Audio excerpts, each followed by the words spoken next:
game one. Let the games begin. Who do you think's taking out game number one based off this draft? Who do you got? We're gonna have to go with Frozen Fighters here, John. Is that because you're glazing or actually Glazing. You think I glazed, John? Never, ever, ever. Thank you. You would never glaze. Not your boys. You're literally asking me good versus evil right now. Fair enough, fair enough. Alright. So it looks like the Afro going to be going Sands into a Thieves, going that Bruiser build. Some big healing underway. Appreciate that, Kush. Hope you're doing well, sir. And notably, we've talked about this time and time again, especially in some of the league play. This AMC going ability-based or auto-attack, it looks like he's shifting to an auto-attack central build versus the Marty who's going ability-based.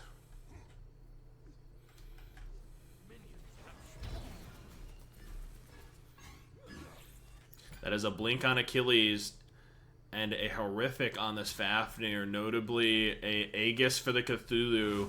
I'm a little worried if he goes into alt, he might have to alt cancel to Aegis. And I think that's where he's going to get himself caught, especially on that character.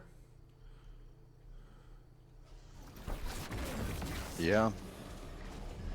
I don't know if I would have went Aegis first, but you know, it's that thing. It's where playing it safe and trying to get the execute down with it. We're just doing decently. We do get a blink horrific from Fafnir Achilles that burns the beads off this AMC as they're battling for purple. Purple going toward the Frozen Fighters. Very small margin of victory there, but they're going to take it. Ultimately, 2 relics for 1 on the other side. I would like to note as well, this is Yash on the AMC and Sunny on the Afro. What's your thoughts there? ADC main giving up ADC? I don't know what's going on over there. You don't know? No, I know Yash is spamming attack, and he's probably going to play too aggressive. You know, typically the warrior, the guardian can back that up, but the ADC role, you can get caught with your pants down, and it's just not good. You can throw a game that way. Yeah, I'm a little worried, but you know, it's still Yash. Got to put a little respect on it. Oh yeah, we'll see where it goes. I am a little concerned he might get caught out for it, just getting used to that tank, shifting roles. Maybe he's been practicing this. I'm completely unaware. I'm sure he has, but you know, he does have an Aphrodite here who can kind of help him out a little bit during the game. That is decent amount of movement speed. Damage, and a Marty ult thinking that they can find enough to kill. Unfortunately, they're not able to, as the ultimates are going to be just now ticking over for the Giants. That is an ult down for red buff. So a small advantage here leading into red for Giants.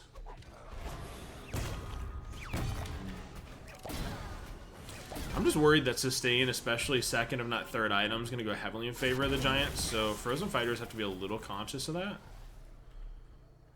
That was a fair amount of clear from the Frozen Fighters used to try to poke. Now Giants going to have red pressure.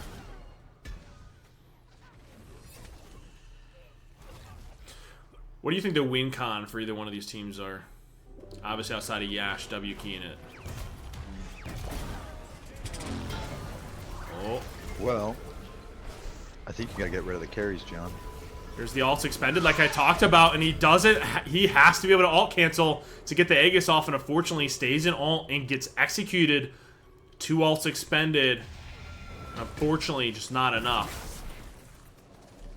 It's interesting that we started talking about that even before going into wave 1. He has to be able to ult cancel to get that Aegis off. Unfortunately, I mean, to steal a phrase from another caster, got caught with his pants down. Well, it's just, dude, it's hard to do one. Like, it's hard to time it perfectly. You have to be ready for it, and it's like you're not gonna get it every time. I don't know. I think it's a waste of a relic so early. I just take my feet. You know me, John. I'm gonna check leveling orders here. It is just not fun to play Cthulhu into Achilles. Not at all.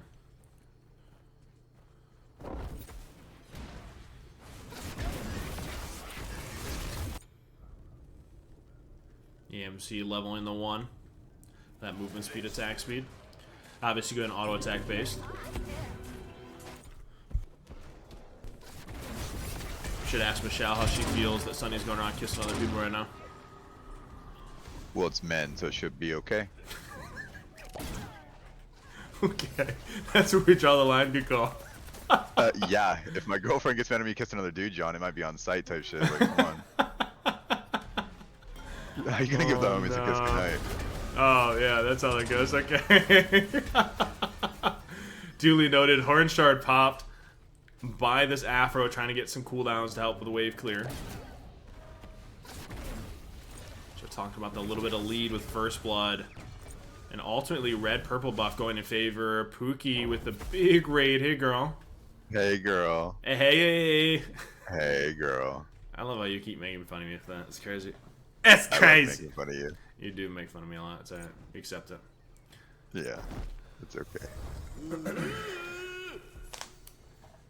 Cthulhu notably going prophetic, while the Afro grabbing thieves here.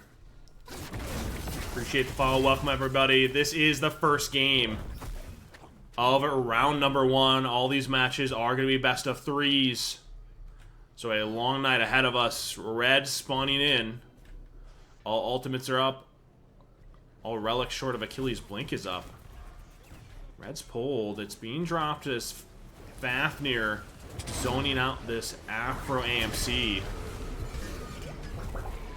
Cthulhu making some notable change to how he positions to back up.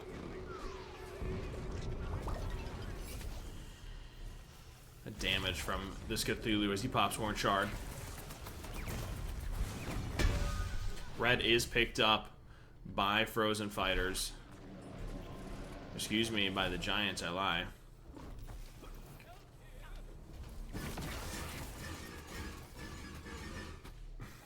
Surprised I'm not wearing a suit? Nah.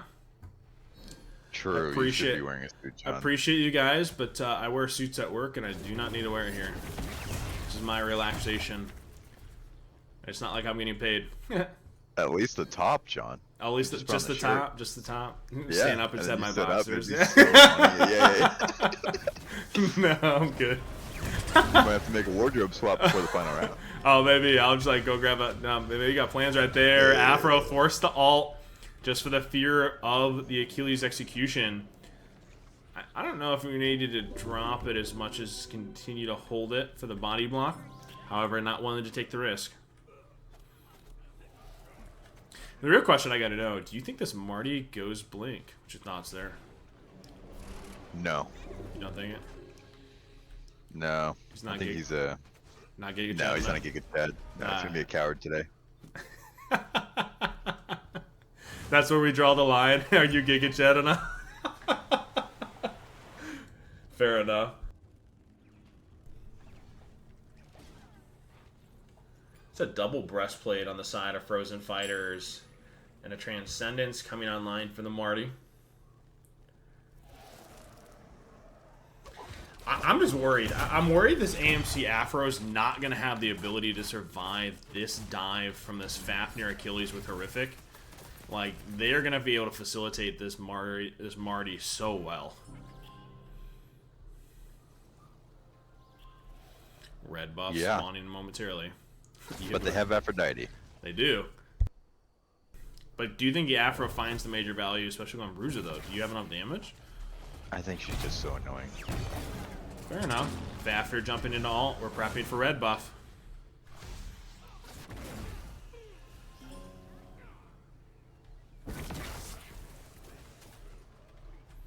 They're pathing in. Fafnir pulls as Achilles is on top of the Afro AMC. Red buff secured. Fafnir jumps in on this Afro. The stun forces the Afro ult. So ultimately, red buff and an ult for an ult. I am curious. I want to check this real quick. Timer is 80. 80. Okay, so ult's roughly similar times, at least cooldowns. So it's going to come down to cooldown.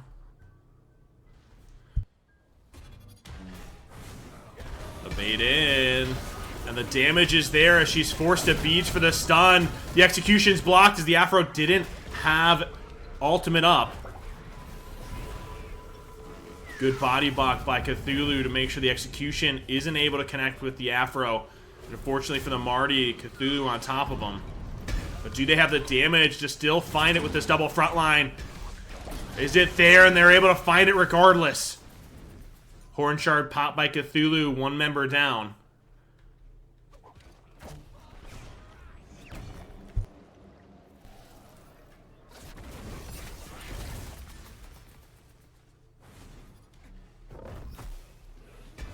Level 12 starting to tick over for the Frozen Fighters. So this back for second Relics. On the other side, only AMC at level 12.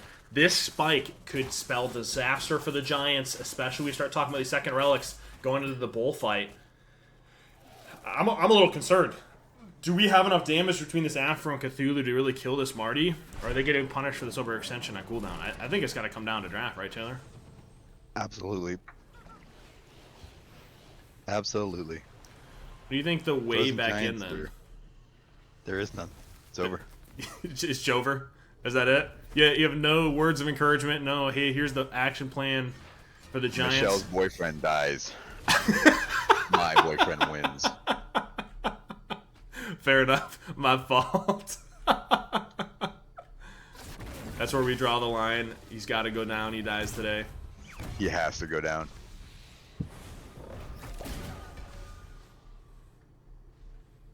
Truly. I'm a little concerned. Baff jumps in. The Achilles threw on the Cthulhu. They had to have a plan somewhere. I love the thought process, however small, or micro, if you will. This Fafnir is consistently jumping in to push them off, goes into ult to start this red buff fight. And immediately there's the blink in from the Achilles as he pulls Thorns to drop some more damage. They lose red buff, but can they find anything after? Marty is stingered by the MC, but is the damage there? So all three ults for 2. Achilles still has his up.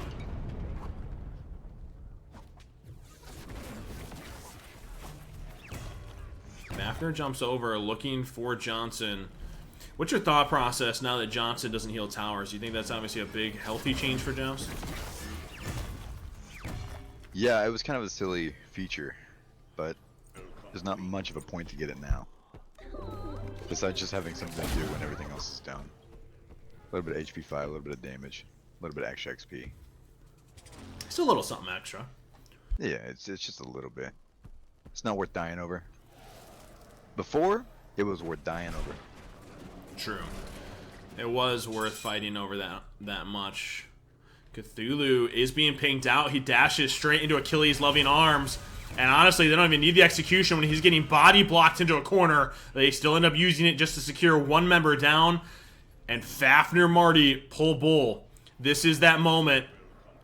Game 1 can easily swing in the balance for this single fight. Afro steps in. Neither Afro or AMC have ult currently. Achilles looking for the wrap. Cthulhu down for 12. There's the damage. They force Afro ult. Marty throws an ult to buy some more time and separation. As Fafnir repulls bull. Achilles has blink in 12 seconds. Faf goes in ult. Cthulhu just spawning and trying to path back in for everything he's worth. And bull methodically secured by the fighters. I mean, I have to call. That's actually really well done to make sure they're not 50-50 in that.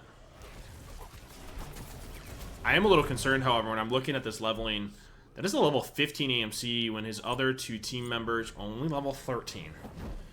They are shifting some of that XP and farm, but at what cost? I'm concerned if he goes down, it's kind of just GG. Yep.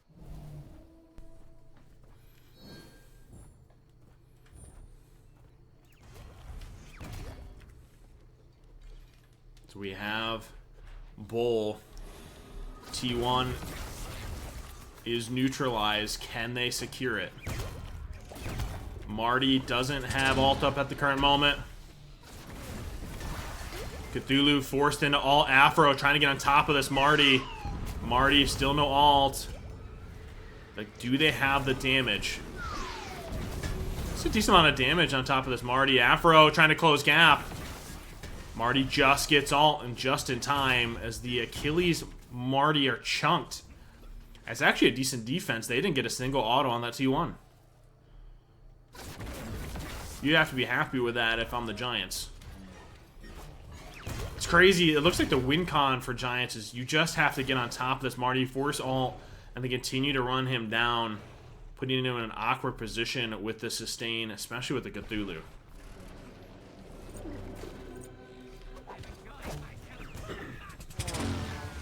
I still think the front line on the Frozen Fighters here will kill the back line and front line on the Giants. Yeah. They don't even need the Marty.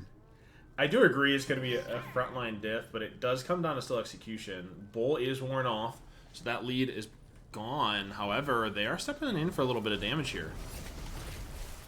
I don't mind that. Starting to get a little poke here and there, mainly because they Scepter no longer heals tower, so every little bit you can get, obviously still finding some value.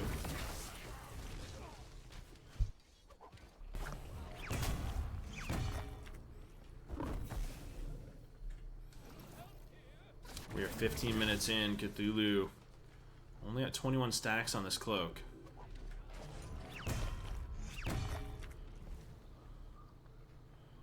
I'm a little concerned. Obviously, the AMC build going auto attack. You're looking on the other side. This Achilles already has Midgard.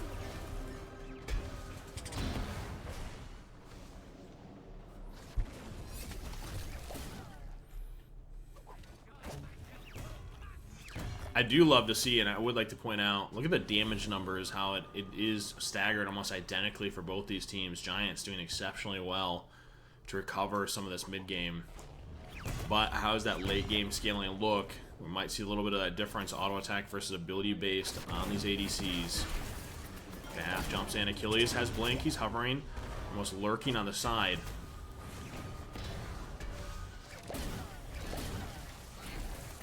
It's a decent cast from Marty. Purple buff coming up shortly. Fafnir jumps in, connects the hammer, goes into ult. Achilles with a big bink. He's slowing this Afro down, who's just getting sent, forced to alt. Execution from the Achilles a little premature. Still a decent amount of damage from this Marty. So 2 alts for 3. Maybe I was half asleep, but when did that Marty ult? I feel like... I don't know, John. Am I wrong with that? Somebody else tell me. I'm just half asleep on that one, because his ulti's down. I must be not paying attention to what he's doing.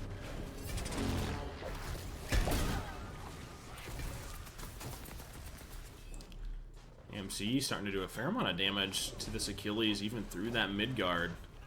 Red is up. All 3 members of the Giants looking to push. I'm going to pull up the healing here momentarily. I'm curious what this Afro is able to sustain his team. That's not what I want. It's actually a decent amount. It's not terrible. 17 minutes in.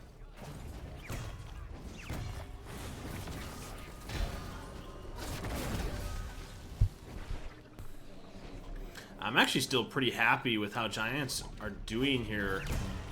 They might potentially be able to secure this T1 and a fair amount of damage turned out by this Marty on all 3.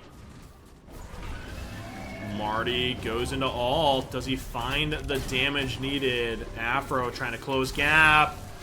Afro forced to ult, but can this Achilles weave in? Unfortunately, just out of range to be able to catch the Aphrodite as the Marty tries to find the damage even through his beads.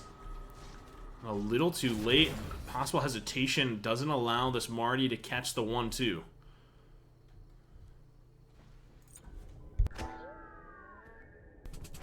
Unironically, I feel like that Afro got some obscene value there.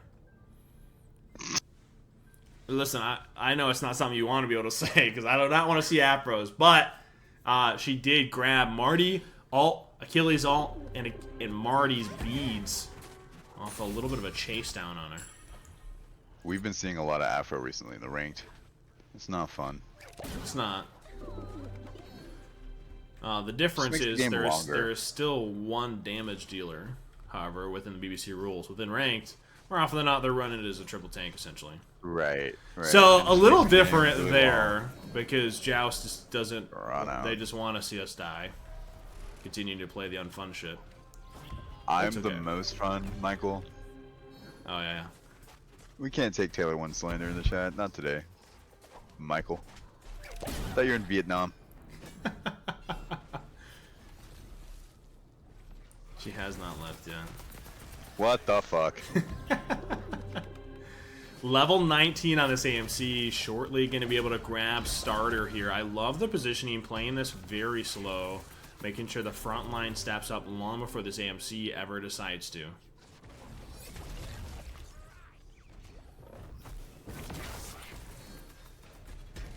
Achilles blinks in, they connect the hammer, but do they have the damage? We throw out on Thorns, AMC Stinger attached to this Fafnir to make sure he cannot jump, but do they have the damage to pick somebody? Aphrodite's still up.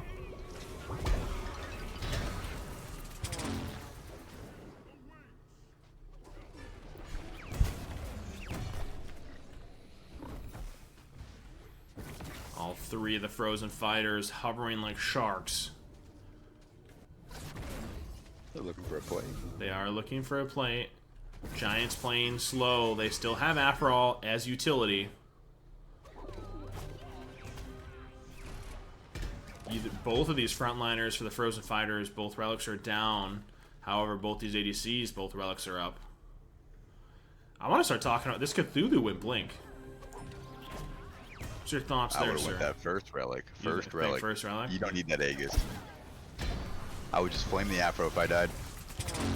Ooh, this Cthulhu steps under tower and gets CC chain, forced to tank majority of it. Puts him at half health, giving Frozen Fighters some pressure, leading into purple-red buff and neutrals.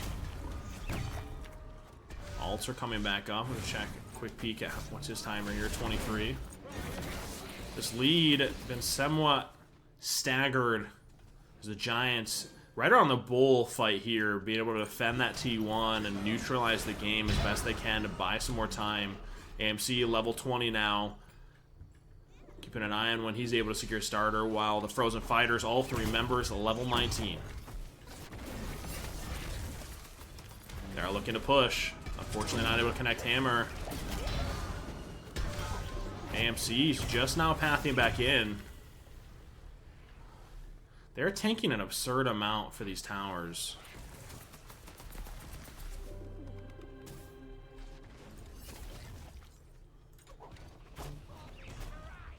Interesting.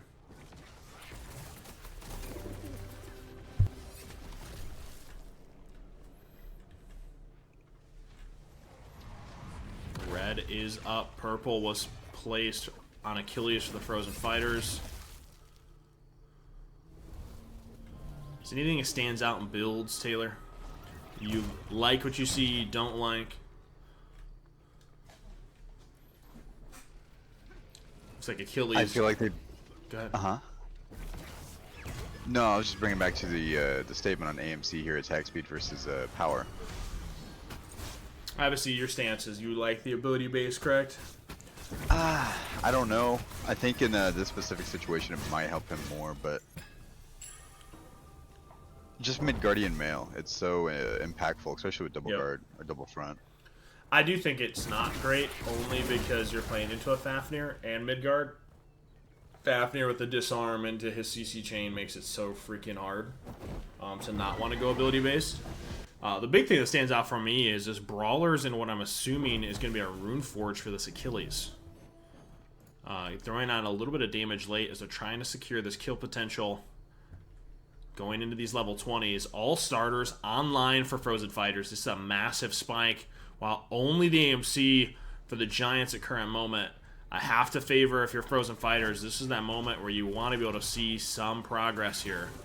And there it is. Afro steps up to try to get some damage off. Can they find the damage they need? Cthulhu throws an ult to try to create some separation.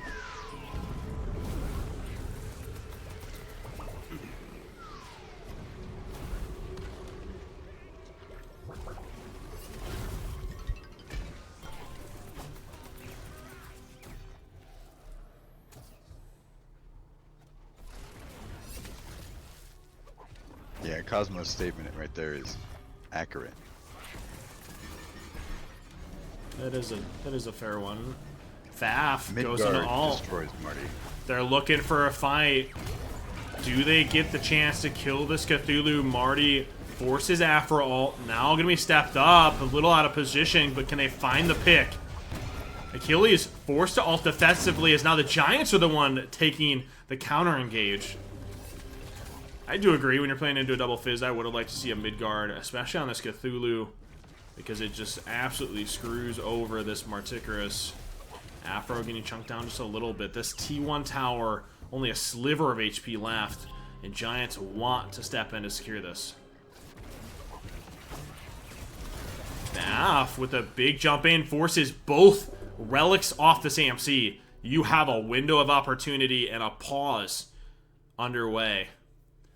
Talk about a moment to take a second. Hang on, guys. We almost got fucked up. Yeah. If there's ever a moment, it's, hey, man, AMC both relics down. Kill it.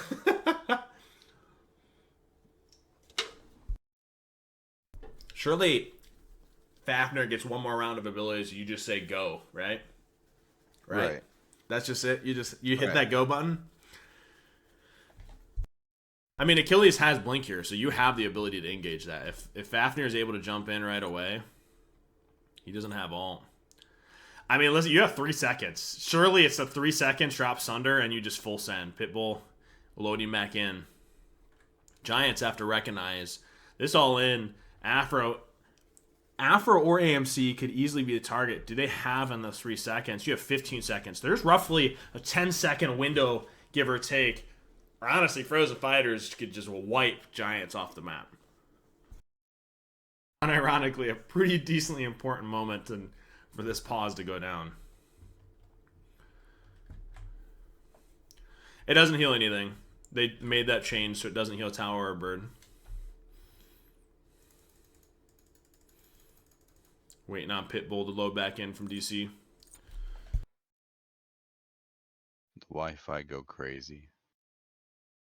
Does Wi-Fi go down? No, he's not hardwired. GG. Yeah, I know.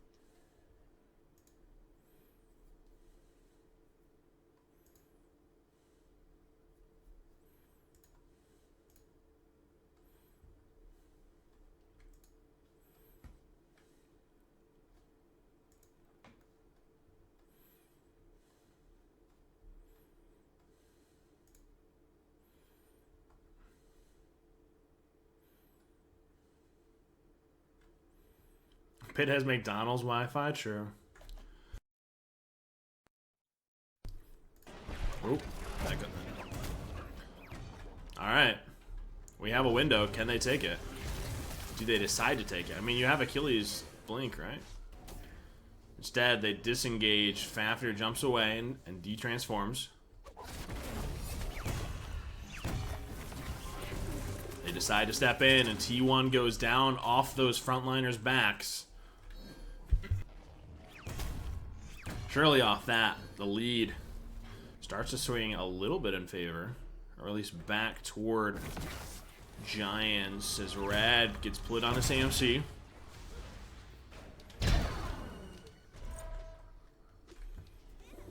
Talk me through this Afro's build. What do you think here? Well, John, I'm not an Afro player. No but, Afro player. It looks like she's purely playing support here.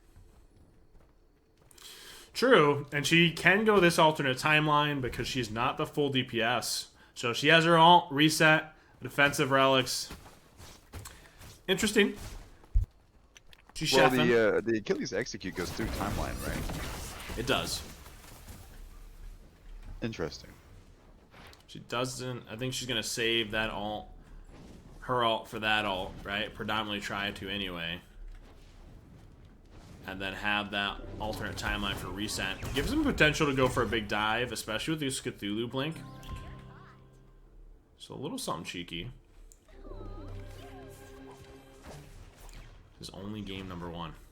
Woo!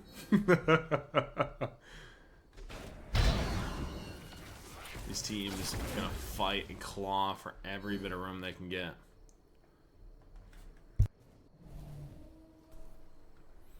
Sentry wards in hand.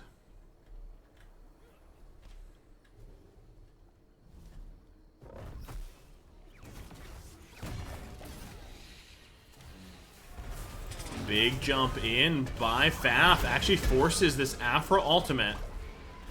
So 2 ults for 1, essentially, with this Fafnir jump in ult.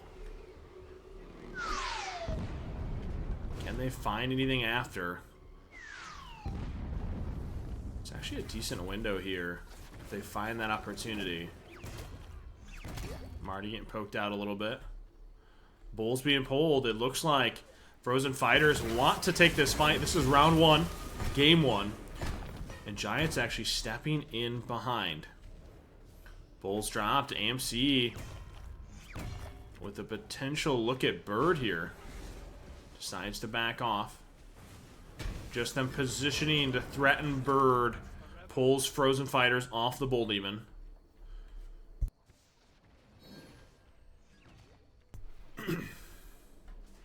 Yes, Hydrogen.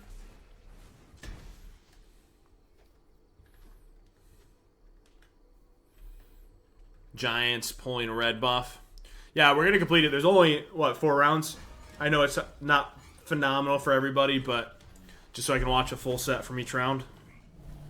Kind of in completion. Round 1 completes, then we'll go to round 2, etc. You're going to be waiting regardless if you complete one side and the other one's still waiting to finish.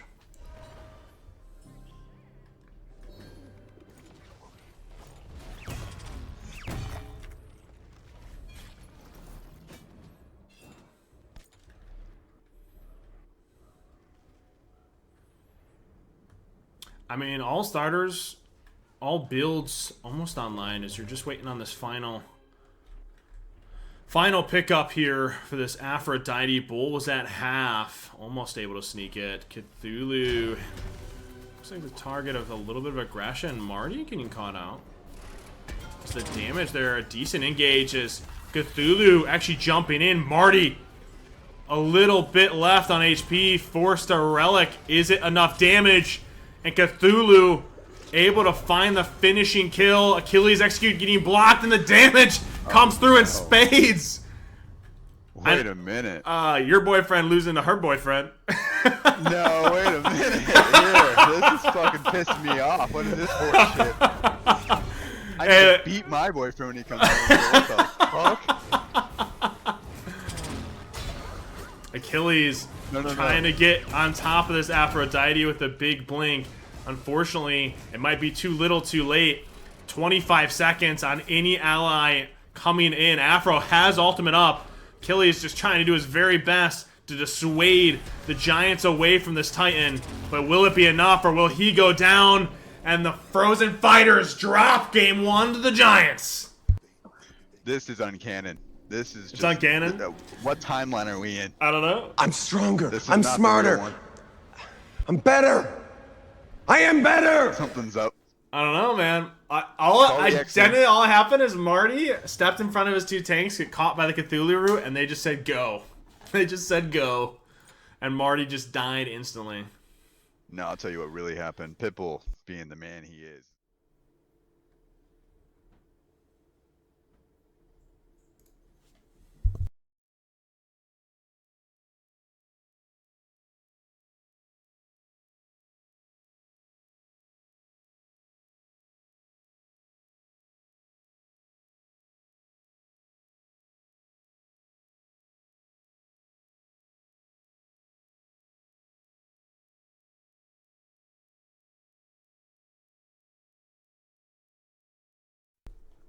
Raijin. We haven't seen this pick in a long time. What's your thought process with this draft? I love it. You love it? I love the Raijin. You love it? I love it so much. All right. I do. You saw me in the weekend game. I was did. having fun. But do you think that's enough of the change that you need to see from Frozen Fighters? I mean, obviously, I'd have to pray this AMC dies with this draft. The Fafnir set Raijin. This dive potential, the damage alone, more than enough to kill this AMC, but how does this fight look after, or how much do you expend to try to kill him? I don't know. Listen, we counted out in P's and B's this Giants draft in game 1, and they are fighting for tooth and nail to show that they belong Tooth here and nail. to secure potentially a 2-0 sweep on a favorited team coming into this and make Taylor go home crying tonight. I will actually go home crying. You're like, you're not home right now?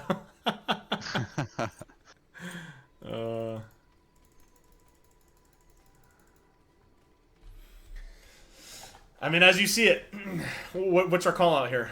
What do you think this happens? What's your prediction? They have to, you know, by they I mean Frozen Fighters. They have to just win the game. They have to kill the They should AMC. win. That's big. Crush the Big Eagle call out. victory, yeah. They just have to win. I'm not sold. I mean, my eyes, I said it in game one, I still favor Frozen Fighters draft just to kill this AMC, but at what cost? Obviously, Cool. I think in game one, that Marty positioning, getting caught by Cthulhu root into a full dive, costed them that game, unfortunately. And will that positioning get called into question again in game number 2, or do they find the ability to pay that patience and secure it? I do think it's interesting. They had Techers in game 1, flexing their third and fourth players between Mickey and Techers. Do you think that messes with the synergy a little bit? Horn Shard pop by Raijin. That's an interesting question, John. I don't know. I don't know what that is. I don't know. The goal there could be interesting. I wouldn't want to do it. I love that Techers. Sat plucked in. Unfortunately, not a ton as a result.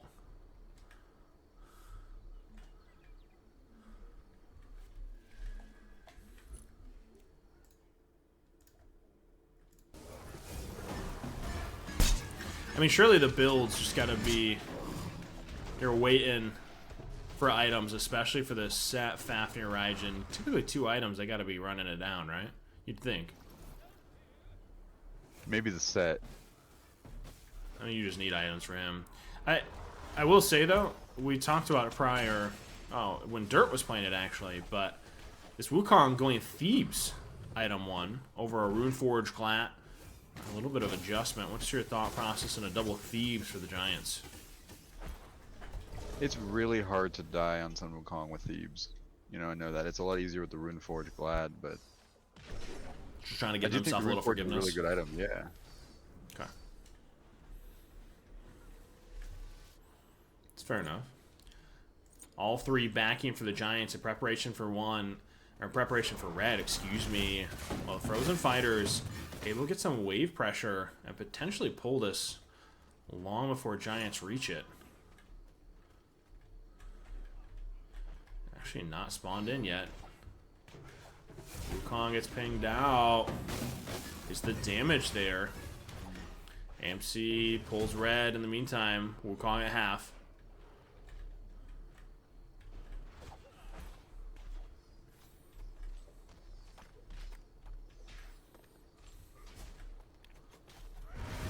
Oh, they caught dash. Wukong forced to alt. Good patience. Buy-in active. AMC Stinger comes down to all 3 alts from the Giants. Same time, all 3 from the Frozen Fighters as well. Red pulled. Fafnir going to have the ability to close gap. Unfortunately for them, Giants have more than enough damage to secure a red buff. So both neutrals going to the Giants. Listen, we talked about draft going in favor of Frozen Fighters, but Giants, they're doing exceptionally well for round 1. They do have a really strong comp, especially for early game. But do you think they, you know it's your boyfriend and all, but do you think they secured this set? I hope so. I hope so, John. Whoa, whoa, whoa. You said you hope so? You hope that they beat Frozen Fighters? Oh. No, I thought you were talking about my boy, and I want my boy to win. Oh, but, okay, yeah. Okay. Like, I just think the Giants comp, they're very strong early. They're going to have a very strong late game, but I think the Frozen Fighters will have the dive they need to take AMC out. I do. But we'll see where it goes. Gonna take a peek at leveling orders here.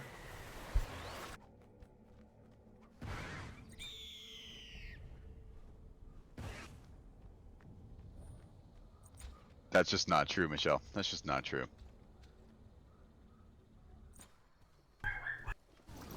I love love it. My boyfriend's better than your boyfriend. She's just wrong, but you know.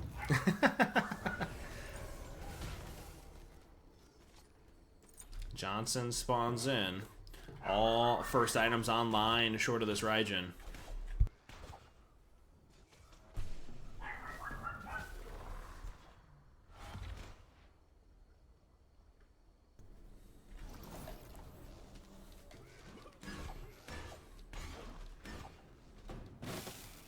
This AMC, we saw it in game 1, actually electing to go auto attack once more. I mean, listen, if it worked out once, why change it? Right. Tiger stun in by Wukong. This AMC not feeling comfortable enough to step in. Raijin and Faf ults in the distance. I'm a little shocked as Set running for his very life. He's tanking Bull. And unfortunately not enough. As all 3 members chasing down Raijin forces his beat so they have the damage to secure it. Bludgeon. They're not able to, just not enough. First blood goes to the Giants as Pitbull on the Set goes down. And listen, it might be a little bit preemptive, but it is kind of looking like boyfriend better than your boyfriend. No. Listen, my man's warming up that shit. He's just working on it. His hands are cold. He's thinking about Taco Bell. I mean, listen, man. The kill kind of did go on Sunny, so... He's literally just giving it to him for, like, getting his hopes up, John. Oh, yeah, okay, yeah. Yeah. Morale. Raise it to dash it. 100%, dude. I get it. Exactly. I get you, bro. I get you 100%. He was tanking Bull, which is rough. Him aggroing Bull there was unfortunate. We're gonna have to flame an activation for that, honestly, not peeling enough. Yeah, no peel, no front line. Exactly. Yeah, I get it, dude. 100%. I've been there. Kick Taylor out. Oh my gosh.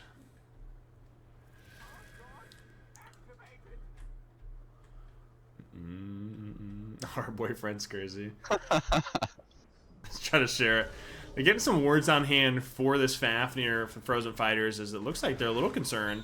The Giants might potentially be looking toward Bull with some poke out, if not another pick. This lead already going heavily in favor. Not quite at 1,000 gold yet, but Giants, especially with an AC, building a lead is exactly what you want, but can they see it through the mid game and make sure that he's not getting dove by this Set Fafnir?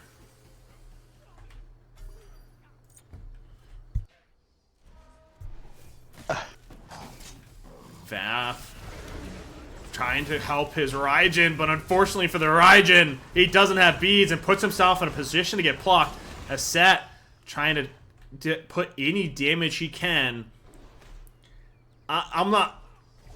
Listen, it is looking like a fire is burning through Frozen Fighters right now. There's no way. No. You refuse? They're warming it up. This is not happening to me right here, John. It's not happening. It's not canon? This isn't canon. Unfortunate. No. This is fucking horseshit. Why is Sunny so good? We talked about some potential upsets, and they are fighting with every bit of them to show that they are better than the Frozen Fighters. It's looking rough. They did find an opportunity. That was me on Raijin. It's over, John. You think? Unfortunately. Oh, yeah. They should have subbed you in, huh? I know. We could have rigged that. Can we make that happen? We can rig it. Yeah, we can rig it. Yeah, 100%. That's what the BBC's known for. We rig everything. If they win, though, just keep it going. Yeah, I gotcha. Alright, cool. I'm Team Meeks, by the way, still. Oh, jeez. It is interesting. Talk me through some of the ward line that it looks like Giants have here. 3 wards across lane. I like wards too. They let me see the enemy. Okay. I'm surprised they don't have an aggressive ward line mainly presented in front of Bull, right? Looking kind of at this angle. Instead, covering this T1. You ran the rigging department is crazy. Wait, you still don't run that department? Who's the head of that Wait, department? me, Hold young on. man, I'll take that over. I was Look like, at you the didn't real tell K-Knock me you doing. left. What the hell? Oh, you're saying it past tense. Like, what the hell happened? It's unfortunate. Some decent war coverage by Frozen Fighters looking toward Bull. That is a talisman for the Sobek on second item. And it looks like a Obshard second item for this Raijin. Trying to get as much pen online as possible. Percent pen at that. I like it.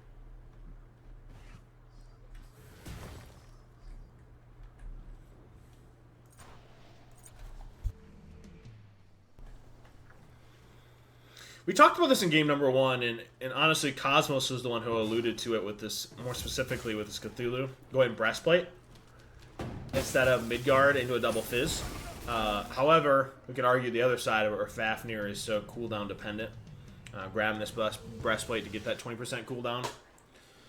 Well, I think it's a little bit different on the Marty, considering how he procs the Midgardian passive or whatever. You know, it's Yeah. just way more impactful. And he was a solo frontline, well, on the Guardian. You know, the Aphrodite was also tanky, but he was up in the face of the battle the entire time. True, and the second relics come online. That is a double blink for the Giants. And actually a defensive relics for the Sat Beads Aegis. That's Tiger from the Wukong as he's getting chunked down as a result. Unfortunately, a little bit of an overextension there. Red's up, AMC pathing over to it.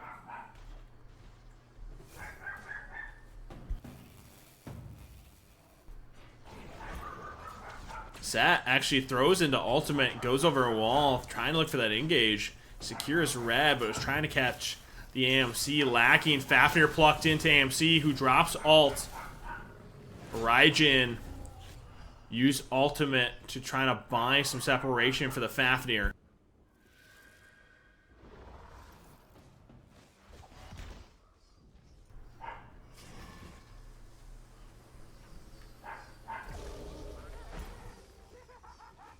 It was a heavenly blink by Wukong, forces beads off the Raijin, and he's thrown back as the damage, there it is! The Giants, off of a blink from Wukong, pulls beads. Sobek able to re-engage directly after that moment. The beads wear off. An exceptional CC chain from the Giants, while the AMC secures enough damage to pick up the damage dealer. Taylor, it's looking rough. John, don't. It's don't looking come rough. at me like that. It's John. looking rough. Looking rough. I'll tell you what's happening right now. Okay. Okay. Lag. Smite He's is having lagging. a bad day. Can't you tell? Like, that's what's happening right here. That's set beads now.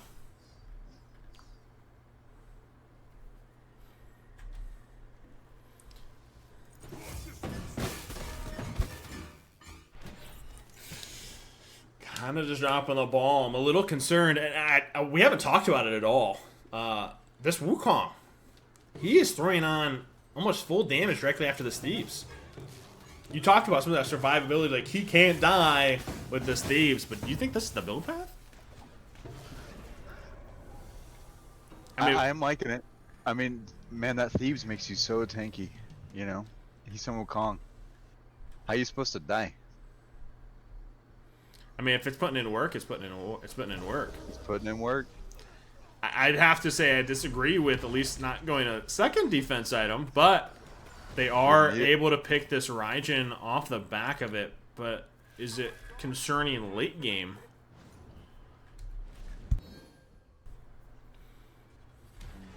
Faf jumps in. Set's hovering. Red spawning in after wave. Giants playing it slow as they have that tower at half HP with Frozen Fighters, no way to heal it. Unfortunately.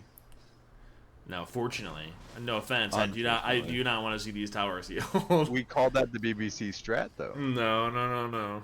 Do not blame that on me. Hi-Res doesn't listen to us. Sitting on a tower for 20 minutes, young man. Raijin getting plucked.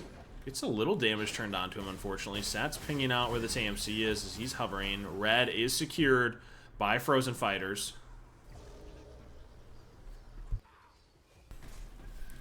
It's criminal you actually blame that on me. Like, I have a say with high-res. It's quite the opposite, unfortunately.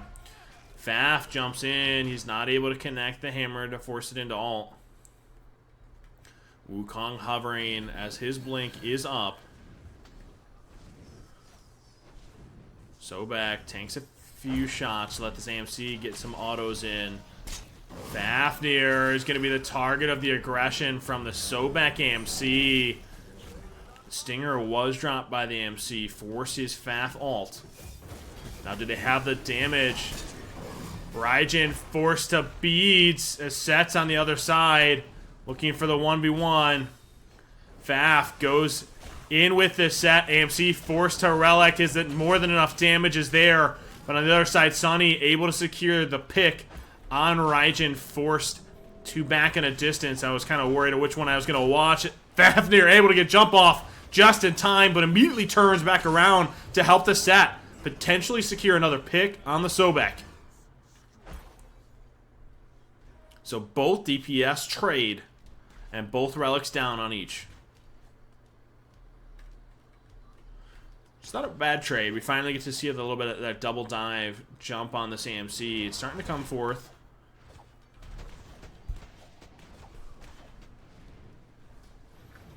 It's one of those conversations I was worried about with Frozen Fighters. They should be able to pick this AMC, I want to say easily, but fairly consistently. On the other side, can this Wukong Sobek find the pick on this Raijin?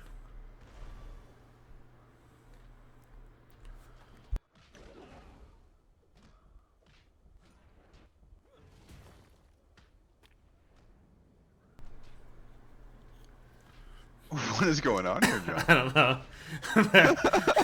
They're trying to buff those stats like a solo laner. I feel like I'm watching a solo lane 101.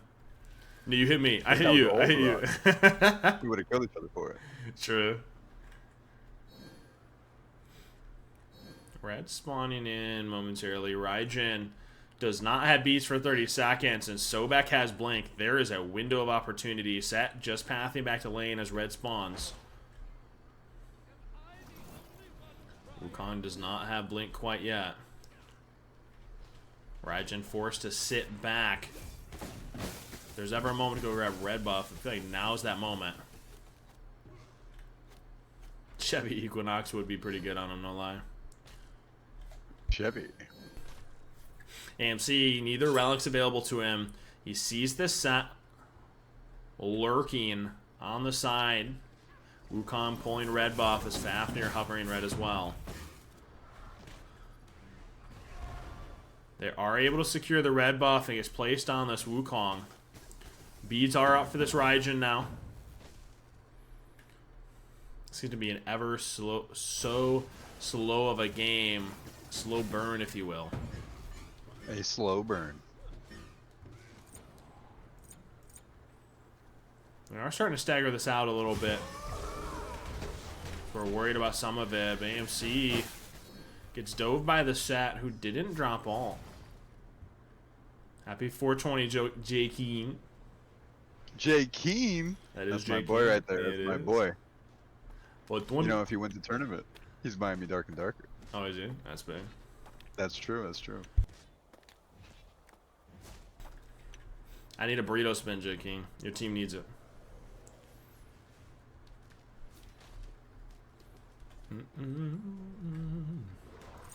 I'm not sure who I favor. I mean, I want to say I favor the Frozen Fighters. As soon as this Set gets some build online, and him and Fafnir dive this AMC, it should be just death, right?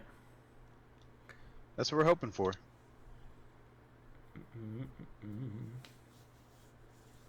Another pause, huh? You can spin it, clip it for us, and throw it in lounge, big dog. We need to see a burrito spin, Chief. I'll throw it up on screen. I got you.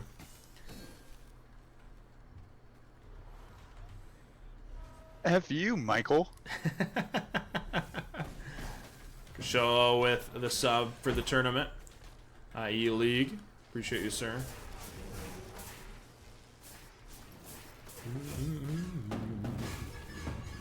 Sat still lurking. Unfortunately, the target of most of the aggression. Sobek plucks in AMC, getting jumped at by the Fafnir.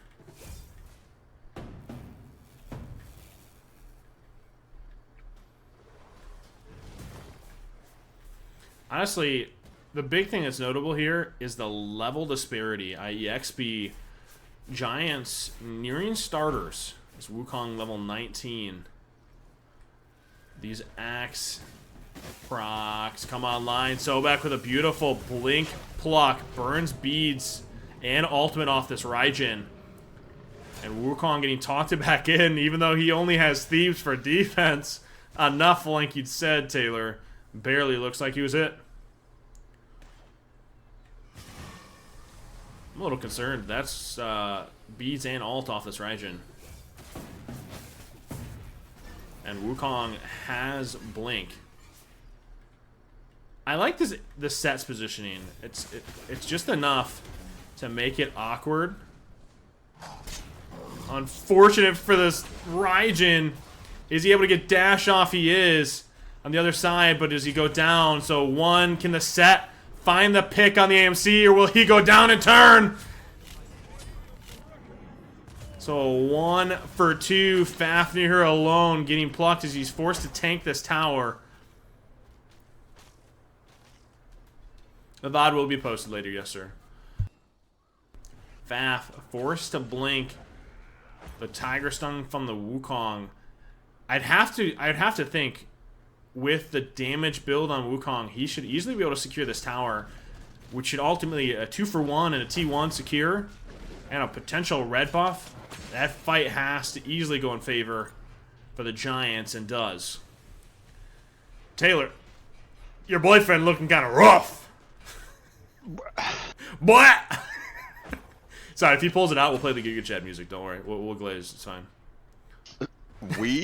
I'm not glazing nothing here, John, but I do still have faith in my boys. You know, they scale.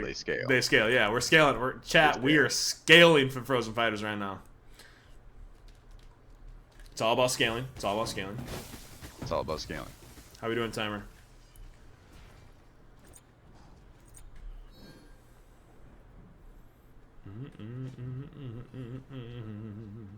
That is a relic dagger Sobek. I love that. I do like it. He's doing really... Listen, everything aside, he's doing exceptionally well. Being that initial engage, like, his blink pluck forced the beads and ultimate off that Raijin. I love this aggression from him. Getting some of those relics and the usage there. Z Plays, appreciate the follow. Welcome to the BBC, sir.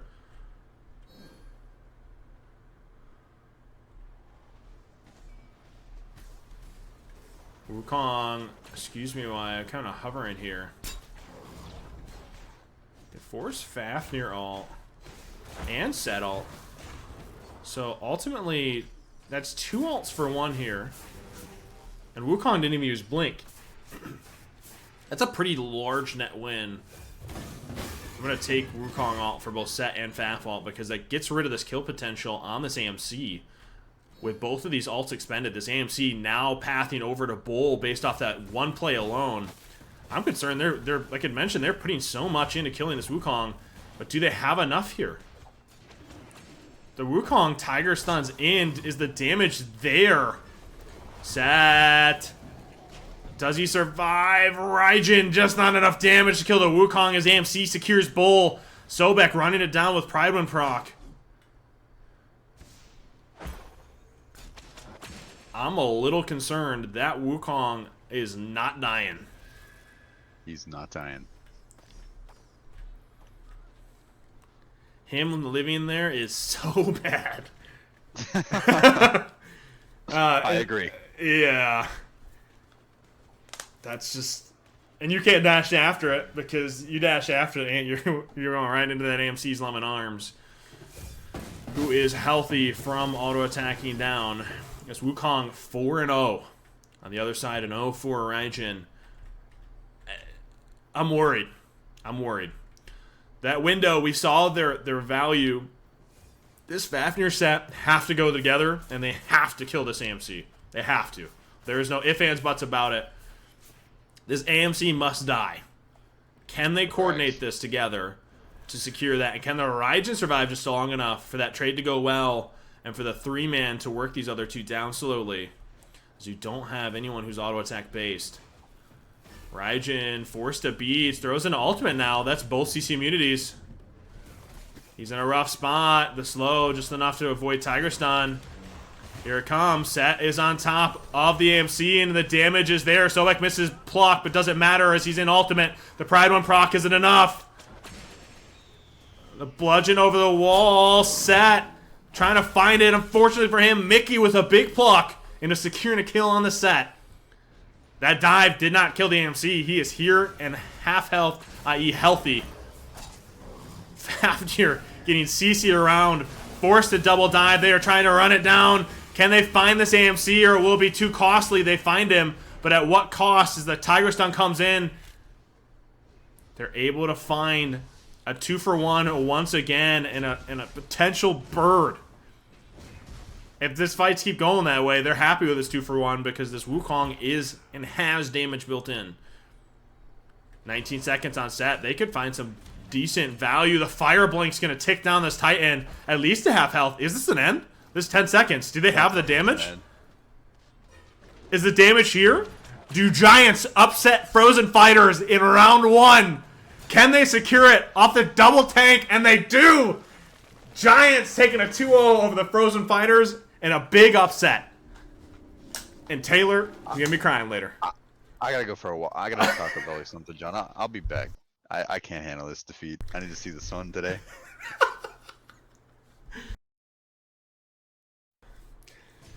Oh no.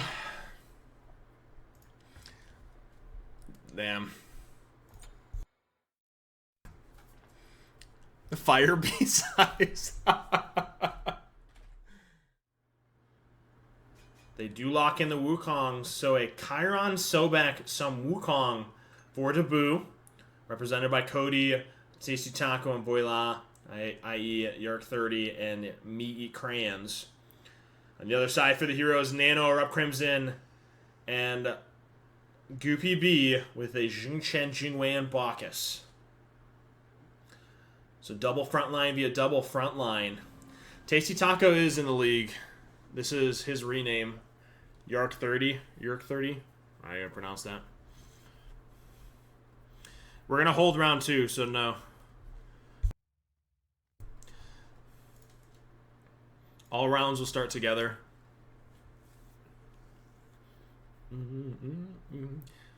So I won't be watching third place game, so I have one of my admins watching on the side. I have no idea what that name is by him.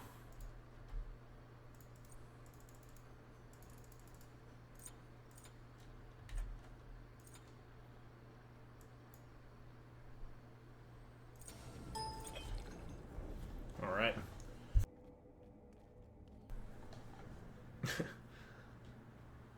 No matter if you love me or not, just they love you anyway. Apparently I'm too glazy. Who's Crayons? Voila. There was at least 5 or 6 IGN changes. I will have to roll out a rule, by the way, for future tournaments and leagues with the amount of IGN changes you guys decide to make. I'm going to make it ban-worthy because I'm sick and tired of making all these changes. Because you guys are trying to cheese. It's getting a little old.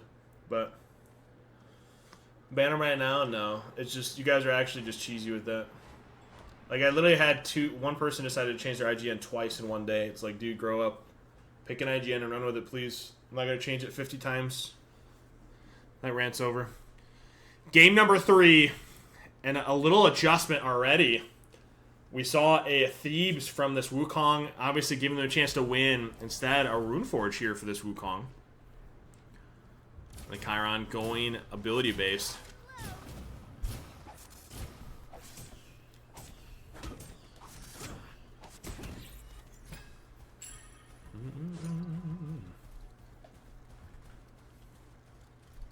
Prediction still up for who you think's going to win game number 3. Everything's on the line. It's do or die for both these teams. Can they find their way back in as Sobek forced to take a tower shot off the displacement? We missed game 1 and 2 because this is still in round 1. This is not round 2 yet.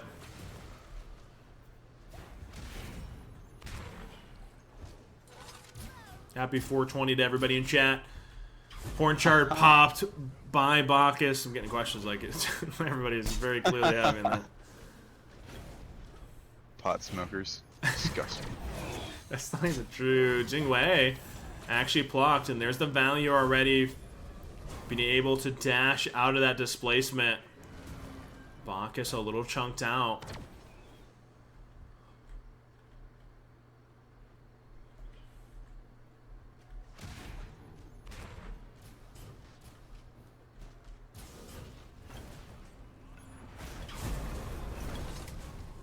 It's exclamation mark brackets. Don't throw an S on that, sir. There you go.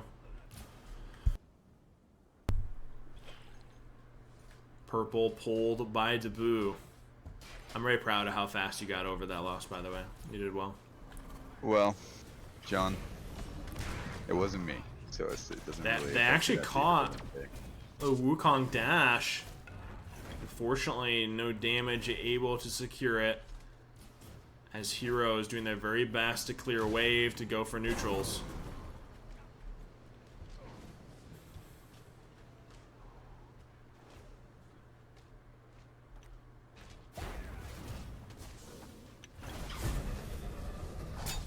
Sobag plucks in the Bacchus. Chiron actually putting a fair amount of damage. He hits all three. Is it there with the two? They don't need it. First Blood goes down, and Sobak forced to beat the Jing Chen to make sure he didn't get autoed down by the Jingwei. Hold on. Jingwei actually finds a cheeky pick. Does she go for it? Surely not. Unfortunately, not able to follow it up. Just not enough damage. Red being Hubbard now. Bacchus just pathing back in. Sobek forced it back due to HP. Debut grab minis. And Red secured by the Heroes. Picked up ultimately by the Jing Chen.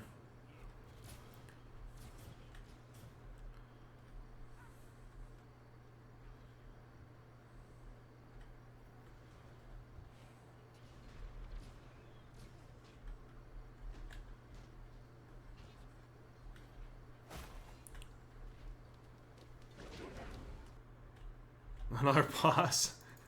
Bruh. We see more pauses in this tournament. Jesse has not played yet. He's in round 2. Just to be clear. What flavor is that, John? They have, it's what? They have 5-minute pause for each set. That is across the entire set. You flex for us? Nah, I'm good. Please, no, John, flex. Come on, let's flex real quick. I'm watching Jesse. So debut. I'm watching Dark Moon Blades versus Monkey Business round 2. Have you been working out, John? Give you a new wallpaper. I have been working on. I can tell, big dog. I can tell. You want to hit a flex pose? No, real quick? no, I'm not. Hulk Hogan style, please. No, no. Your pecs, young man. I can tell. You've been doing push-ups. I've been lifting, not doing push-ups. There's a difference. Well, I can tell, young man. I can tell. Take off the tip. Monster's a drink of tournament or drink of choice. Yeah, I mean, I'm on 600 grams of caffeine right now, so there's that. 350 Kershaw.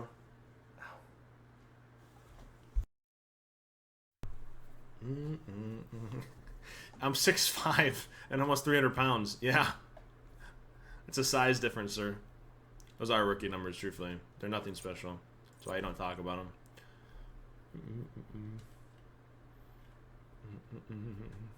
Take some Adderall, might be needed. Jay, do not side with Taylor. Stop. Yes, Jay Do Keen, not. my boy. Chat Please is flex for us, glazing. young man. No. You know Jay Keen will put on a maid outfit for you. Yeah, I know. I've seen. I know. He's a crazy young man. I'm not taking it off. The only time you guys are going to see the shirt off, I have stated this. I'm going to stand on it. You guys want to see? No. You want to see me flex? You want to see a shirt off? When we hit Twitch partnered and do a hot tub stream, I will flex and I'll drink a mimosa. Until then, nah. Grow the fuck up, or you're gonna help me get there. You pick. Don't care. What the fuck you mean, grow the fuck up, John? You telling me that ain't matured and manly enough to want to see another man shirtless, John? That isn't matured for you? True. That's true. Honestly, you need to grow up, John. Just take your shirt off. I do need to grow up. Just take off your shirt? Nah, I'm good, thanks. It's a big event. You guys gotta make up your mind.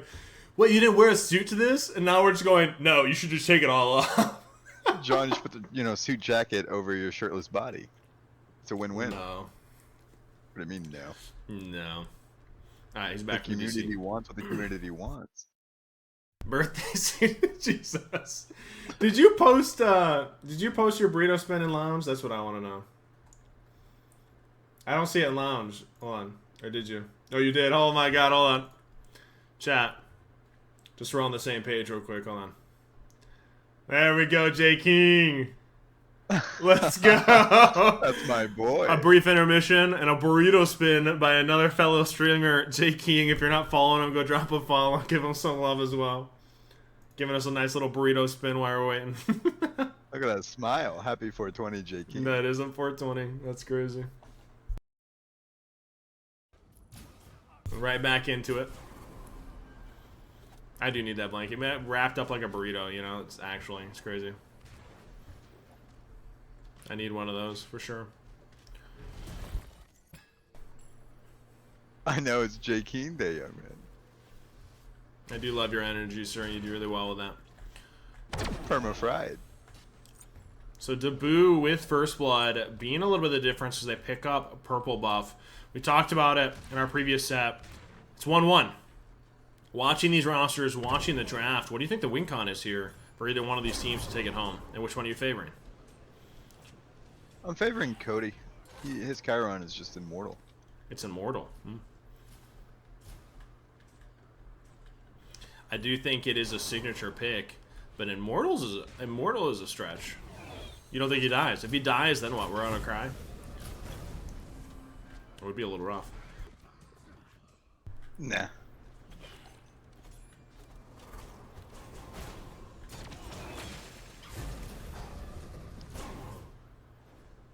Counteract Euler is not immortal. No, we have a clip for that one, Fabdul. Don't you worry. We did save that. We did save that one for longevity. He hit me up. Okay. For those of you that know, you know. You know. You know, you 100%. You just know. I listen. At the end of the day, Oliver just laugh. What I'm interested in, obviously, I favor Dabu as well for this Chiron pick, right? But I'm not going to count out a Rep Crimson on this Jingwei. I am interested to see what this pick is able to do late. You have to have a build. You're an auto attack ADC. At 4th or 5th item, I am beyond curious to see if it finds some major value. Tiger Stun used. They're getting chunked down just a little bit. Can this Chiron find some big value?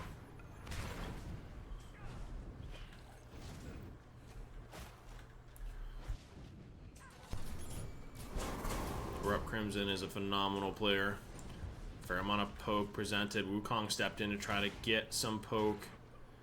Potentially stop backs, especially leading into this red buff. What I'm interested to see is the passive utilization here.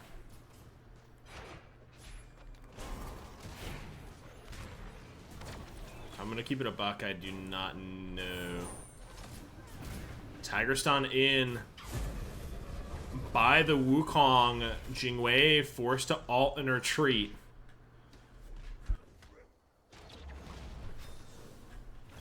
Ult and blink expended by this Wukong, ultimately just getting Jingwei ultimate. I think if anybody has the ability to get some massive value, this Jingwei can put in some big work, especially in composition. For the knock up, the Sobek Pluck into the Jing Dash. He's got some counter potential, at least available to him. I think it's going to be either one of these ADCs. Who do we get to see shine? I think Chiron is just going to eat her alive. It is Cody. But it's also our Rep Crimson. So, this is round 1 still. This is a game 3. There's a couple, it looked like a couple teams were actually in game 3s. Are they 1-1? They are 1-1. Oh, wow. As we see here, and I've stated several times. Are you on 420? Hello. Wow. Oh, I'm boy. trying my best here to pay attention, John. Oh, no. I forgot we're still watching different people. It's not Pit no more, you know, type shit. I'm still, attention. I know, you're still mourning. It's fine. I get it. One of them changed their names. Which one was it? There's a couple teams that are a couple rounds. excuse me, a couple teams or games that are in game 3s, hence why we are still watching a round of 1. But Debut versus Heroes are 1-1. You can always look here is typically where I'm going to put the score of the set. All of these games are best of 3s. You're so good at this.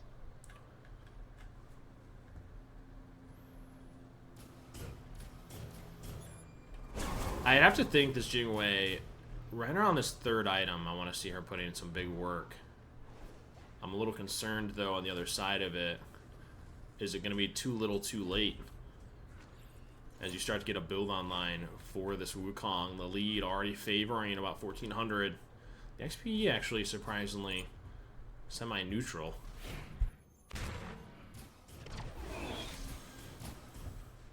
Red buff spawning in. Wukong actually holding corner.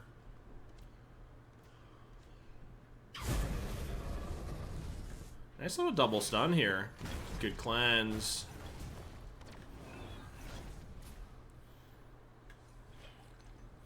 Red's pulled. Blinks are both up. Wukong and Jing with a nice little double ult. Red was secured by Heroes, but can they find some value elsewhere? Jing forced to beads the pluck. She didn't have dash.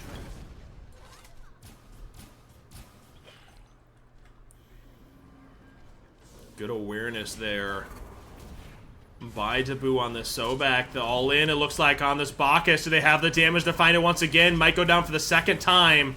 And unfortunately, try to time his jump. Just immune most of that damage. of J-Man with the sub. Appreciate you, big dog. Mr. YouTube Overlord, with all the work you do for YouTube. Appreciate you.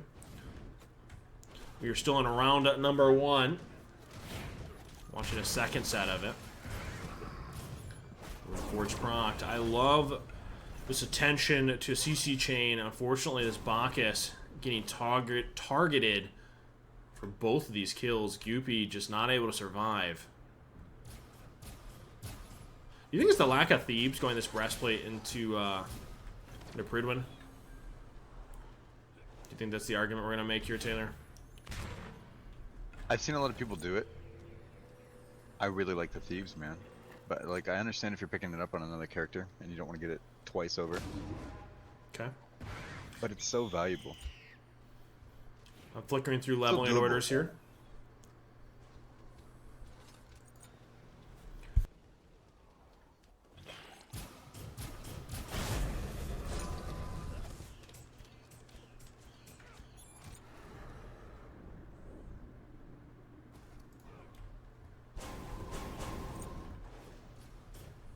Second relic's coming online. That's a double blink from Debut, the Sobek Wukong. On the other side, Bacchus doesn't quite have level 12 yet to get his second relic.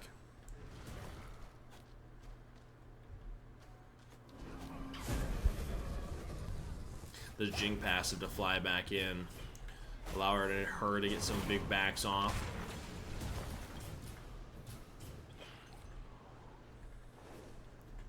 Red are going to be spawning in momentarily. Jing pathing to speed buff. Bacchus hasn't had the chance to back to get his second relic. Started his back, unfortunately not able to get it fully channeled. Red pulled by Debut.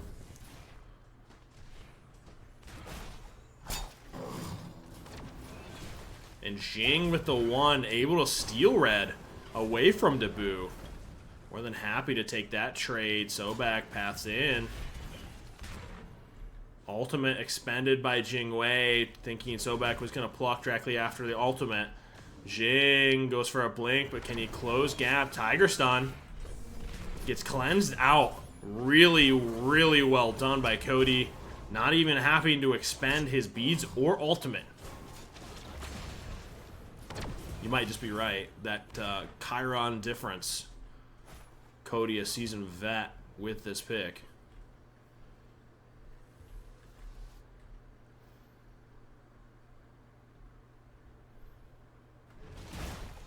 It's really hard to punish. I just don't know if they ever find that kill potential. They have to work from front to back, especially with this Jing. And if that's the case, you got to have the items to do it. This Bacchus is actually going bobble. They had a little bit of a nerf as far as the expense, making it extremely expensive in comparison. It was 450 gold? More expensive? I have not even looked. I don't buy it. Yeah, but an interesting build path by Goopy, going for that 50% cooldown. Lock in. Good Runeforge proc as the Bacchus is the target. Dabu working in slowly. Get some damage off here. I do like the Jing being able to get like a little bit more active with this passive. Normally I hate it, right? It's not as useful when your T1s goes down, but her be able to back and immediately come back in has been so useful for heroes to be able to combat, buy them a little bit more time, unironically. Sobak forced to pluck away. This lead continues to build slowly in favor of Dabu.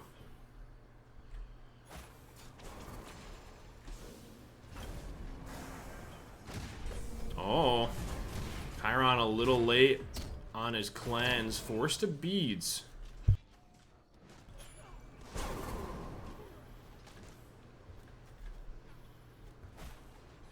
Jing decides to channel back here in preparation for this red buff. Now pathing back in with passive. Juggernaut, appreciate the follow. Welcome, welcome to the BBC. Tiger stun in by Wukong, trying to get some damage. Xing Wei making it a little awkward based off positioning. She does have Kins now. Wukong working on Johnson. Tiger stun. A little off the mark. Now in a weird position. Can we get some big damage off here? Red goes to Heroes, but is Bacchus going to be punished once again, or can he get out? The Runeforge proc, the damage that is coming through. Jing beats it. Does she have the damage to find the first pick for the hero? She dashes in. Is the damage there? Surely. Unfortunately for Jing, though, the damage in turn forces her to go down. Jing trying to find a pick. And Bacchus over the wall. Able to come back in time to force it into a 2-for-1. More than happy to take that trade. Honestly, we're starting to see a little bit of this Jing finding that value of this auto attack coming online. Wukong decides to stay as Bacchus trying to steal blue buff away, and should with that ultimate.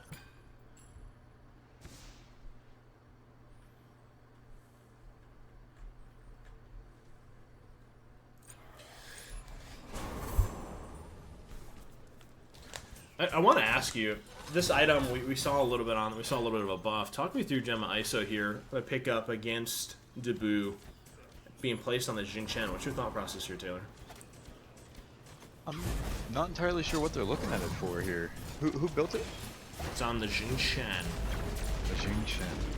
This Bacchus has been the target of all of this aggression. Unfortunately, the Jing Chen not able to catch the Chiron. So now they're getting worked down slowly. That's a big amount of damage, and they force beads off of the Chiron. Tiger stun again. This Runeforge proc is doing numbers. However, Jing Wei doing numbers in return. Crowl, appreciate the follow. Welcome, welcome to the BBC. I'm not a big fan of this 50% cooldown. I'm not at all. We talked about it a little bit ago as far as they made this item, I think 450 more gold more expensive. It's just not it, and he's getting punished on cooldown for it. But one thing that is working well for heroes, this Jing Wei is hitting, and it's only going to continue to build as soon as this Titans comes online for her.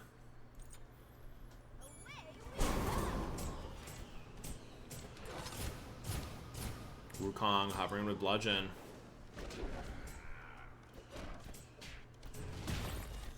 Unfortunately, Jing not able to steal it away. Chiron hits one. It should kill with this too. Is it enough with the Bluestone? Fortunately not.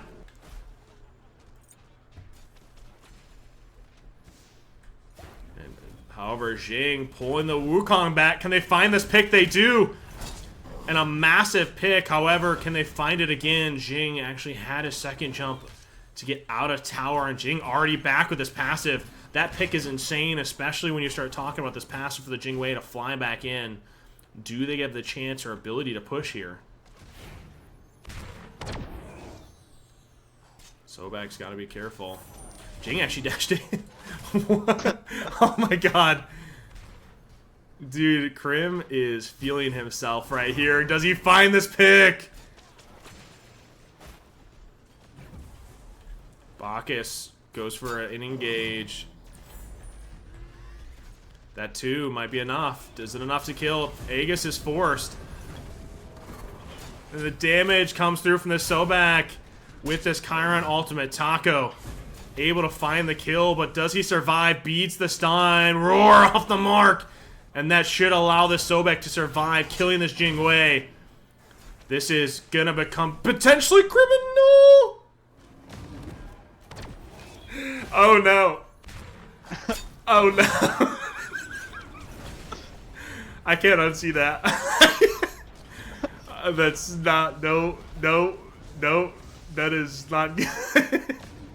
That's costly. Unfortunately, Jing still down for 12, T1, and now potential Bird. T1, Bird goes down. And Crimson Joust respawning. All 3 members of Jibu turn tail and get out. After a big spike in their favor now. Purple buff gets secured by this Bacchus.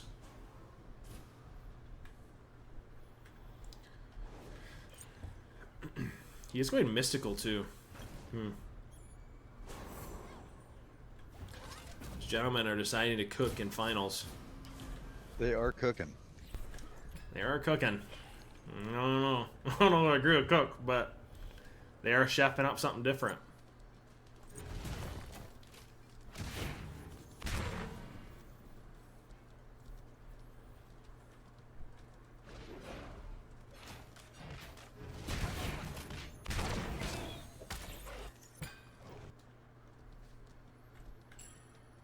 This build's starting to come online. Titan's Bane for Jing. I mean, listen, I'm not counting it out. I'm not counting it out. This is a decent hill to climb, though, but the XP similar. Starter already online for the Jing Chen.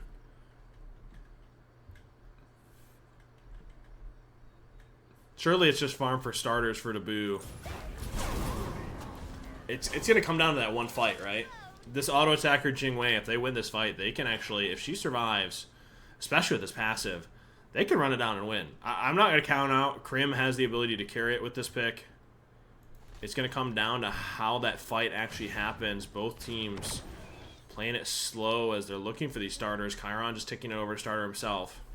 Taylor's here. There's just not much going on, Trender. I don't. Blondie's saying everything. He's got it. He's on the ball. Bacchus blocked into a little bit of damage. The Wukong actually blinked birds. But does that cost this Bacchus? Can they find the pick? He's blocked. Able to jump over the wall. Wukong following up with damage. The 2 is enough. They find the pick. The beads. Do they have the damage?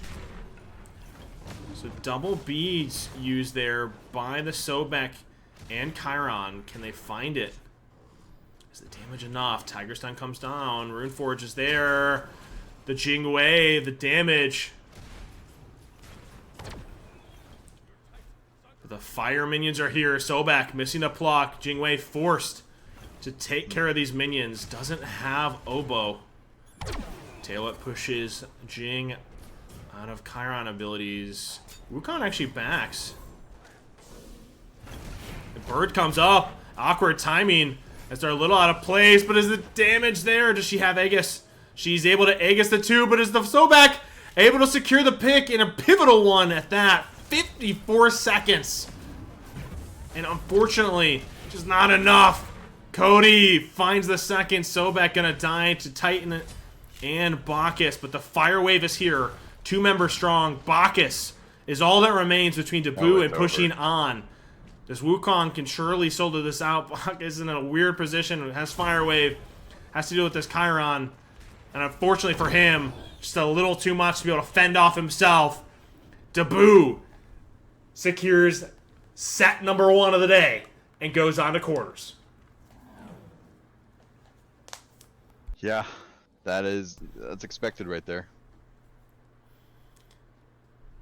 Tasty taco. I mean, listen, they put up a fight regardless, right? Absolutely. Can you find that opportunity? Someone remind me, we already did prediction, right? We did, okay. I'm trolling. GG.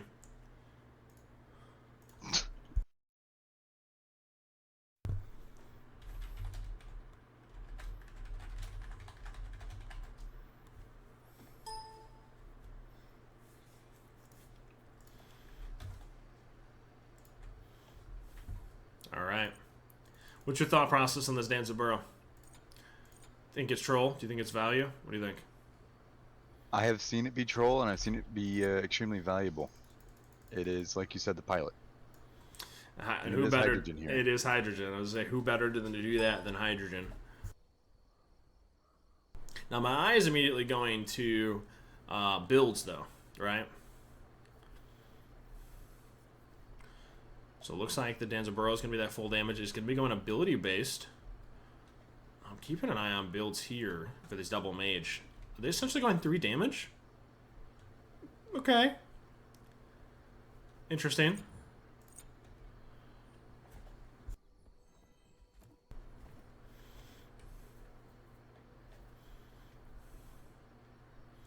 This will be an interesting one. Unorthodox. Can we find the value? Runeforge on the Shiva. This is gonna be, that is a ton of damage from Monkey Business. If they get rolling, if they're given a lead, they will run it down. This team with that kind of build, if they get ahead, it's gonna be real hard to fight back in. But if they get behind, likewise. That could be said about anybody. No, I mean, I get that, but at the same time, when you're into that much damage, you're just dead to this double dive. Right? Right. Right. If anything, it's not like, oh, let's play it slow. It's, we're trying our very best to get it underway. A beautiful blink by the Shiva. It is the damage there. Bacchus leaps in. You force any relics. You force beads off the Danzaburrow. Bacchus is hovering. He's able to sidestep the fear as purple gets secured. Unfortunately, the damage just not enough to secure it on either the LaFay or Baron. That is a whole lot of poke.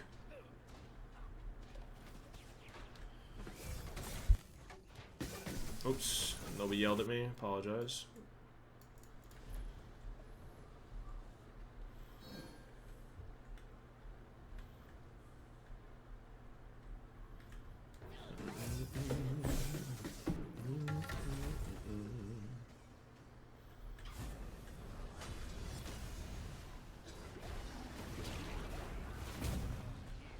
Raijin has all.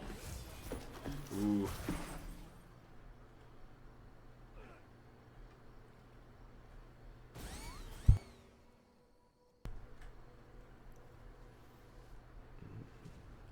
Wave pressure going to be received by Monkey Business.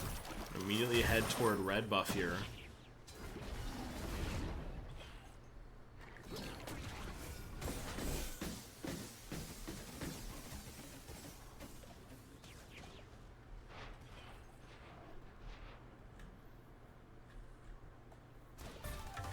Shiva trying to close gap a little bit. Beads are still down on this Danzaburrow. He does pop Horn Shard. 2 not there. Raijin getting chunked down. And Beadsing a little too late. Immediately dies to a dive by Danzaburrow ultimate. I think he played that a little too aggressive in front of his tanks. Unfortunately catches the brunt weight of the damage. Monkey Business able to secure a big fight.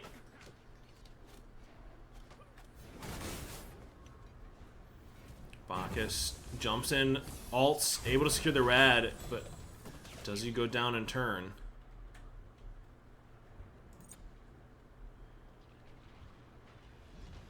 Faye stops back for the Shiva. Raijin was pathing to grab red buff.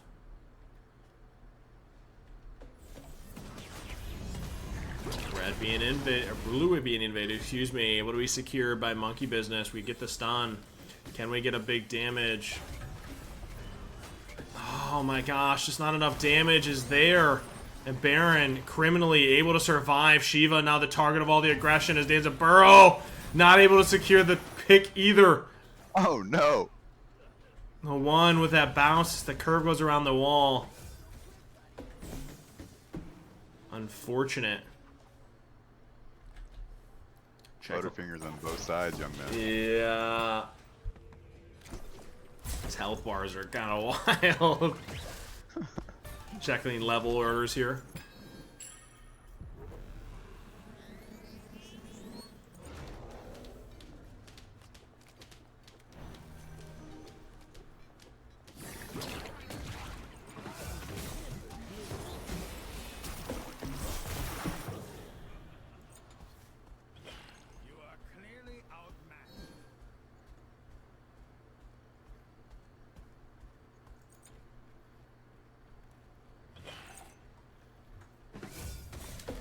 So Runeforge, first item's coming online. Runeforge for the Shiva. Raijin doesn't quite yet have T1. Excuse me, first item completed. But it looks like this, like I mentioned, the ability based on this Danza Burrow. I'm keeping an eye on this Baron build. Full damage at the moment, but does he continue that path? Does he... I'm assuming he's going to be deviating to go a little bit of defense. I feel like that's a fair assumption. I think, or else he just gets eaten alive late game. Even mid game. Unironically, this game pivots on this Raijin doing so much. The damage that they're able to find with that ultimate, they secure the pick on Shiva. But do they have the damage to secure the Baron? The 2 comes through the healing! And the taunt directly after the ult wears off. Hydrogen on this Danza Burrow is putting in absolute work. The Baron didn't hit the 2 for that heal. He wouldn't have been able to survive the Raijin damage. Unfortunately for Darkmoon, 2 members go down and T1 being poked down.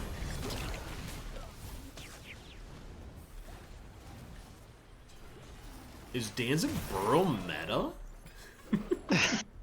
He just might be. Maybe. Jesse coming back with a vengeance. Catching Baron off guard on a lazy back. Able to find a little bit of a return value here.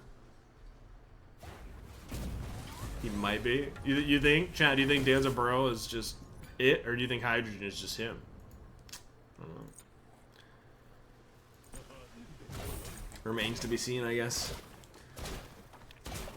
Honestly, I thought Danza Burrow was piloting that ult to kill the Shiva, and it self-piloted and he killed it for free. His ult is crazy. You do be a little rocket ship.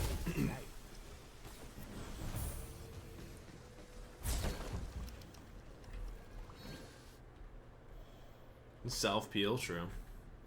I mean, these Baron 2s are pivotal, though, to be fair.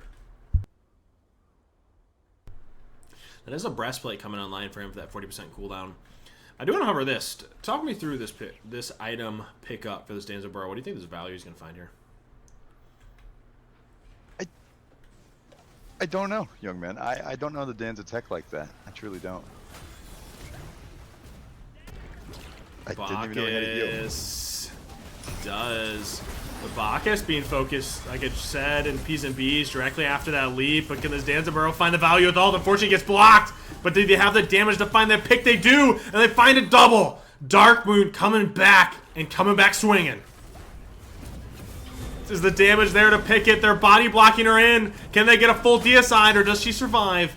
The Thieves, just too much defense for them to fight through. Yes, Dancer Burrow's taunt heals. Bruh. I didn't know that, young man. Didn't know Oh that. no. I've only seen him like twice, and he's on my team. It's awkward. It's alright. Yeah, man. We'll talk about it later. We'll have to study some gods, sir. Play Donza instead of Hachi. Maybe I'll see it, Jan. Oh no! Horn Shard popped by LaFay. As she's trying to step in here, all 3 members strong. Walking at Dark Moon. Play dances that Hachi. Said no one ever. They're actually able to do a little bit of damage here. That is a fair amount of damage to be putting on a T1, especially considering they just got 2 of them wiped. No healing. No healing. Yeah.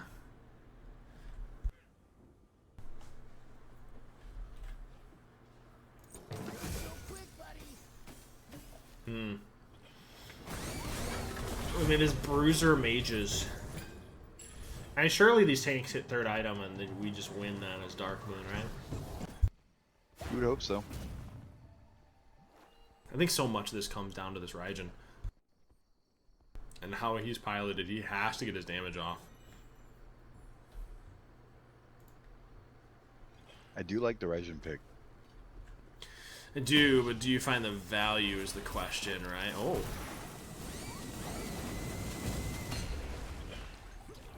Interesting.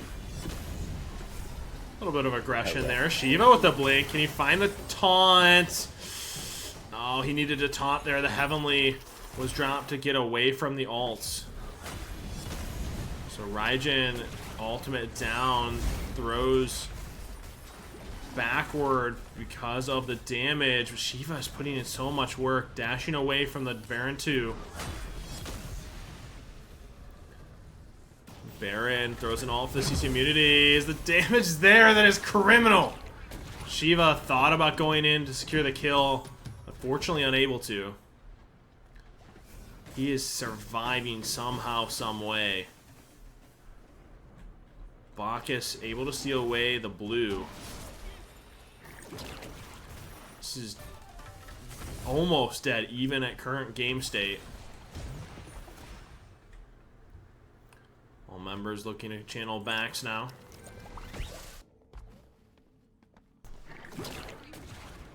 %40 cooldown of this Baron between Chronos Prenant and Breastplate.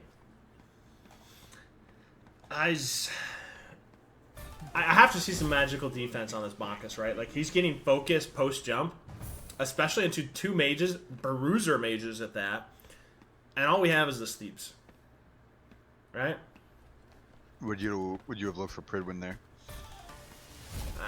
I would like to. I mean, he wants the cooldown, right? He's ultimately doing it because of the 20%. Right. He's got to throw some magical defense on now. Especially if he wants to get aggressive, surely. They are hovering the stanza Burrow. There's a little bit of an awkward position, forced to dash away.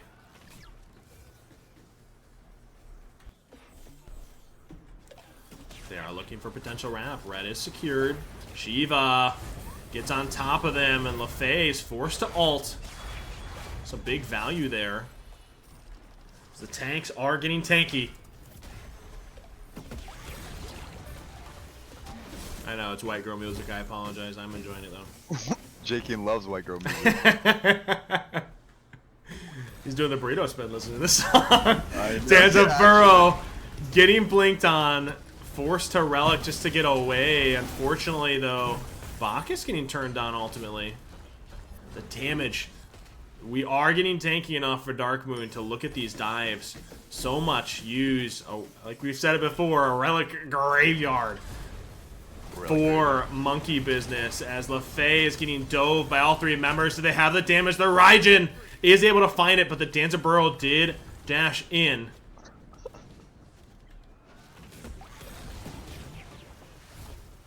Oh, he gets his dash caught. Does he have the ability to get away? He's forced to beads to get away from that slow. Honestly, I was worried the Bacchus leaped into a taunt, but he found the Danza Burrow. They can look to push here. LaFay down for 18. This could be a T1. And is. Do they find anything more? Do they back off?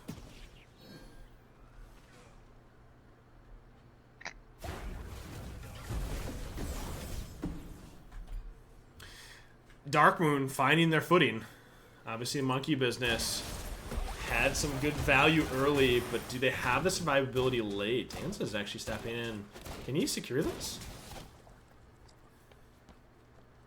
Towers suck in this game. Yeah. A little interesting. Welcome, welcome.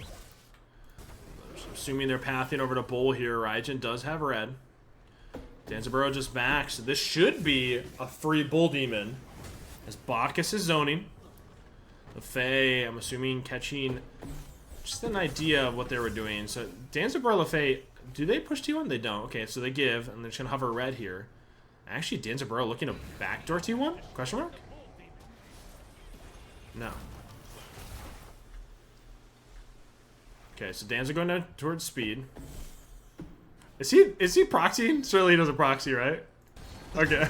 I thought for a second he was about to proxy that wave. You know, I would. Does he look for something cheeky? Okay, he doesn't. Okay. Baron.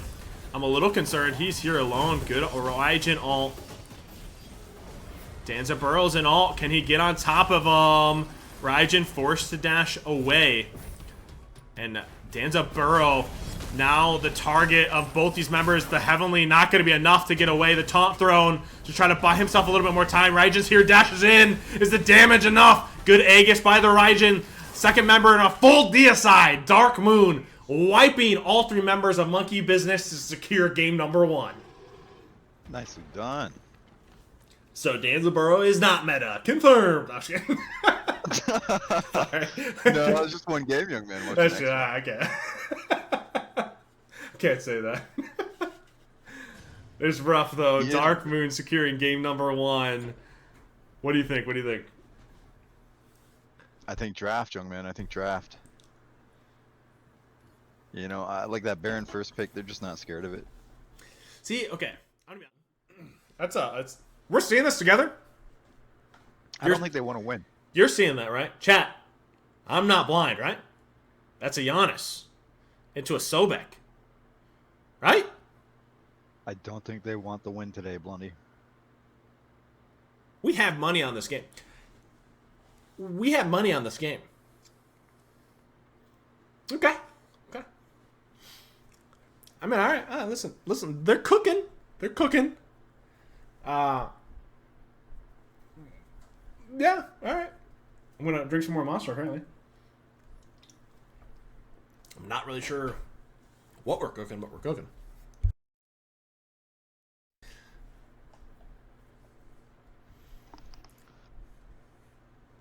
Did we get a prediction up for this one? No, we did not.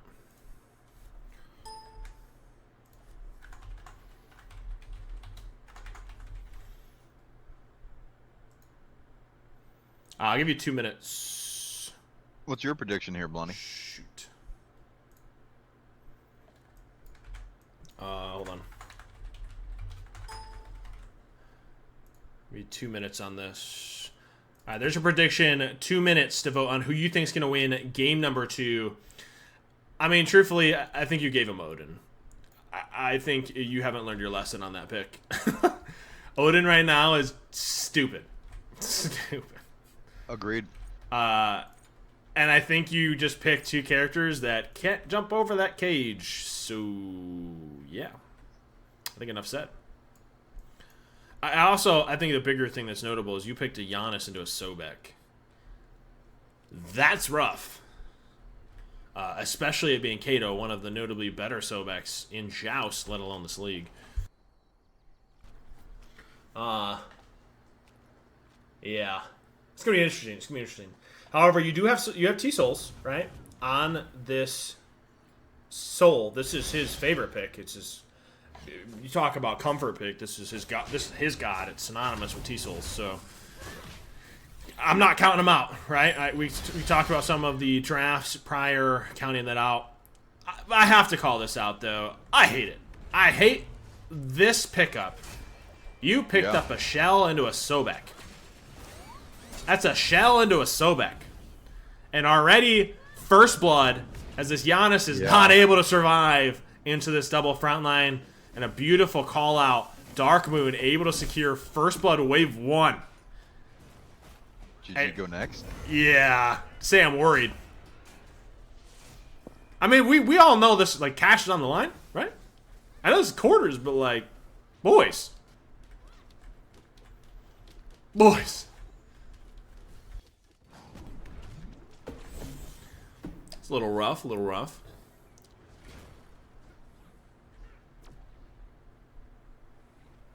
I should pay for making us watch this. What nice Reezy.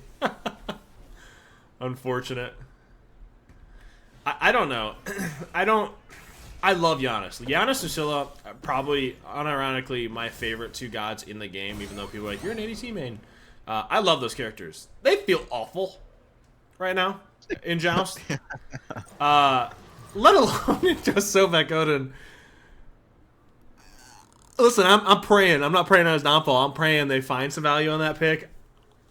Maybe Hydrogen's going to have to show he's just built different. So, First Blood. Neutral buff already secured. We're looking at red here. And any kind of pressure they can find. Camera. Yeah, thank you. Now you can't say you weren't yelled at, young man. But how does this fight look? I continue to look at it and it continues to hurt my eyes. This the shell on the soul. Yeah. I understand there's an Odin, but he was running this pick into an Achilles. Like he just runs shell anytime on this pick, and I'm not about it. Wukong gets dash caught, forced to ult. Giannis is just hovering. Okay.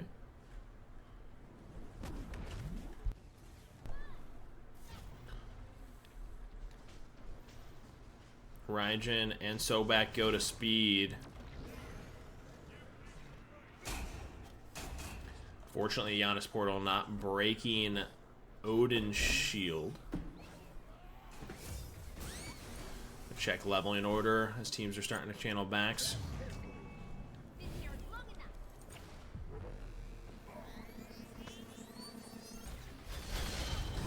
I mean, talk me through your monkey business. You got the picks, right? Like, you're stuck with them. Okay. How do you win this? Because I'll be honest, I'm struggling to see a way. As soon as this Odin Sobek hits items, tanks, like, I don't... Do you... Where do you find it? If this Sun Wukong goes full damage. So 3 damage? Yeah. Interesting, okay. So they have to kill Hibana. I don't know, man. I don't like this comp at all. I really don't. But the objective damage with Soul is kind of nutty. They do have mannequins on it. They can burn it. You're just going lifesteal. But I think you have a natural anti-heal built into the Sobek, right? And then if they throw some anti-heal on it, top of it, it's gonna... Ooh.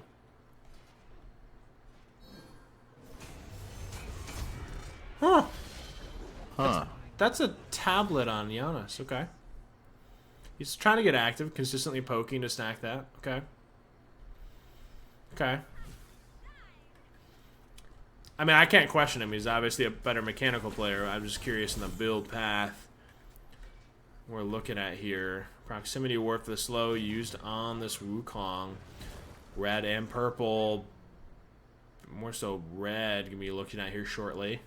Odin backed. So Dark Moon forced to sit here and wait a second. Good tail whip to push them off and secure Johnson onto the Sobek.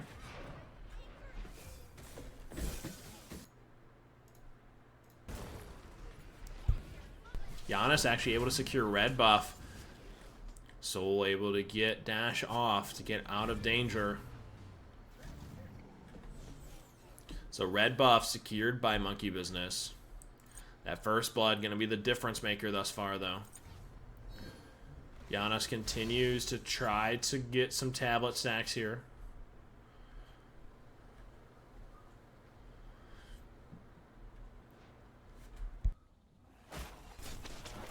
It looks like a potential Soul Eater for Wukong. I have to say, I hate that because you're already going lifesteal on this Soul. You throw Soul Eater on Wukong, they just drop a horrific and major anti-heal, and you just lose, right? Not to mention Odin Cage. Not to mention, you have Odin Cage, you have Sobek, natural built-in, horrific. Throw a Vine on this Raijin. And there's the Blink. Soul in a rough situation. Able to make it out with the Separate. Doesn't even use Shell.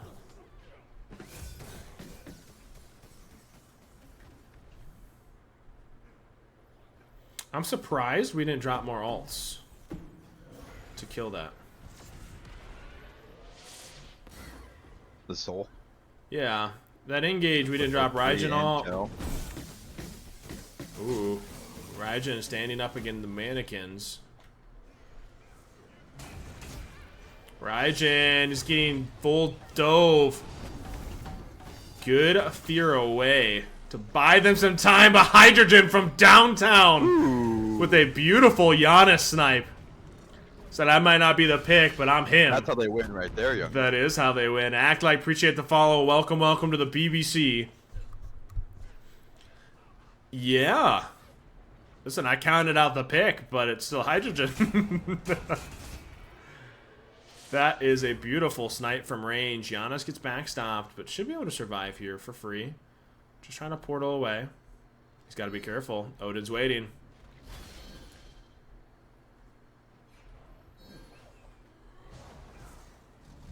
Does he get he got caught on the stun. Raijin able to find the pick. Just overstayed, getting caught by the Sobek. It'll actually force his beads as well. Now Soul in a rough situation. Who doesn't have beads for the pluck. Now Raijin can dash in. Deciding not to. And a beautiful stun by Odin. And Raijin dashing in for the kill. 2 down. And an easy red buff, or should be, for Dark Moon. It was looking so good for him, too. Yeah. I mean, you don't have beads now on either one of those DPS, which gets even rougher, right? I think it goes from bad to worse. That's 2 T1s for Soul. Raijin able to cast on this Wukong.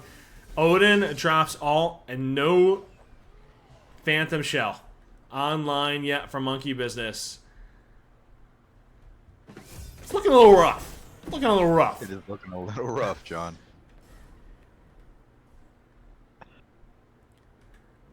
Yeah. I'm not sold on this. I'm not sold. I'm trying so hard, man. Like, that Soul Eater, this is a lot of healing into an Odin Sobek horrific. They're scaling, 100%. I got it. I'm letting them scale. Let them scale, let them scale.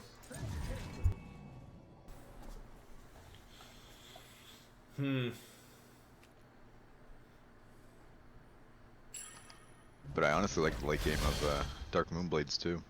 Yeah, I don't think it. It's still an Odin. Yeah. You better see 3 Phantom Shells on the side of Monkey Business to survive that. And even then, the damage from Odin is not gonna gonna matter. Yeah. I feel like he's 2-ing that. I know he's going book and tablet, but he's not even breaking the shield. Yeah. I genuinely think even if you kill this, you kill the Raijin, do you kill the tanks? No. I don't think you do. I think, okay, Soul's build's a little interesting. Beautiful reaction time by Giannis with ult there. I think she can shred him late game, I do. But she's building an ability base still, though. She's not auto attack, she's not rings. Look, this guy's literally got Soul in his name. I think. I trust him. I've checked leveling order before, but I'll check it again for you. Typically, I do that right around level 7 or 8. Hold on. Beautiful dive, and she still doesn't have Phantom Shell as the damage there. Like, you have Shell, we haven't got Phantom yet. I'm losing it. I'm losing it, chat. I'm trying. Please, I beg. I freaking beg for us to build Phantom Shell.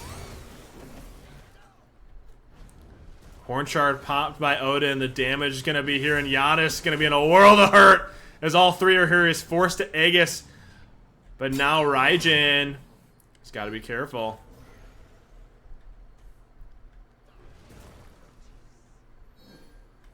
I mean, surely we see this upgraded now. This is... I don't know.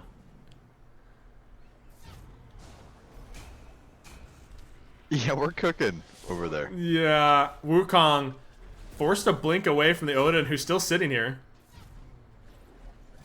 They are able to secure blue buff.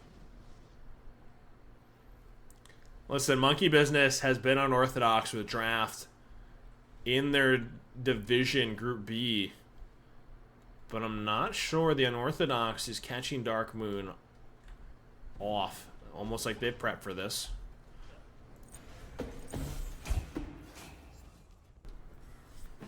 They are going this all in on this lifesteal. I'm assuming Yana's going to be going Chronos Panic, trying desperately to get any kind of cooldown.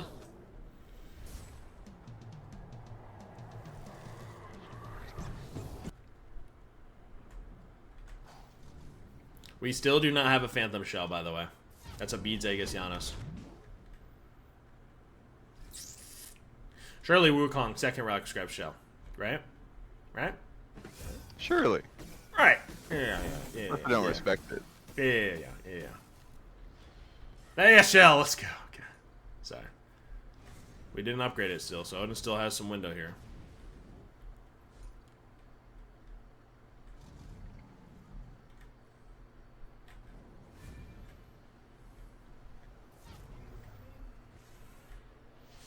I love watching this Odin Sobek step forward. All three members of Monkey Business have to. They are forced to back up. Raijin gonna be the target of some aggression here. They're trying to get on top of this They're trying to get on top of this Raijin. And the Wukong actually full sends. Giannis all from downtown just misses. Only barely, but the shell not available for him. Getting caught under tower in Odinal. And how many times they're dying in this cage? Can we just back and upgrade that, please? I feel like that is just going to give them the chance to dive that. They almost killed the Raijin regardless with Giannis ult, just a little off.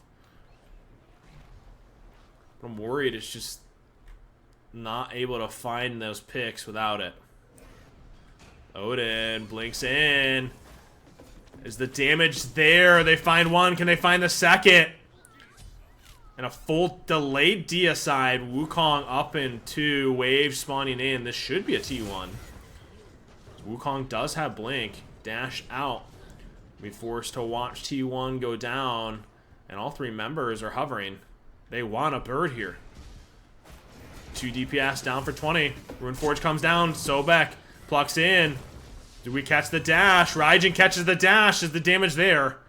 Unfortunately, cooldowns weren't. Wave just starting to push. 5 seconds. Not going to be in time to kill the bird. Decides to go all the neutral camps to get as much farm as possible. That's a massive lead for Dark Moon. One of the largest we've seen in a minute.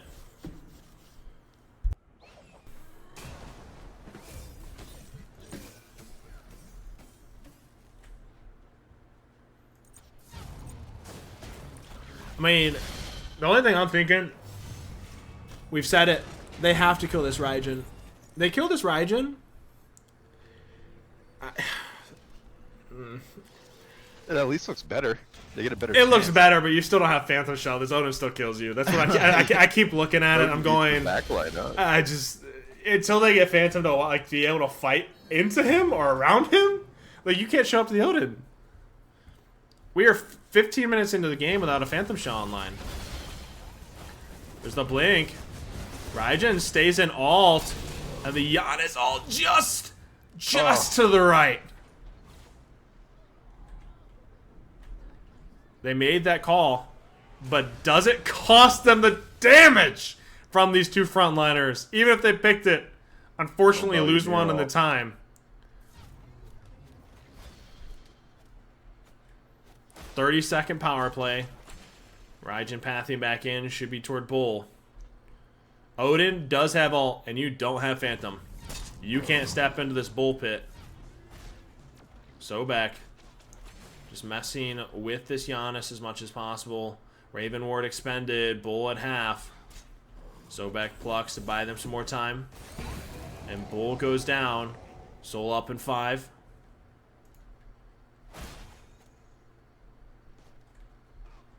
All 3 members strong. Bird defense. Taylor. No Phantom Shell. No Phantom Shell. No Phantom Shell. Do you think that's going to cost him here? No, they got Disaparate, so now they can actually just focus it at this point. Wukong dashed in. They're just waiting.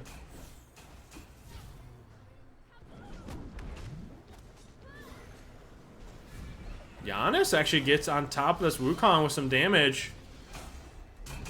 But Odin getting a fair amount of damage on these back two. He's here alone. They just can't kill him. The damage he is doing alone. Sobek coming at all. They do not have Phantom Shell. As they wait for the damage. Is it enough? But Soul actually finding a trade. So actually a 1-for-1. But the Wukong shells in the back. He's forced into ult. Beats through. The damage might be there. Wukong going forward. Should die to good Aegis by Habana. For the bludgeon. Does it allow him a chance to survive? I genuinely thought he was dead. And the timing of the Aegis worked perfectly to allow him to survive. The Soul, you'd mentioned it, actually have the ability to kill this Odin. But Soul does not have beads, and you're hovering a Sobek. Giannis and Odin almost spawning simultaneously. So Bull worn off, essentially defended by Monkey Business. So some decent value in a 1-for-1 trade. Ultimately, Monkey Business getting the better hand of that. But will it be enough to defend again? As their Sobek is level 20. This shark is swinging in a starter online. Going some damage. This front line. Yeah. I'm not counting this out, though. I'm not. Listen, at the end of the day, they kill this. They have to kill the Raijin. We talked about it a million times. Can they? Can they kill the Raijin? He doesn't have Aegis. So you have a window. 60 seconds. But equally, the Giannis doesn't have Aegis either. And we do finally have a Phantom Shell. It's down, but you have a Phantom Shell. And that is no Runeforge. Instead, going Jotun's Soul Eater. Some big life. I don't know if I like that. Life stew. Some big life steal from the Soul. Raijin gets blink dashed on. Giannis ulted. Does he catch? He's just. It is just off. Raijin in ult. Forces both these DPS back. Odin with the blink cage. They have the Phantom Shell to get out, but will it allow him to survive? Med used. The cooldown med by the Odin. It's actually going decently. These fights are swinging, dare I say it, in Monkey Business's favor now.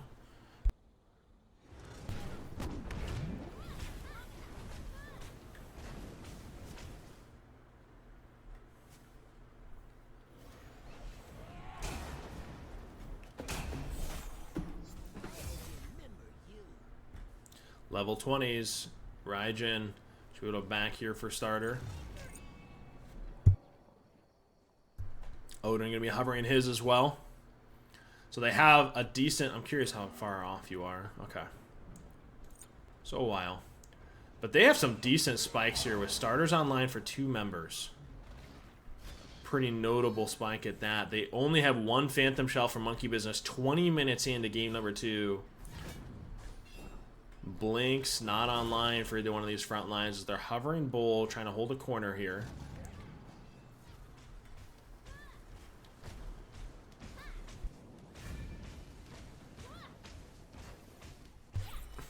They are standing on wards. by Monkey Business. The Zapperay able to get this soul out of danger. Good Aegis by Raijin once again. But he catches the brute weight of that damage. And unfortunately, in cage. Is it enough? Does he kill the Raijin? The Raijin dashing. The Wukong dash finds 2 members. 50 seconds. And Dark Boon with the ability to end this game and this potential set. Can they find a way to win it? Giannis getting caught in Odin Cage without anyone near a Phantom Shell. Potentially costing game number 2.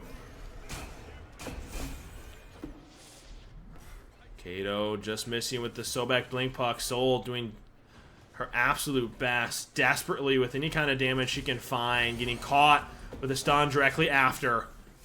And a delayed deicide. Dark Moon with a 2-0 over Monkey Business. I'm not gonna, like, I don't want to harp on it, but at the same time, we just don't have Phantom. Like, Odin does so much for them. It's just so rough. But I think the bigger, you did miss a lot of bucks, kiddo. The bigger the thing that to vote for who you think is going to win game number 1, Paul Ferreira Warwick for Celtic Banshees or Sonny Yashatekers for the Giants. There's the Ravana. Okay, so I'm not... They continue to go with what they know and what they've picked before. I'm interested to see how that actually turns out for them in game number 1. Can't vote's crazy.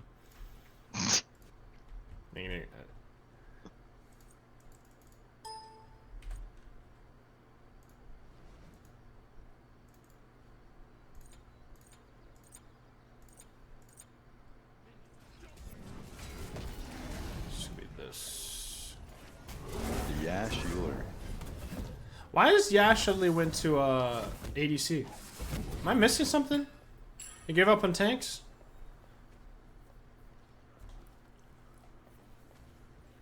I don't know.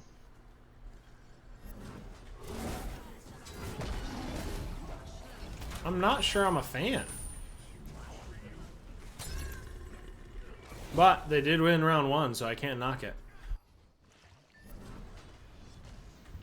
Purple buff, gonna be hovered here. This could, I have to say, I favor Celtic Banshees heavily. This Cthulhu with no auto attacker is gonna be real rough to deal with, played correctly. And it's obviously Paul on a mage. When it comes to money, he's gonna play it damn near perfectly.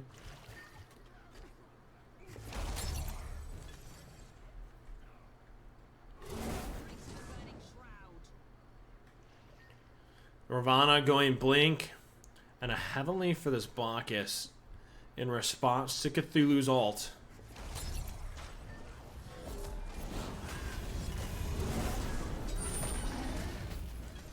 Cthulhu getting focused down, he's actually forced to beads.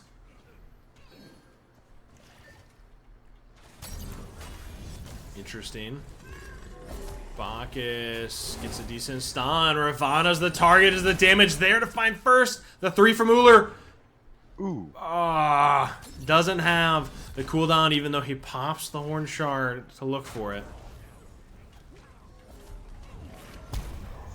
I heavily favor Celtic Banshees draft this Ravana into an Ares with LaFay, as well as the Cthulhu without an Execution auto attacker.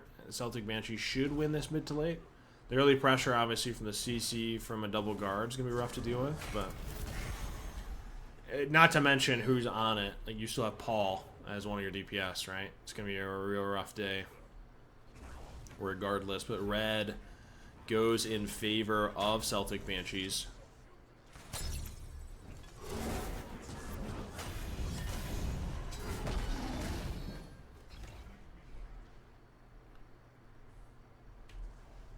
Double guards are actually looking to invade minis here.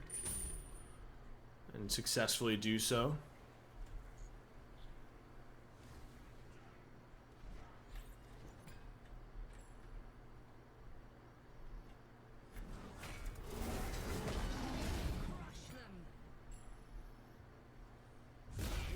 What do you think, Taylor? How do you, if you're the Giants, how are you finding a way back in? Uller just connects with this LaFay? We're playing for 30 minutes, man. We're playing to where Euler is doing a quarter of their health and a 3. Okay. And then maybe try to dive out one of the back lines with the Ares and the Bacchus. They'll definitely be capable of it. Checking leveling orders as we're pathing in. Yeah, these are going to be late game drivers. However, they look for an all-in as the Ullr's not here. Do they have the damage, though? Good flop by this Bacchus. Unfortunately, just not enough. And first blood going in favor of the Celtic Banshees, unfortunately, on the Cthulhu. Would have liked to see that place the gold to somebody else, but you'll take it.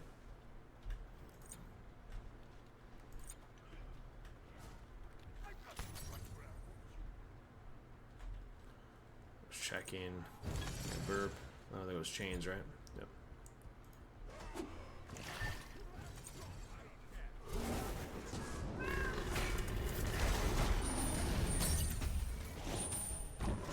The Cthulhu beads, and we're up right back in as the damage there. Forced to Horn Shard. Does he get the dash back up? Unfortunately for the Bacchus, you focus the Cthulhu, and the other two are running rampant.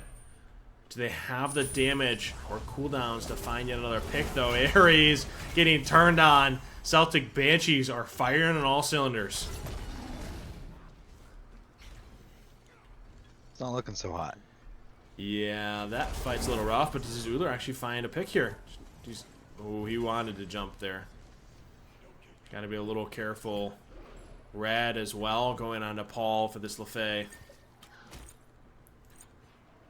Yeah, that's a spike we're not wanting to see this early, especially for an assassin mage. Is that a Pridwin?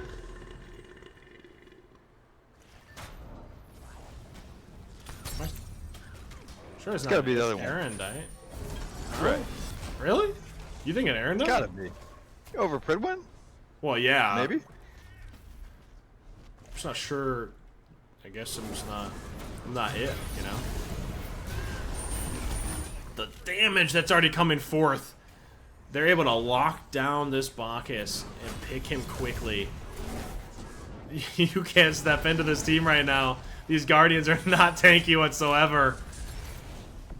And this Ravana Cthulhu can do no wrong. Celtic Banshees are speed running this game.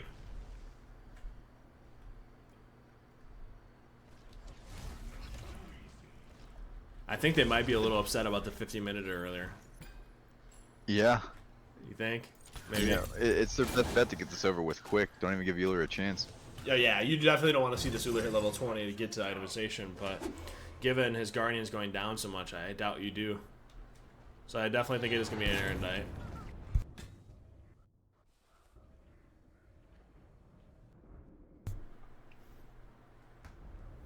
15-minute-er? I don't know.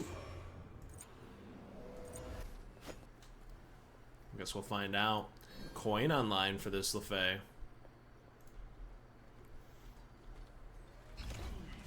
This Uller is level 10. And this Ares, level 8. Just level 8. These guards cannot step up. The guard, especially Ares, right? You're just going to get rooted and slowed and just fully blown up. Especially with Percent Pen now online. I don't know if these guards can move. I think it just goes poorly for you, right? As they're both hovering this Jester.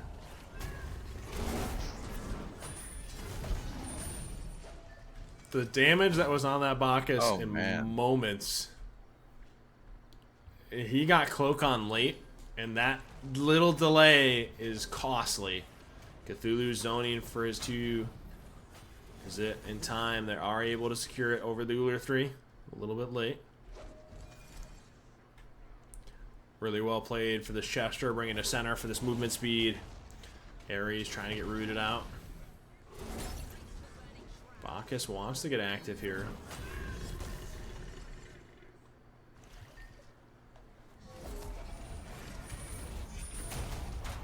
Ares getting some decent chains. LeFay hovering over the wall, waiting for purple buff to spawn.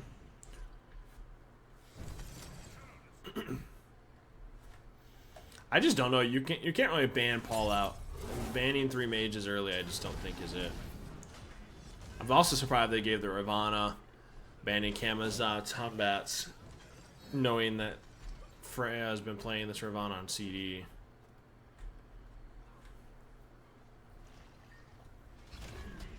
You'll be banning, and big shock. He's been playing it a fair amount of league. I'm just surprised we let it through in tournament.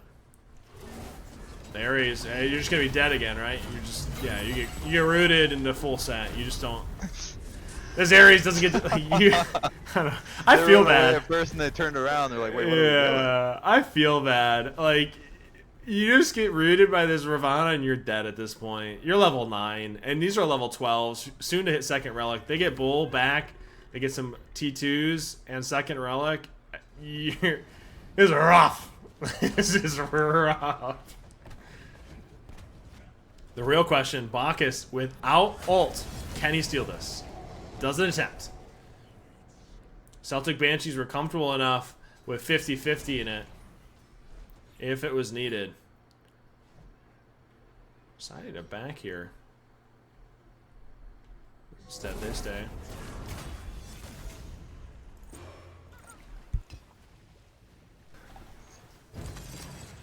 Checking for second relics as they're backing. An immediate chat. Upgraded Bracer. That's scary. I'm nervous. I'm nervous for what that is. 15% movement speed and 10% increased power. He puts that right between T1 and Bird. Yeah. I'm a little concerned for how this next fight's going to go. Ravana has Blink. It is notable, Paul is running only 10% cooldown at current. Prioritizing his percent pen to destroy these tanks and do so quickly. Bacchus jumps in alone. He does get the stun, but does it end up costing him? Warwick on this Cthulhu able to find a pick. Aegis forced, but Ares is being targeted. Bull warned off, but can they find this pick? The root, unfortunately, a little too behind this Ares. Ooh, that's some big damage via an Uller Axe. They can potentially find a pick here. They do. Yash on this Uller, showing a little bit of life for the Giants. Trying to fight their way back into this. LeFay not going to be able to do anything from range. Yash is not having it, and he's not going down without a fight.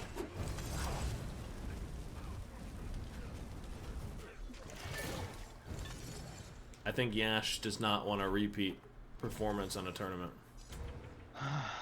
It's not looking good. It's not looking good. But a T1 would actually be a pretty big one here. I'm a little concerned they potentially overstay, though. The Ravana just spawning in now. That LeFay 3 with coin gonna be real rough to catch her. Ooh. LeFay not able to stop the back of the Ares.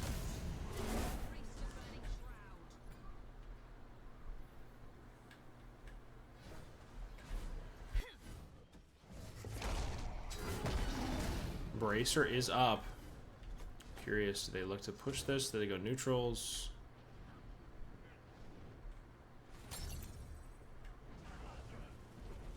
That is a Blink Bacchus. Ares does not have second relic as of this moment. Ravana catching an axe to the face. Unfortunately for the Ares, it's double alted on his pull, but does he get poked? He's forced to beads the root from Ravana and actually survives this engage. Definitely gonna take that as LeFay pulls red buff.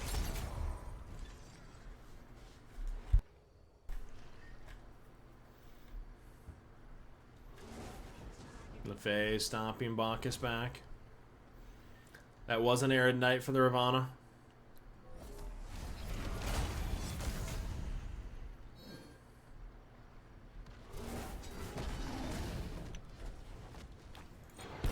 I gotta give credit where credit's due. Yash has been doing it really well in an Uller. Especially for being a tank main, he isn't being over aggro. He knows his moments. He's picking them well for when to go in. And he is catching this Ravana on some of these axes. I'm excited to see if he gets the chance to get to late game. If he can be the winning, deciding factor for the Giants to come back into this. It's going to be a nail biter.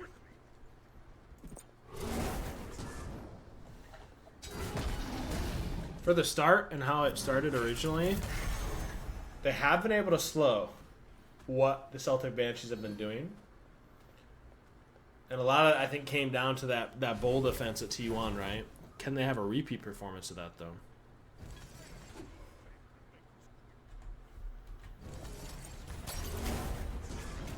Ares Bacchus is hovering right here on choke point.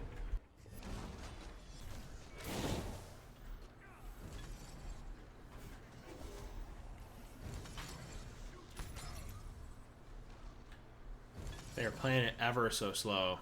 Developers lost in game 3, unfortunately, in a 50-some minute banger.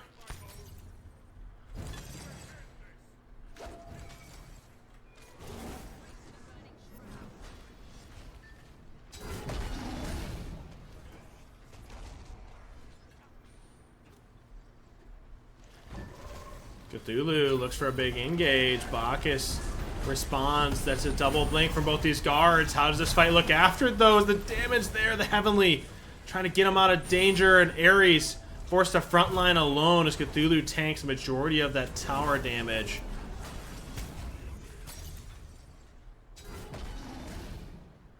No, Yash has been playing ADC for them all night.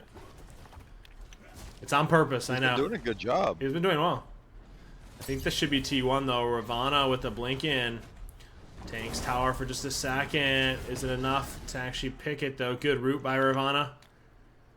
And a red buff is up. Uller and Ares forced it back. Bacchus is here alone. Doesn't have all. Surely doesn't leap in. I'm surprised by this. Why are you hovering? Equally surprised by the Uller staying. Get speed. Trying to get as much farm as possible.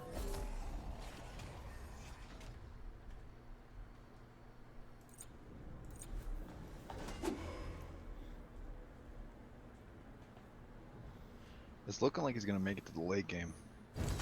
So Paul on this LeFay prioritizes 40% pen and Soul Reaver, well over cooldown, to try to do as much as possible to these tanks, obviously reflected in this lead, and also the damage he is putting out. Cthulhu getting caught by an axe. I mean, given the lead that Celtic Banshees have, it's not reflected really well on the map as of the moment, as both T1s are standing at 17 minutes in.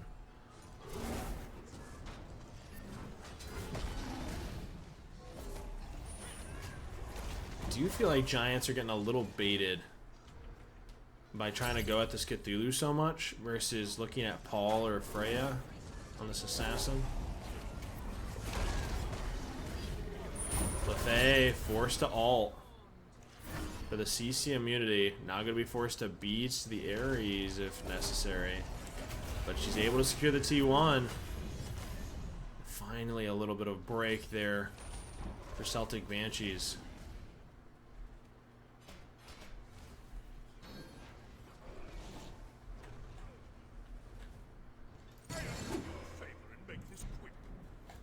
Uller level 19.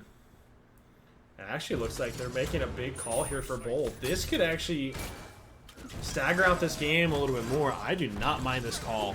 It's a really good heads-up call by the Giants to make sure if Celtic Banshees want to be aggressive, they will have to tank that bird. I love that call by Giants, whoever made that. Really well done on a macro side. It's going to put the Celtic Banshees, delay their push a little bit more. Give the Zooler starter, get your guards, some more items, potential defense. The real question is, can this Cthulhu tank up long enough for his team to find a bird, though?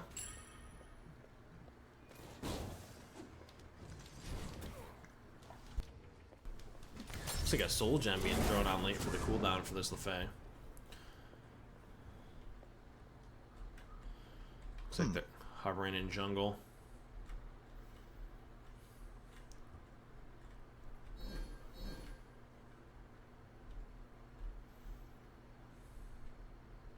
Yeah, this is going to turn into just kind of a stalemate for a minute. Uller has starter. He's the first one to have it. It looks like, I don't mind this call at all. I didn't even think about it out loud, but Celtic Banshees look to stagger the wave, or freeze it if you will, to force the Giants up. If you're not going to come out a bird, we're not going to be able to tank it in front of you, so they decide we're just going to wait here and let the waves meet and try to force a fight on our end, knowing we have the lead at current moment.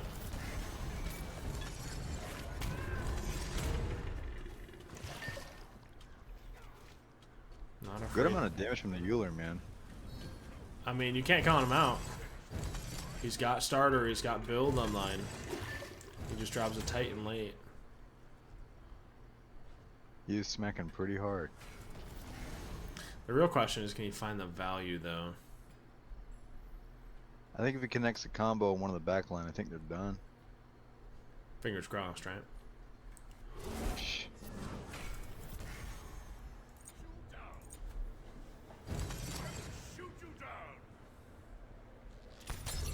I mean, it's going to come down to we have to wait for Bull, right? Celtic Banshees have to wait for Bull here.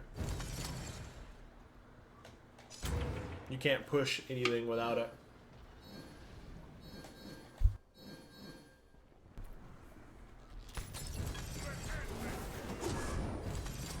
Ooh, these guards getting caught out. I don't like this. Does it get caught?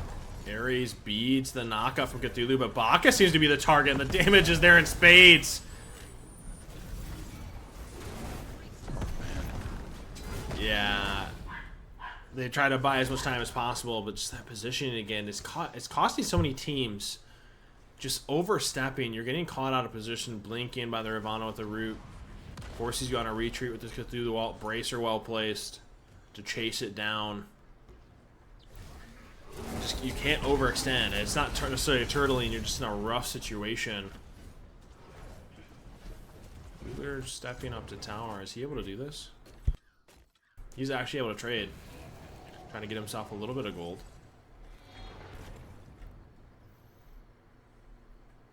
But is the Ares caught out in trade, though? The Ravana forces the Ares blink to get him out of danger. It's both relics off this Ares. It's going to be a rough situation when you start talking about a bird push when the Ares doesn't have any real survivability. Looks like the call to back for a biggest spike as possible before pushing bird. And you have no relics on this Ares, you have no heavenly. And now we're talking about a bird defense. This could be it. Celtic Banshee is looking to secure game number 1 and do so definitively. I don't know if the damage from Uller is really going to matter.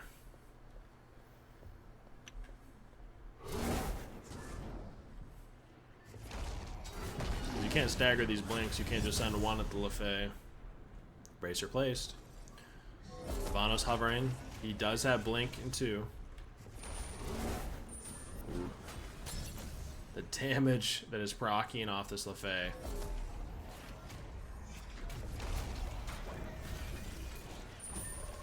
Cthulhu actually beads, dashes forward and goes into ult. The damage from this Uller actually insane. Damn, no way. Appreciate the follow. Welcome, welcome to the BBC. It's the Fae trying to do numbers. But the Uller eviscerates. Oh, there we go.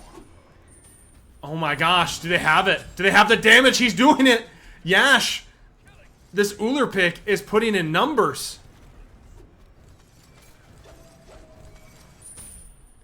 Surely not, right? He's going for it. He's going for it. Does he find it? The axe, this is it. Can he find it? Oh, it's over. Can the wave's back here though? The wave. I don't think he can secure it. I don't think he can do it. They need the wave. That's 20 seconds. Wave's here. I think they only get bird. I don't think they can end. They get bird. 14 seconds. That is phenomenal. An absurd misplay by Warwick. Beaching, dashing in to an Uller almost full build. Yeah, they have to leave after this. 2 are up. He wants poke. He's taking it. He is feeling himself with this. You gotta be careful. Ravana has blink up. Someone needs to play some Giga Chad music for this, sir. That has to be a heavy swing, right? Yeah. That is huge for them. Good recovery. Yash will not go down without a fight. This has been nail biters for Celtic Banshees. Just absolute long, elongated games. Potential overextensions. This is dicey now. It's anyone's game. Yep. Both birds are down. This is a one fight, either way. And this Uller's level 20. You're talking full builds. Jesse ain't gonna have a bedtime.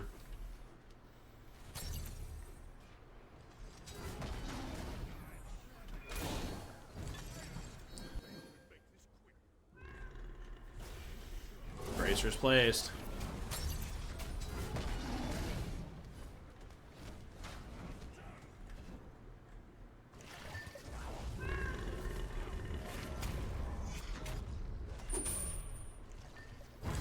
Interesting question. To pay worse players? I have it quote unquote diversified where the $3,000 had a lower division and upper division. I wanted it being spread amongst the community versus just rewarding the 1% or top 10 players for Joust. Because it's my money, right? It's me going, hey, I've made $2,900 from Twitch this year and have been paying out over $6,000 between a tournament and this league. And I wanted it to be spread amongst the community to give back and to help grow the Joust community versus just pay the top 10 players because they are so good, right? That was the heart behind it and what the intention was. Good Aegis. Both relics off the Suler.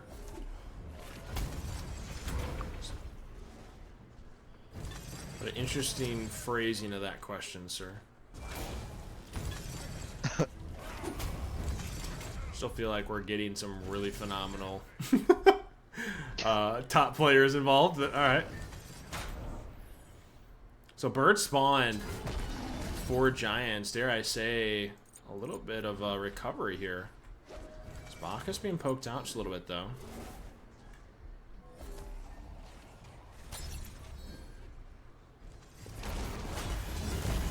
Honestly, that's interesting. I don't know if it's sometimes Smurf people coming in under a different IGN to ask those kind of questions or being more aggressive. I'm not really sure.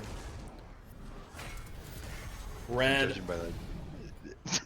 You're judging by what? I know. The IGN. No, I should have stopped the comment. I should have stopped the comment. Yeah. Good call, good call. You're fine. Down, boy. Joust. Mega Royals, appreciate the prime sub, sir. It is a weird question, but it's alright. I get to deal with a lot of weird shit behind the scenes. It's okay. Questions are welcome. I have no problem with it. This Uther actually just jumped toward Bull. Can we talk about Taylor? Look at this ward pressure, man. Oh yeah, 3 sentries. I love wards. We do love wards. Uller. You know, if you would have asked me 27 minutes ago, based off how the first 10 minutes of this game went, would Giants be the aggressor pulling bull? No. I would have said the game was already over. Instead, Giants able to secure bull and now backing off.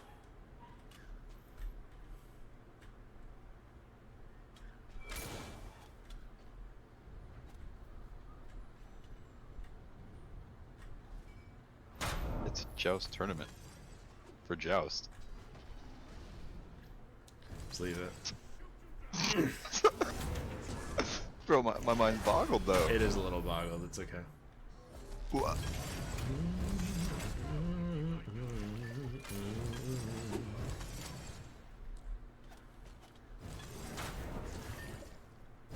Oh, Ravano's looking. Oh, the root just off the mark.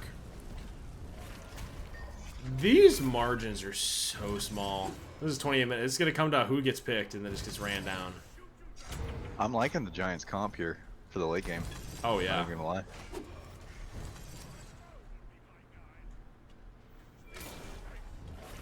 I have to call out, dude. This Uller is doing some work. Like, all shit aside, he's keeping up with this Lefay who's hitting a double Guardian. It's 30 minutes in the game, and he is fighting back.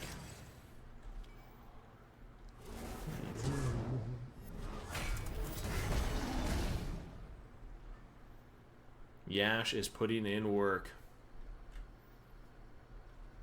Welcome, welcome. Appreciate the follow. Red spawning.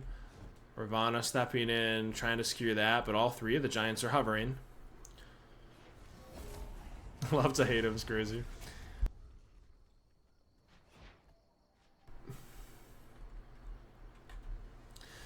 So I am gonna just add this comment, and I'm gonna leave it, right? Because I'm not want to talk about it anymore. There's one thing I have learned. I have put just short of $20,000 in the past 16 months, right? 16 months, just short of 20K into the Joust community. Okay? I have made under 10. Yeah, not even close to that, actually. It's probably more like 8. As soon as you put money into tournaments, leagues, into the community in general, I don't know how else to word this besides shit gets weird. The behind the scenes, the garbage we have to deal with, a perfect plan can go absolutely sideways because people decide to act a certain way because money's involved, right? I can make rules, but people are going to try to exploit loopholes. I can try to stand up ground and make, hey, this is the rule. Situation gets gray, and there is no black and white. So, I can get smack talk, you can call me shit. Hashtag Team Meeks, call me garbage, I'm a dog shit person. At the end of the day, there is no perfect. And I will try my best to improve it, and I'll continue to observe, hear the community, and make edits, but I promise you I would love to see people try to do what I do. I promise there's a reason nobody's doing it. So, here's that fight we were looking for, though. They're forced to heavily, and they just get out and push back. The disengage from both these teams it's just constant kiting. Neither one of these teams willing to take this all in. However, you did burn Aegis off the Uller, the Blink Ravana ult directly after Shmiji with the Prime Gaming Sum. Appreciate you, sir. I know I should expect that. Smite is full of wonderful, interesting people that think they can say or do whatever they want to behind an IGN because we're not real life. Well, guess what? It's real life, and I'm putting real money and trying to make a difference. I'm surprised with how much Celtic Banshees are giving up this Bull Demon. Like, that is like your way into the bird, right? And that's 2 Bull Demons in a row. They gotta be feeling the heat from the Euler. How do you... I'm trying to think. Like, at this point, you want to just kill this Ares, right? But he's got Mantle, because they know that he wants to be the target. Racers just use This Uller is swinging. Broad Attraction, appreciate the sub. Welcome. Been an OG since day one. Ares is the target. Can they find it? Paul does, able to push his way straight through. Uller's hovering. Beads are used. The damage is there. The knockup, is it enough? And they find it, 2 down. 60-second timers. And they can do it. Uller forced to fight his way. And unfortunately for him, Paul finds the deciding. A GG game number 1, Celtic Banshees. Yeah, it definitely came down to, like you'd mentioned, that overextension under a bird, trying to get to Paul, and now he can engage, versus Celtic Banshees were being the one trying to engage, and they couldn't catch this heavenly...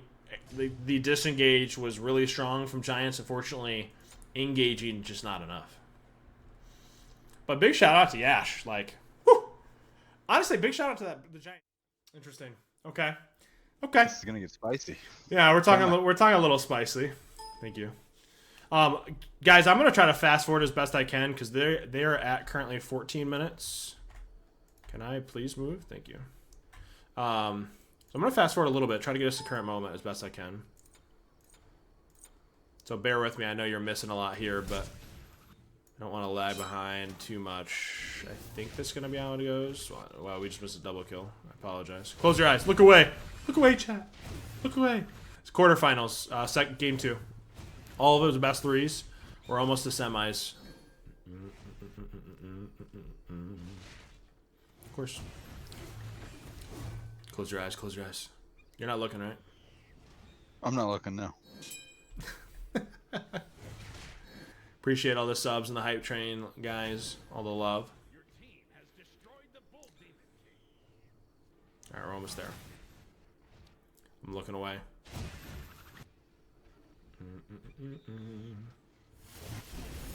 So it's the Wukong full damage. Alright, surely we gotta be getting close, right? I got a Phoenix at 12. Yeah, this is rough. Alright, current moment. Right now. There we go. There's a lot to talk about. It's a 14-minute bird. They went 1-1. Do they get this Wukong out? Oh, he doesn't get out. Yeah, that's a full fire wave if Vamana here alone. You know, fast forwarding it might have been just the whole game. I don't know. Oops. That's how it happens. Yeah. There's a lot to talk about, clearly, but 14 minutes. I do want to talk about briefly the item we'd mentioned. This new item, Equinox. That's picked up on... Chevy. We haven't seen it at all. Picked up on 2 members. Or 2 characters, well, 1 member of each team. What's the thought process on this for the auto attackers? Like Erling can use it more than Vamana, but... yeah. Vamana, I don't know. It's just a weird one. But Hasten and Equinox, this auto attack centric build. Interesting. I mean, looking at his damage, you know. I mean, the damage definitely... It's translated. But I do think it's almost... he's Assassin-esque because he's almost full damage, right? Like, the only thing he's really got for protection is the Berserkers. And it's clearly just being ran down. No. Erling's using it great. I'm talking about the Vamana. Yeah. Vamana's not gotten the most amount of use out of it. It is a double heavenly to Bacchus. Gets plucked under.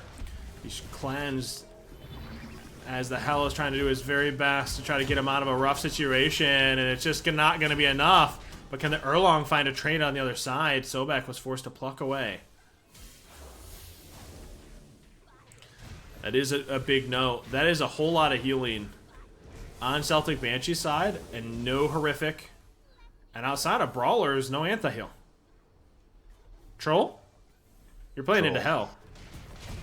Erlong. Bach, like all 3 of them have healing. That was like you in that Aphrodite game. Yeah, I don't talk about it.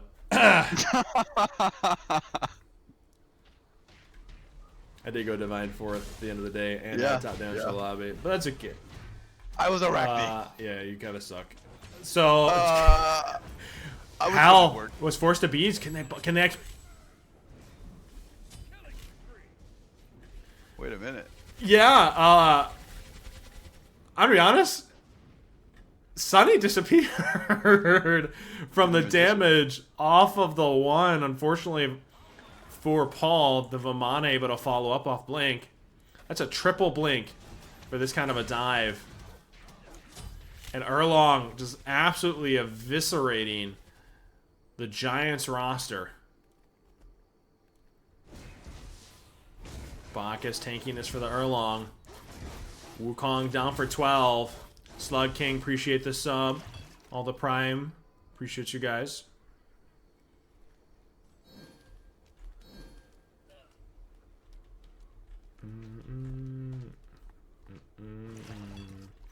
Bull Demon pulled by Erlong Shed. I hate this. Especially, I mean, he's just looking for farm at this point, right? But I'm not sure I'm about that. So you already have Bird.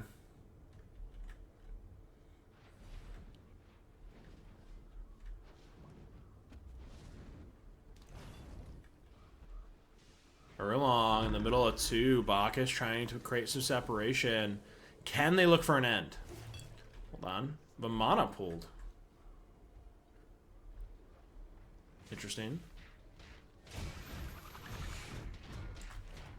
What's your thought process? Obviously, they can't go triple tank, right? So you can't be running it down that way. Wukong being forced to full damage. Do you think they have the ability to win this game, or is Erlong just going to be absolutely wiping this? I think everyone has the ability to win it. You know, one team fight going sour can give them a W here, but yeah, I don't think it's in their favor though. I mean, Hell, Erling and Bacchus. I keep looking at the lack of anti-heal. You only have brawlers still. Final item slots are being placed, and we still don't have anything. They just feel that they have enough damage to turn that completely. I know Paul's punching the air and wants to punch me in the face, considering I'm not letting him build defense. I can tell you that right now. Any hell in this situation wants to happily throw some defense on. Unfortunately for him, not able to. Do you think these starters are going to be oh so important? Bomana hits level 20. Everyone else currently waiting. Yeah, the animosity is going to be interesting. It's going to be huge. 3/4, but can we find it? It's going to be huge, but is it enough?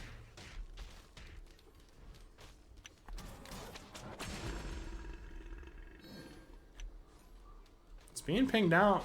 Bull's wearing off. They got to pick a time. Do they want to go in here?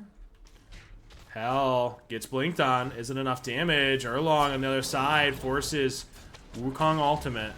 They immediately change focus. I don't mind that. Nice little divert. They do secure tier 1 with it.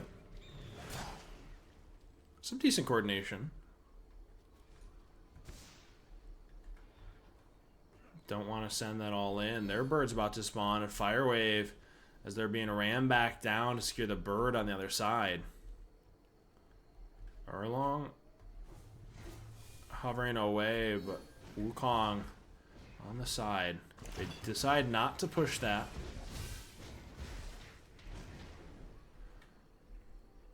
So last Fire Wave actually going to be secured. Again, we talked about this before. A little bit of a fight back in. This lead is not near what it was in Game 1. So this composition actually doing a little bit more, but can they do it without that Uller? Hal still level 19. Just takes over that 20. You give her a red buff. They give it to the Erlong. She has speed. Okay. Animosity online on the Vamana. It is online for the Vamana. And the Erling. I think that's more dangerous on the Erling, right? No, this quarter is roof. So. However, excuse me. The Erlong was plucked, and there was no fucking, you know? I'm watching the same game, yeah. There's no fucking. I'll fucking. That is not acceptable. There was no damage to that Erlong dealt off of that block. Do you think it's because they're, like, triple frontline? I mean, I think they just want to kill this hell. I see. I just don't... Let's see, but the other side of that, you want to kill the hell. You can't kill the Erlong. I don't know if you're winning. Who has 23,000 player damage, by the way? I think it's just a matter of time, right? Because that's just how that goes. Like, as soon as you don't kill Hell, right? As soon as that doesn't happen, Derlong kills all of them. And then you just lose. So you have to find an opening or something. But you're not killing this Erlong. I mean, look, he's here on 3, right? He is alone in 3 members at this moment. You're telling me he's in 3 of you, and you put him to 3/4 still? Like, if that doesn't tell you the current game state, I don't know what does. And that's not meaning to like talk shit. That's just you have to be able to kill that target. Like, the Hal lives, you just lose. Is what you're telling me. The sentry pressure here by Celtic Banshees is crazy. You see this game? Krishoa, that's crazy. You see this game? Does that look like the finals? I'm not in it. That's what Krishoa's saying right now, chat. Can't be the finals. I'm not there. The hell? A stupid fucking question.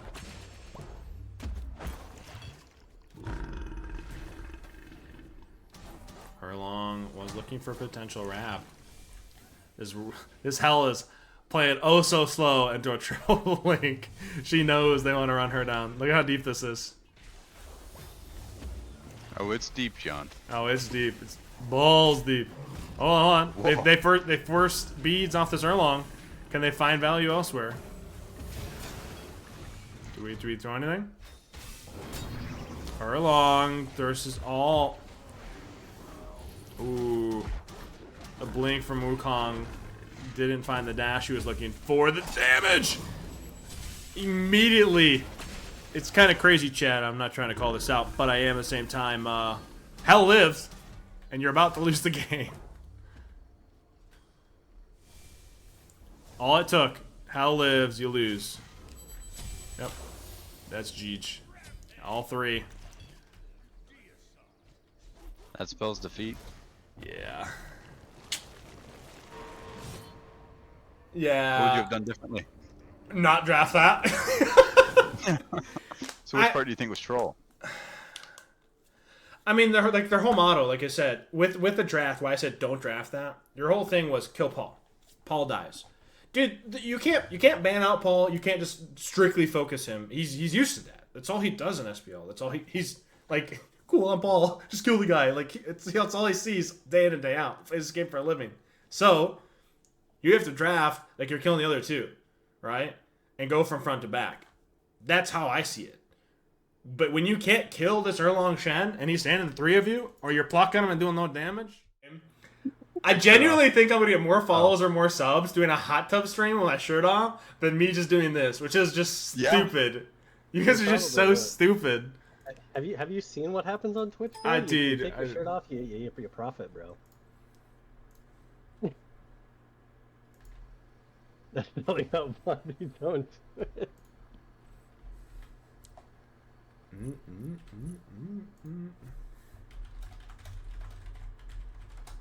I'm just waiting for the duel to come back on the fucking the Blindly Rewards challenge. That is selling out first, and that is never coming back.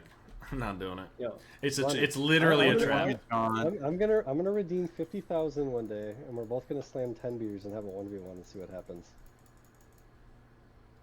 I'm just gonna get shit on, bro. Like it's me, dude. I'm already bad at duel, and even if I'm drinking, I'm even worse. Like, what? We both need to play like Ulu 2. So oh my gosh. of our abilities. Nobody wants to watch that. I did a drinking stream and went crit Hercules, bro. I did pop off, but it wasn't. Yeah, whatever. Old times. All I'm saying is, when we're drinking, we win Joust games. True. That's true. Regardless, back to the current hand, like the game at hand. Counteract Fan Club, Crib Discrushers, semifinals, game 1. We have a double frontline ADC. Who do I want to win? Yeah. Don't tell him, but Counteract Fan Club. Ooh, yeah, man. But will he win? That's a good question. The Charybdis Crushers, they get my vote just for that name, bro. You think? Dude. I don't know if I can give it the vote because I need to explain the Crusher and the Curved Disc Crushers. I don't like them because of the name. That's probably what's going on there. I mean, both the banners were L's. Am I not thinking of this the right way? Probably not. Oh shit. But at this point, they are fighting to go to the finals and secure at least a little money, or a fair amount of money, to their names. If not, fight for third place. They've worked this hard, 8 weeks. Can they find it now? This is the Blondie Joust tournament. This is the most serious games that have happened in 6 months. Yeah. True. And we're talking about how much we're drinking right now. Ooh. Nice little pluck and impale it under tower. Oh! Oh, I'm gonna hype cast this shit so hard. Beads are used by both frontliners. Anybody died. Oh no! Otter's in trouble. Otter's in trouble. Fab Duels is trolling! Oh, what a pillar. Ooh, explosive kill on Fab Duels. Fab Duels. F6, That's chat. for the Curved Disc F6. Explosive. Fab Duels dies on her trash. GG. Fab Duels is trolling. It's just round 1. Is it? Mm. Yeah. This is technically game 1. Imagine getting first blooded. I mean, listen, at the end of the day, he did make it past round 1. So, it's still a win for Fab Duel. He's gonna hate me for that. Oh no! The act. Oh, and the second kill. Oh no! It's going downhill and it's going fast. Did they drink some before they went into this? Maybe. Maybe my team did, bro. Did you watch us play? No, I did not. It was a bad. You're probably glad you didn't. A little rough, huh? I don't know. That's 2 kills and 1,100 gold at almost 3 minutes. Talk to me, Bolden, about this Equinox item, especially first on an Erlong chat. What's your thoughts here? That item is probably one of the best items ever put into the game. Really? So... That strongly? Yeah. I probably wouldn't build it first in Joust, but it is very strong. And the best part about it is you can say you're giving everybody back shots with it too. So.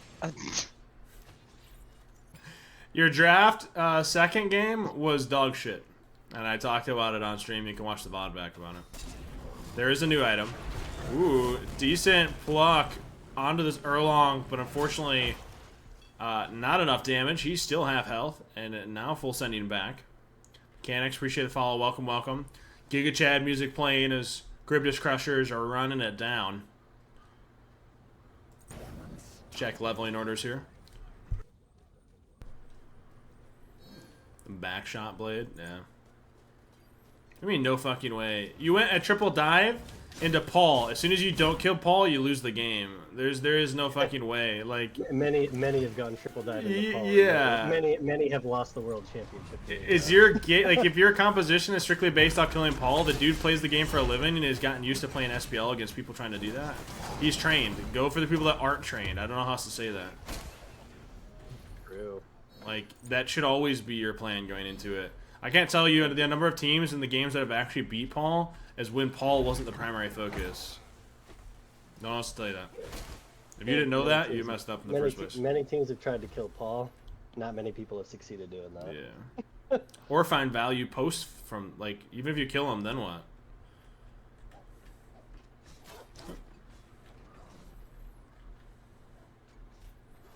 Yeah, Sonny, you can't be stepping up to the goat like that, bro.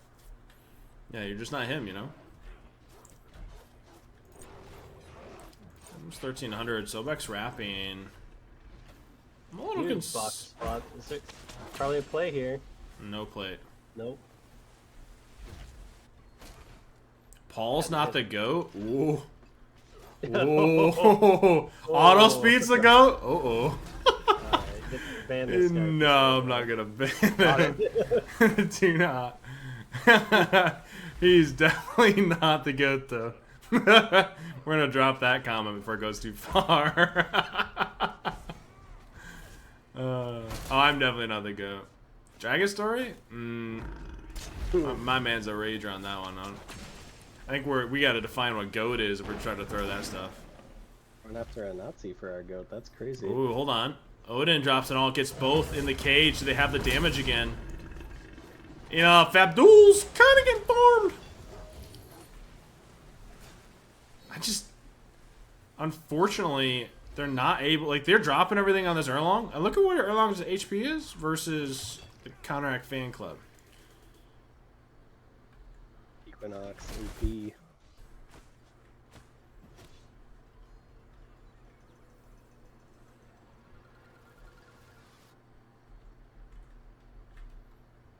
Equinox is OP. They need to take away the double effectiveness against gods, and then that'll be a lot more balanced. But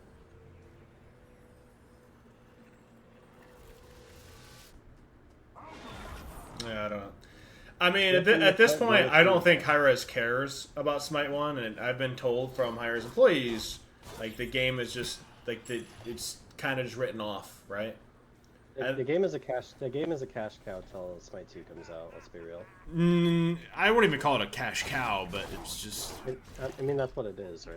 Like, yeah, it's just business. They're selling skins so you can get them in both. Yeah, I mean it's a smart business decision. Yeah, that's all it is.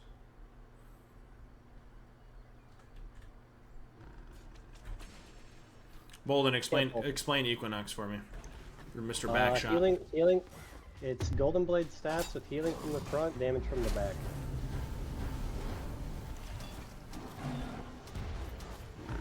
And it doubles on gods, so it's really strong. Red spawning. Just imagine if Death's Toll was an item that had Golden Blade stats, but you did damage from behind instead of healing. That's what it is.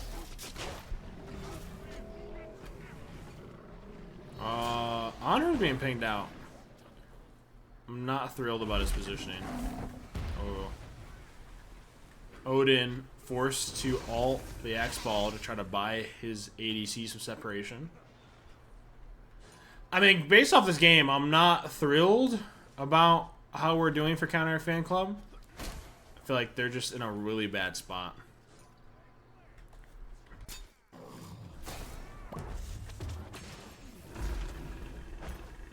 They do have double stack Thebes, which means they are probably stronger than them right now in terms of items, but they are behind. I just don't know if you find a way back in, though. Like, Yonner is just gonna get actually raped. They are super reliant on Anher's damage right now, because they're double full tank. It's gonna be tough.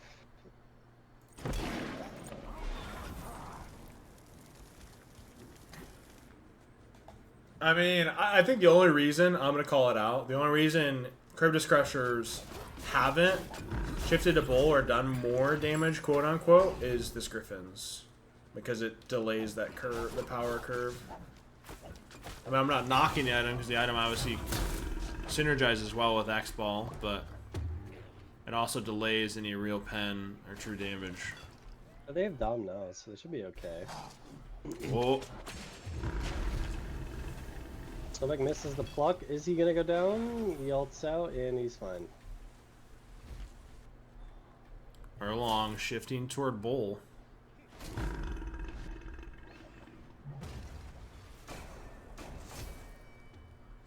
Erlang can probably actually solo Bull with Equinox, to be honest. Yeah, he very easily can. Yeah. Yeah. They know he's missing now. Yeah, fun fact, Bologna can solo Fire Giant with 3 items with that item, but you know, it had that is so bad, bro. It's They so get dumb Bull. he can do that. Yeah, I mean, it's just Death Toll on steroids. It's kind of crazy. So what happens if we try Death Toll with it? Like does it synergize or no? You heal for a lot, and you are untradeable in melee range. Interesting.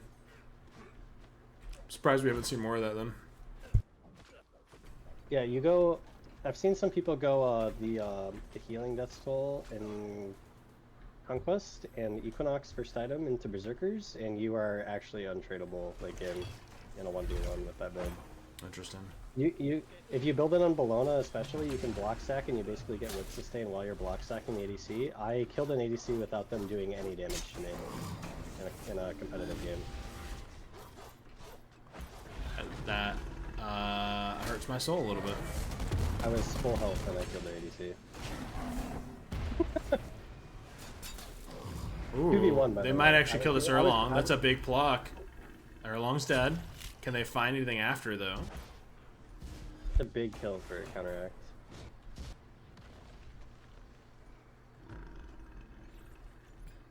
Problem is... That's really big. I would like to see a little bit of damage out of the tanks, just so they can put some threat on the X-Ball without the on-her hitting him, is my only issue with their draft so far.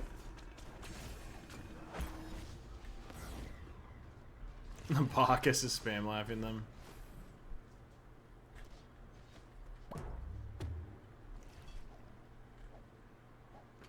Yeah, a build that I've seen in Conquest right now is Death's Embrace, Equinox, Kins, and you cannot fight that into an auto attacker as any character in the game. You can be Miss block, he's dead.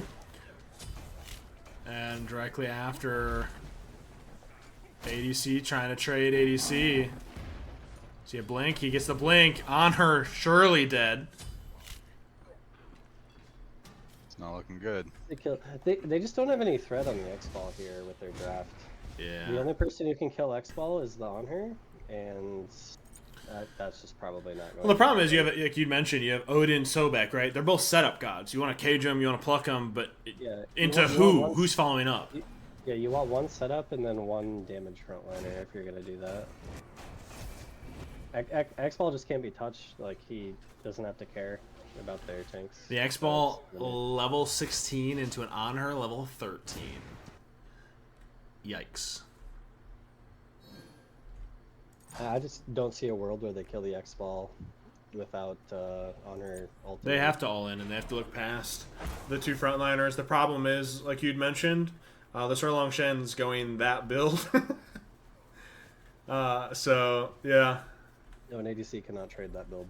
Nope. It's impossible. So even if they kill the X-Ball, I don't know if they kill the Erlong. Yeah, very very smart build from Shinfu. He's gonna go Axe of Animosity too, and you cannot trade it as a hunter. It's impossible. I think draft-wise, Cryptus Crushers just win this really hard late. They need to build damage on their frontliners because they need to kill X-Ball without Honor's help. It's their only way to win. Full bull. They have to kill this Bacchus. Here's what they have to do. I don't think he does. They have to kill this. They have. He's gonna leap wall and he'll be fine. Yeah, he's not gonna die. He's not even close to dying. And he actually. Oh no. No. No. Not like this. Not like this. They're all running away individually. I'm sorry. At this point, it's like, save yourself! That's all I hear in my head, man. Oh my god. That's just... I feel so bad. But in a 14-minute... Like, this is not what you want to see in a semifinals. Being absolutely ran down and nothing you can do as you watch the Charybdis Crushers destroying your Titan half HP and looking for a potential end to game number 1, a speedrun by Charybdis Crushers. I just think it gets even worse, like you mentioned late, right? Like, you're 4 levels down. That is so rough. That's crazy.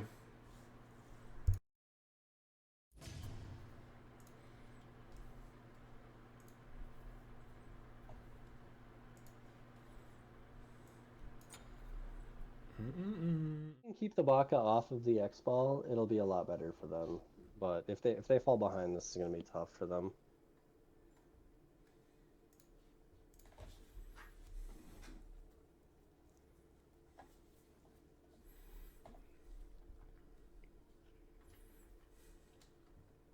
Who are you favoring? Draft. I mean, I kind of favor Cryptos Crushers, right? Assuming this Bakasura is played with that build we just saw. But Yeah, Yeah. I'm favoriting the Crushers as well. okay, Bolden. Is the Crushers is Tinfu Kashoa, right? Yeah, Cryptos Crushers, Kushoa, Chinfu, and then Zenobia. It's IGN change. Yeah, I want to see Chinfu go a pretty similar to build to what he built on Erlang last game, and I think it's going to be really hard for them. It's going on simultaneously, Kush. So we'll watch finals after this, and then we'll have one of my admins watch third place. Which it looks like Tinfu is going a more hybrid build. Yep. It looks like he's going to go this Equinox. So he's going to go the similar build you just saw out of the Erlang Shen. It is a Rune Forge on the Wukong, so they can get some big fights based off that proc. I think the big thing I'm worried about, I think I favor Cryptos Crushers. Why? Two things. One, this Equinox build. I'm interested to see how it's piloted here. However, I think what's going to happen is if this Bakasura is able to drop alt on this X-Ball, you are in a rough situation with this character. If that's on top of you, I feel like that just goes so badly. And a little bit of a blue buff invade that went well off the consume. Yep. A little something cheesy piloted. The fact, Jan, that you're asking, sir, you should know better. Come on, man. 420? Question mark.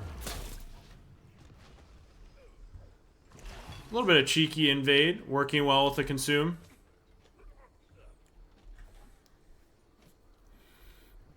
I'm gonna give you a hard time because you're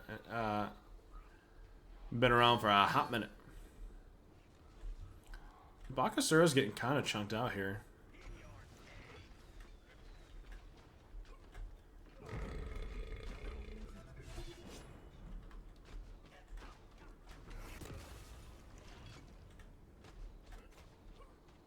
Purple pressure for Counteract Fan Club. That is a blink on both Bakasura and Wukong.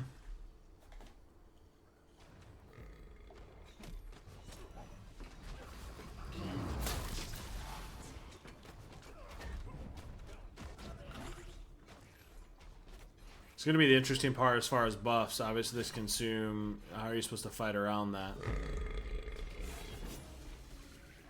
Hachi dash down. There's his ult. Ults come up. Hachi ults forward for some pressure. They drop heavily to get out. Easy purple buff for both ults.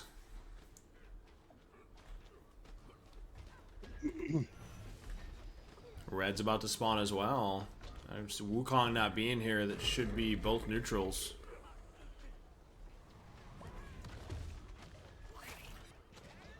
Both neutrals and Johnson for dropping both ults. You're going to take that. I think it's the last thing you want to see. I want to ban you so bad. At this point, you're just fucking trolling. There's the ult they talked about. So immediately drops ult, grabs beads. But what I was about to say, Cryptos Crushers, if they get a lead and they kind of just run away with it, I feel like this is just a rough situation. No first blood, but a little bit of something working for them, especially in the XP. Check leveling order. What do you think? We know the win condition for Cryptos Crushers. What do you think, Counteract Fan Club? This is your draft. What's your call out, Bolden, when you're talking about trying to win this game? Come back into this. We need to build enough damage to threaten Hachi, which is gonna be tough. We need to keep eyes on Baka at all times for our X-Ball, whether that's through wards or just finding where he is. Because if his beads are down and they get a Baka ult, the game is over. Yeah. They do have a lead because I think we started pretty well, I think, here with that strategy with going for the blue.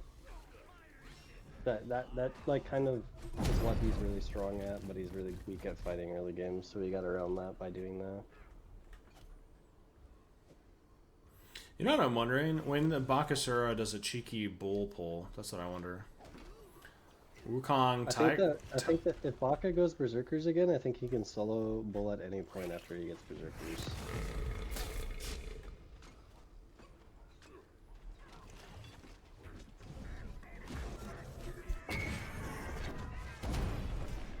That's hot, y'all.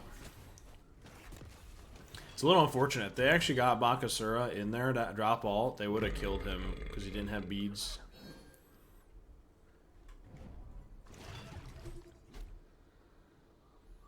Just couldn't quite get Bakasura in there for that extension.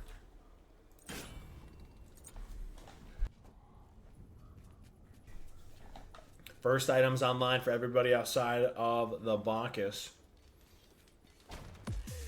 I like to call out, that's 2 wards in Bakasura's possession, which tells me he's warding in preparation for the cheeky bull pull, which I'm assuming he's going to come at second item. It's just notable that he's positioning him like that. X-Ball trying to trade. Ooh. X-Ball stolen away. Or excuse me, Red stolen away by the X-Balls.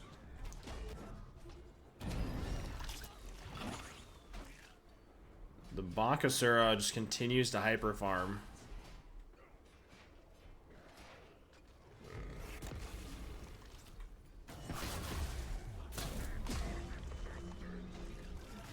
Oh. Damage is there. Can he find the kill? That is insane.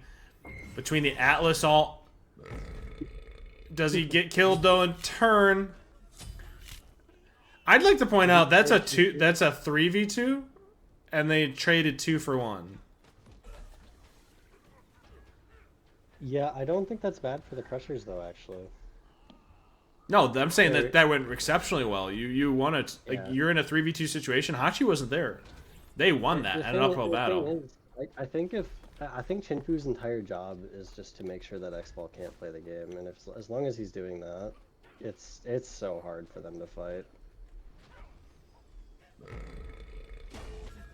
I just don't. They have a Wukong that has to kill a Hachi, which is not easy to do, especially when you're 2 levels behind him.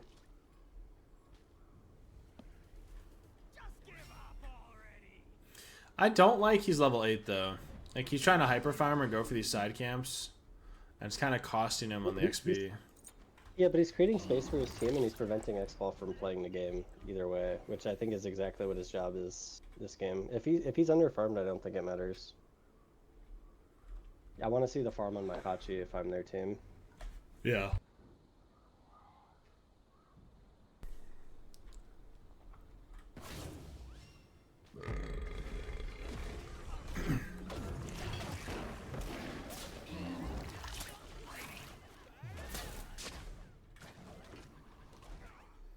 They're playing it very patiently. They're just waiting for good opportunities to X-Ball, or to block out the X-Ball. Makes it tough for them. Yeah.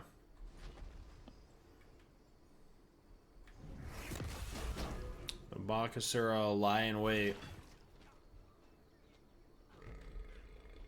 Yeah, Baka just needs enough farm to be able to threaten Hachi, which I think it's going to be really hard to stop him from being able to do that with the build that he's going.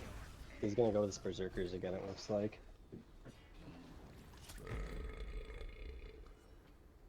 I just don't know if Counteract Fan Club have a way into this with how this is working. Ooh. That damage. Ooh. Definitely a little overkill on both alts, however, making sure they secure it regardless. They didn't want to get the blink, to give him the blink off.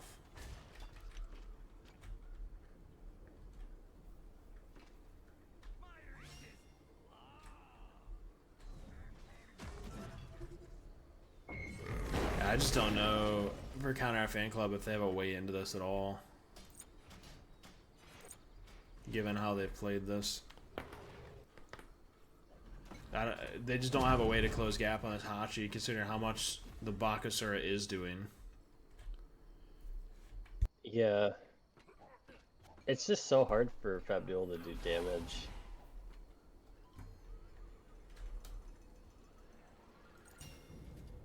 I just think the thing is, like, Kushoa has a lot easier time doing damage here than Abdul does. Especially when he's later in the game.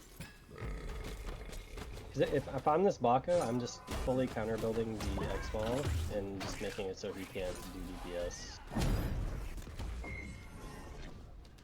That's a bracer by the Atlas, by the way. I actually really like that. There he goes. That's the jump. He pulled bull. I kind of keep a side eye on this. I actually want to be over here watching this. Hold on.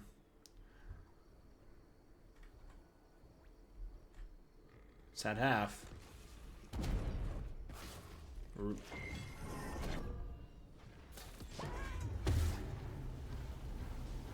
Oh, those autos.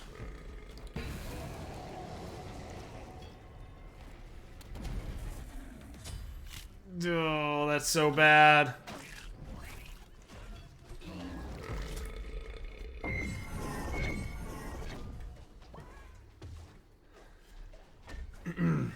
Those are level 14s. Atlas Hachi have been left to solo farm while the Baka just creating space. This is rough.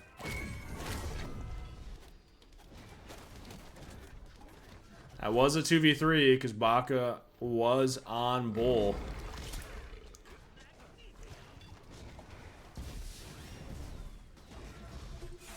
Yeah, I think that these like Chinfu oddball picks is what's making these games really, really hard for Counteract Fan Club. We're used to seeing just the 3v3s. Yeah, and he just keeps playing these auto attack hybrid characters that are untradeable for ADCs, and he's just picking good matchups into the ADC, and it's making his game really hard.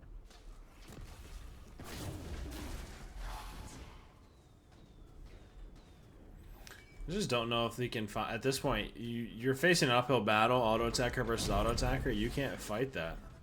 He gets his skins. Is it just curtains? It's curtains.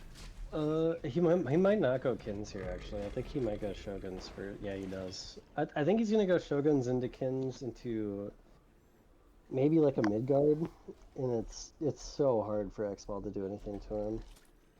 Goat Boy, appreciate the Prime Gaming. Welcome, welcome. Baka can get away with a little bit more defense than your regular assassin because of his his free damage.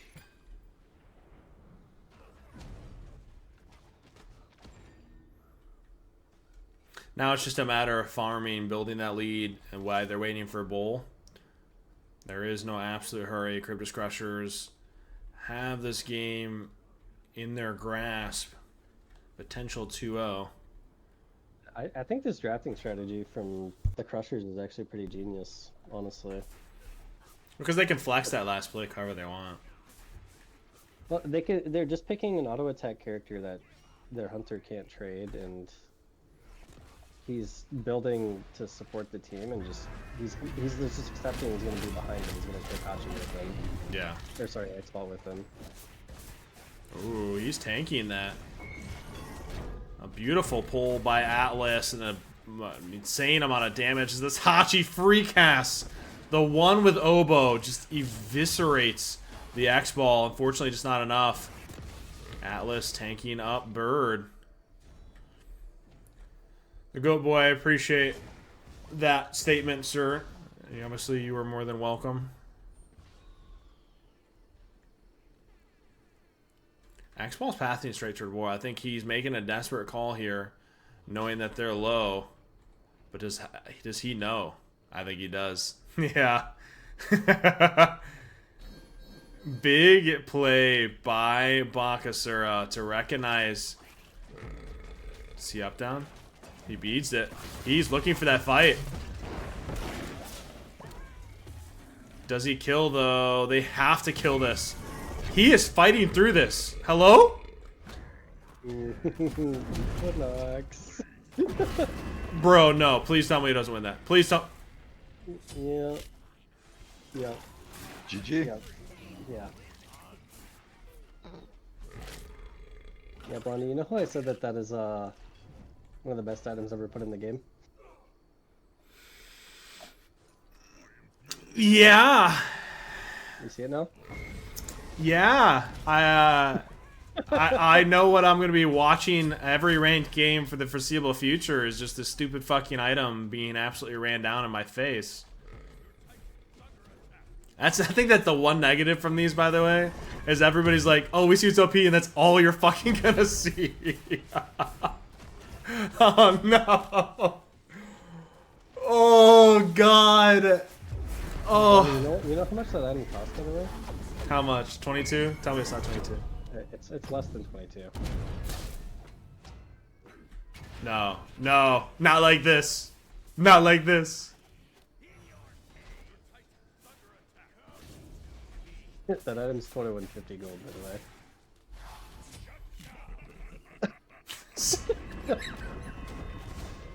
Oh, I've played against the Banshees a bit in scrims. And they, this is a draft that looks pretty typical for them. I don't think it's a secret that they like the Guardian Assassin Mage. No, it's no secret at all. Although a slight adjustment as the Dark Moon Blades actually playing an assassin themselves, they're matching the energy or matchup, if you will. I wonder if Jesse's going an Equinox build hybrid as well. I want to see if I can get to current moment real quick. I think Nem is one of the better characters with it in the assassin type too. Like the auto attackers. Would you think Yeah, you'd go Nem though? If you're gonna go the auto attack centric build, you go Equinox. You basically go like Shinken is going. You go. It's Equinox hybrid items into Kins, and you're pretty untradeable. I don't think a ton of people know about it, Coach, to be honest. Ooh, Bass drops all in a possible big fight to ensue. Raijin just jumping away.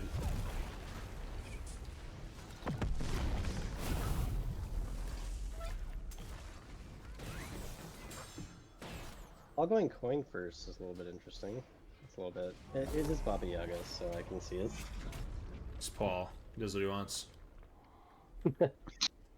I do like it. I do like it on Baba Yaga. Yeah, I mean, listen, I think it's silly that she can stack Cloak. Obviously, she's not all the build protections, being a solo DPS, but I want to see if I can get to current moment.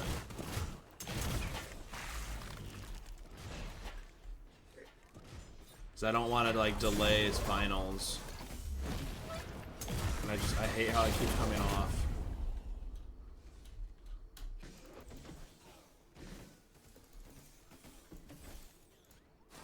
I wonder how far they are in this game is the real question.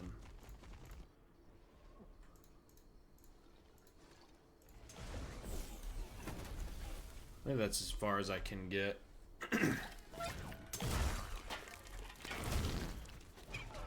No, Dark Moon Blades is Habana, Kato, and Jesse. Paul is Banshees, Celtic Banshees, technically. Looks like Paul's going 40% pen right off the rip. Which is a little surprising, considering he's only playing against one tank. He's not playing against a double tank. I'm not really sure about that. Looks like he's playing to kill Jing, and Jing is going double Maj D.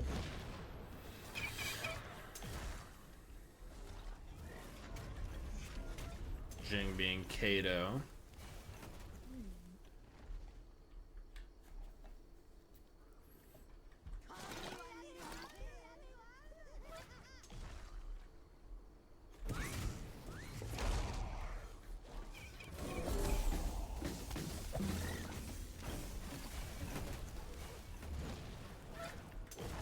No, you get backstopped.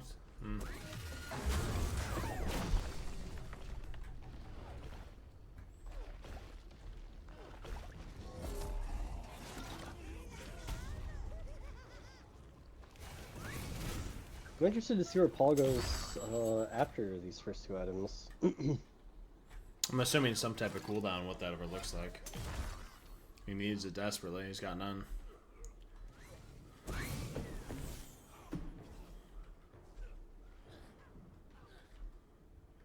So Dark Moon looking for red pressure. The lead so small.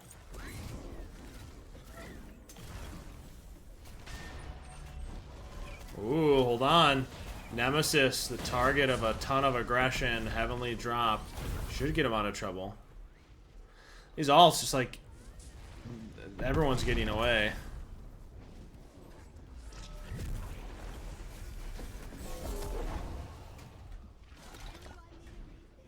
Red was secured by Banshees.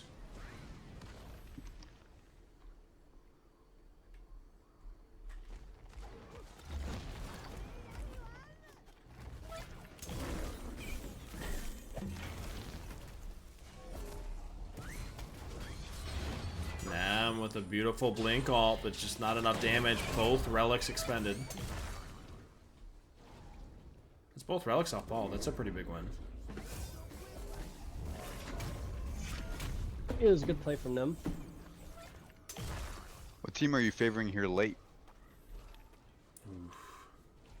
Late game, I say I have to favor the Banshees here off of draft. Yeah, the best, Baba.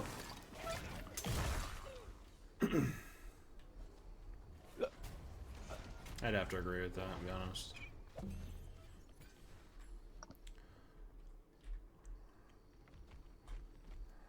Nam late game? I mean, yeah, but... True. I mean, the Nam ult, you're just going to try to drop on Cthulhu or Baba, right? And Ultimates is what you want.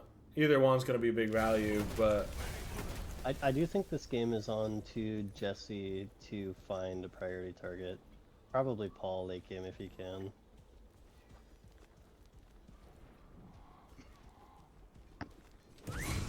Unless if the Rising goes Shard Reaver dude, what I want to see, they can. No, she doesn't have relics. Surely she... Uh-oh. Hold on.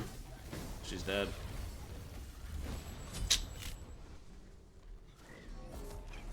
Do they trade Paul here? 2 for 1, though. Yep. Potential 3. He hit the monkey bounce. Yep. DSI. Ooh. Really well played from Freya right there. Yeah, he had to wait for the Cthulhu to tank. Yep. That's a DSI, 10 seconds. All goes to Reaver right away. So he's playing full anti-tank, so he wants to kill the Cthulhu, or to kill the Jing.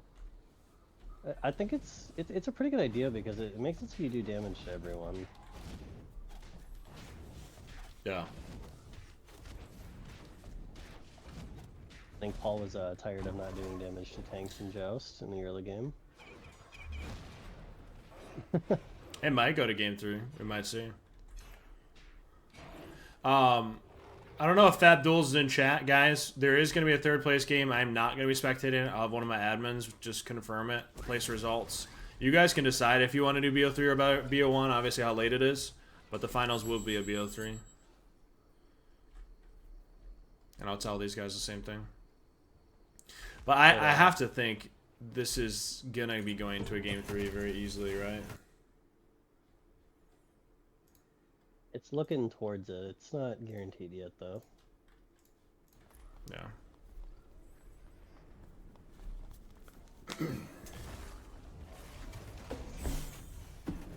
Like, not a bet against Paul when his back's against the wall. That'd be a losing man if I ever did that. Yeah.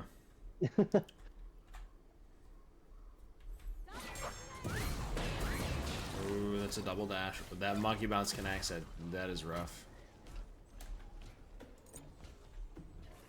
She didn't have beads. If she would have got bounce ulted there, it probably would have been curtains.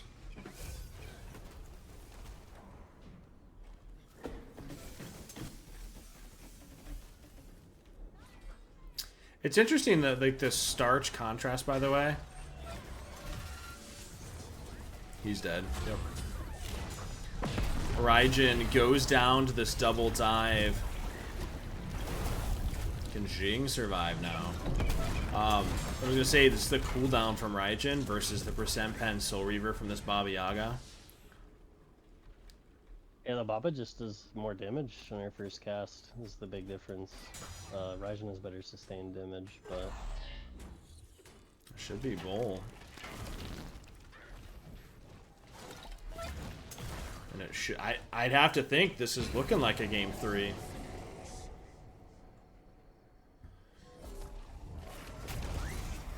Jing's hovering.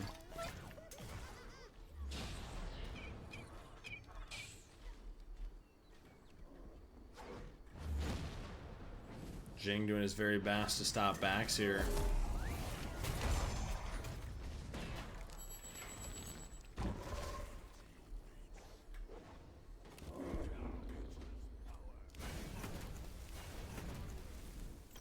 Red spawning now. This is a rough hill to climb back off. It's a level 18 Hunbats 4-0. Freya putting in some absurd work for this team. I mean, that's a 4-level difference between him and the Raijin. I just don't. You don't ever live, right? Bad Bull. Bats doesn't have relics. He doesn't have blink or beads. Raijin doesn't have anything either. Oh! Good damage. Does that force them off Phoenix? I think it does. Nah, far from.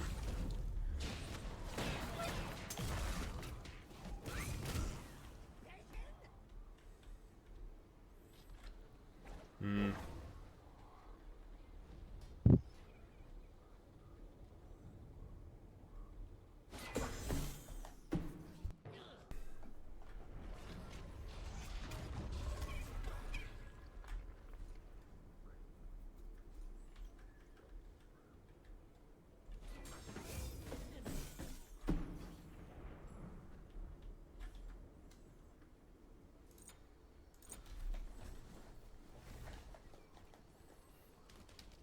I mean, so Bats farming for starter. I'm curious how far he is off of that. Just barely. Doesn't quite have the gold though. I was gonna have to save up for that.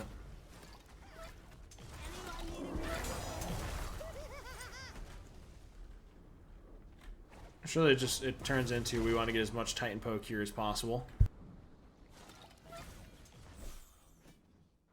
This is an insurmountable lead to try to deal with.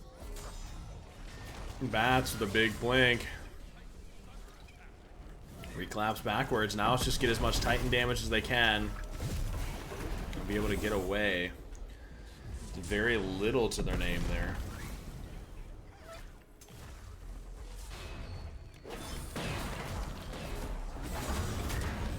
Get all in. Double dash by Nam. Do they have the damage? Raijin getting focused out from the Baba, but the Nam able to find the Freya and an absurdly good pick. Invaluable. Jing waiting on the other side of the wall. Does he have the damage to find? Oh my god. Beautifully done. Buying some time. This double front line is putting in a work for the Dark Moon Blades.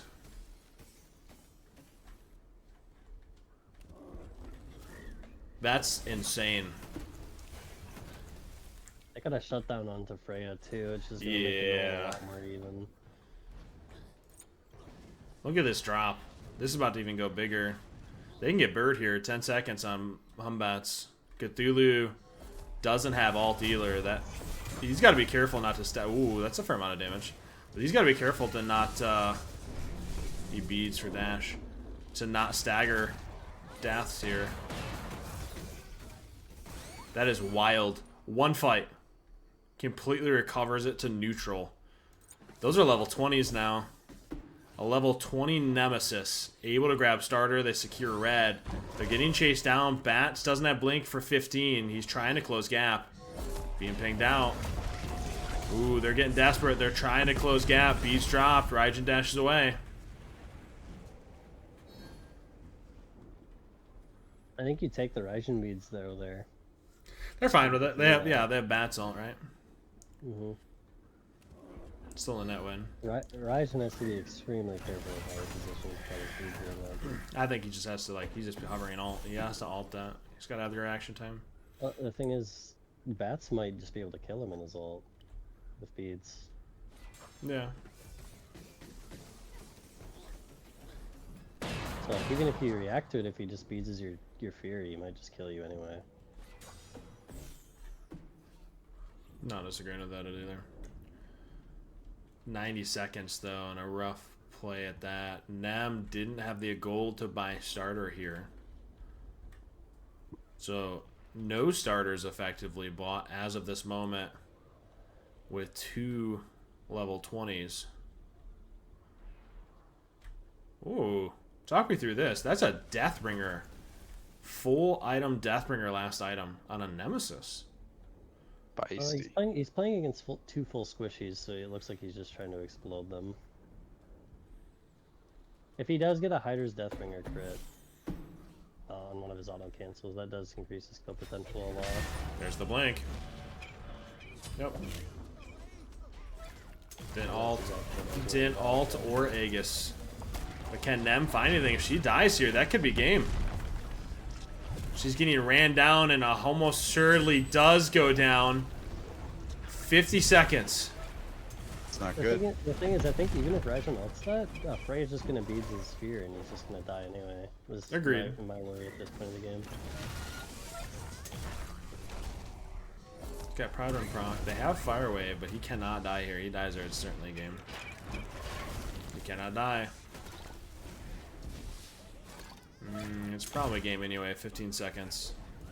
Yeah, the damage is coming forth. Game 3. Yep. Rough. Crazy. He did get the blink off. I mean, at the end of the day, he has to Aegis it. He has to do something. You have to get Aegis or alt there. Like, you have to know that you're the only focus. If he ults, Freya kills him. If he at least he gets relics though.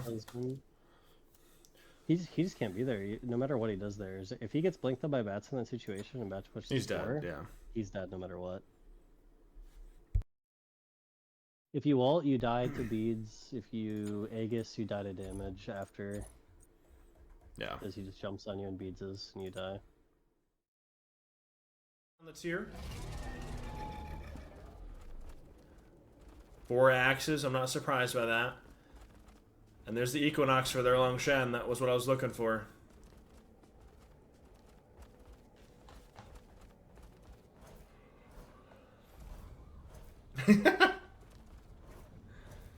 I'm blinding out the blinky. It's crazy. I don't know, man. I just... Oof.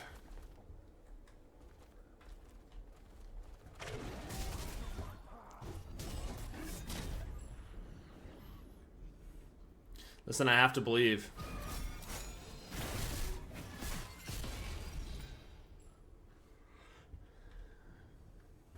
Wave number 1, game 3. Everything on the line. And notable, 3 beats.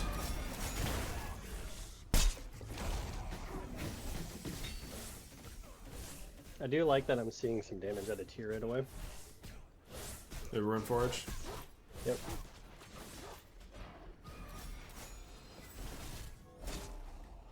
So blue, purple secure, but he dash traded our Long Shen.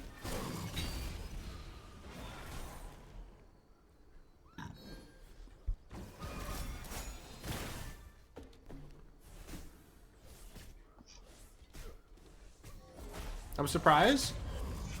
Oh, Boosh Beads by Warwick. Oh, hold on. There's some kill potential here. Can they... Oh my god. They're not able to find it, and Rige is going to go down for first blood in exchange. Oh. No. Not looking good for Jesse's team. I think Erlong getting first blood is a nightmare scenario for them. Yeah, you can't give him this build sooner rather than later. And obviously instead of Berserkers, he just goes the Shoguns right away into a double match. I don't know. Like, obviously it's play catch like this, right? They have double ults. They might be able to find a pick here, though. Because he doesn't have beads. Okay. They find a pick, but it's still first blood, right? Like, the damage a little bit still done.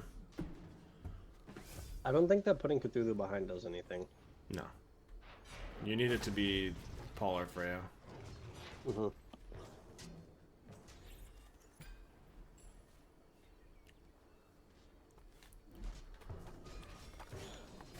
I am like, this is probably the most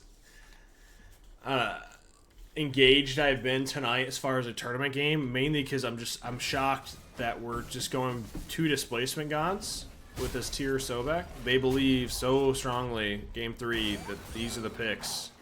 And I'm interested to see how this looks. This is semifinals, game 3. Drop the S, J-King.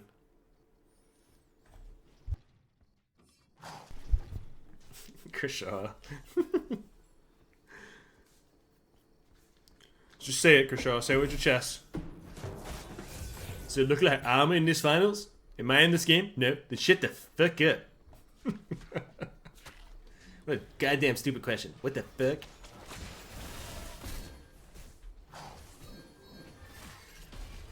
Oh.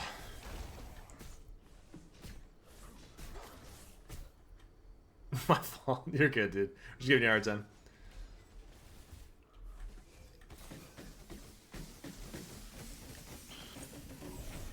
So Equinox online, unfortunately not able to catch him with the slow. Check leveling order here.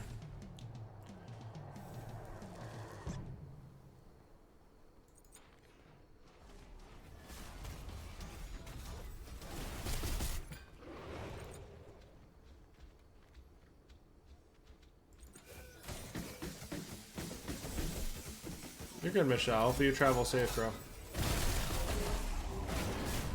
I know. Oh, I know Taylor wants you to loss, but I do not. Big fight. Can they find the Sobek? I mean, look at this exchange. Like, 2 of these members under half health. So different. I mean, I just, like, draft, it has to be Banshees, right? I think so. I don't know of a way with Darkmoon that they like, okay, I'm trying to think. You pluck them, we fearless, we drop tier damage. You gotta do that to Paul. That dude studies this game, is gonna see it from a mile away. I don't know if that opportunity is gonna present itself. So we burn beads. Look at the damage that's being turned onto the Sobek. Look at this. It's a big fear. They burn beads off of Erlong and Tia, so there's a window now.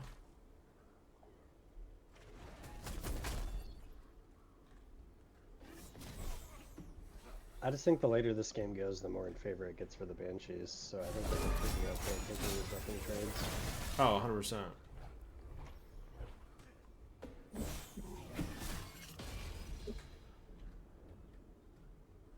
You should go pro, big. Look away, chat. Okay. Look away, chat. No, not like this. No.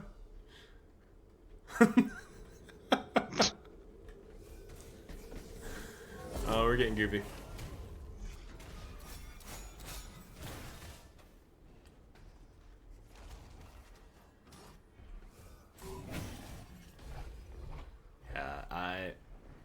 I'm waiting for that opportunity. They have a window with Erlong and Tia beads down, but can they capitalize off of it? That's the question.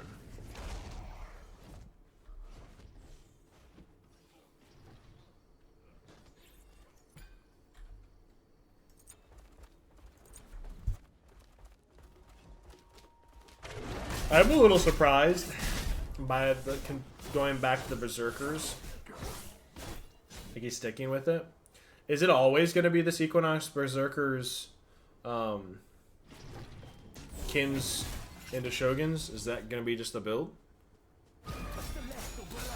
Yeah. Probably would have liked to see Shogun's first here, but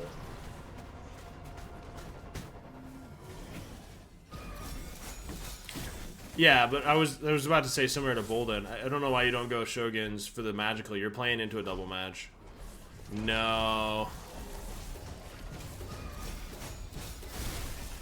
Can they actually hold on? This might be decent. Oh, Tia stunning out the Raijin. Secures this Erlong Shen getting away. Red and purple are both up.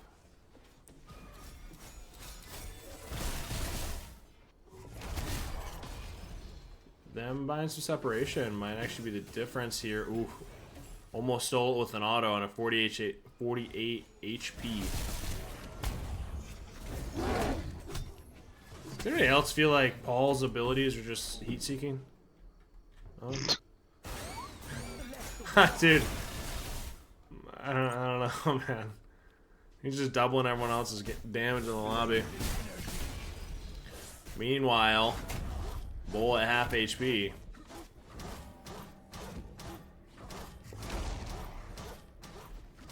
Paul is just the bait. Dark Moon Blade's completely unaware. And unfortunately lose it. 8 minutes.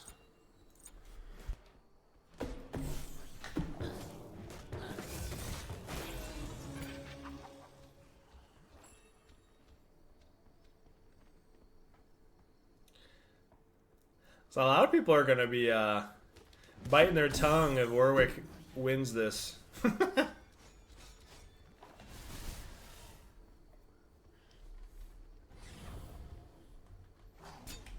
They were able to pull beads off the Tia. They gotta be careful of the damage in turn.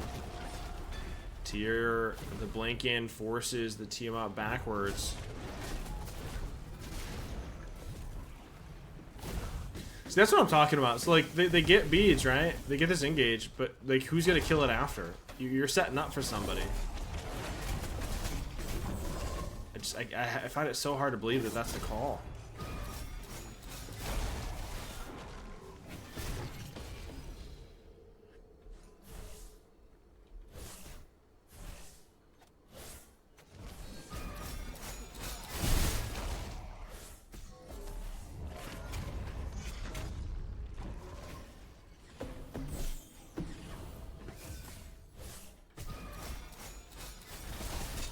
Tia, we caught it. Can they find it? This is your moment. If there's ever a moment, here it is. You have to be able to secure it.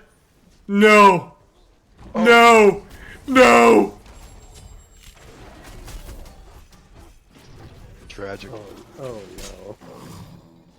Oh, they got him.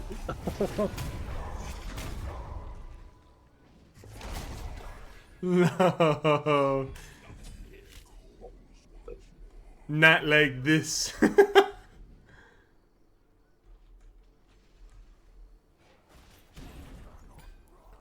Red is a rare small positioning mistake from Paul though. Yeah, without beads. Yeah.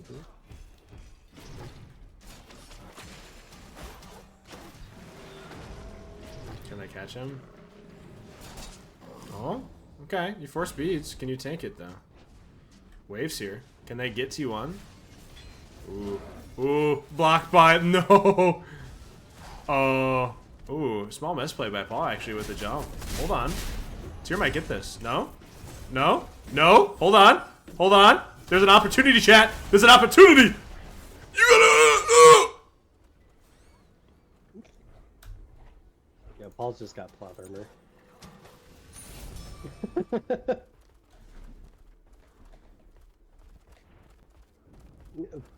Paul just has plot armor, bro.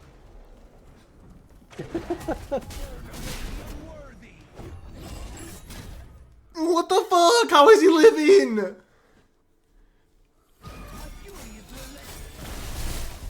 I can hear Jesse already. Yeah, that one. We're gonna hear about that later.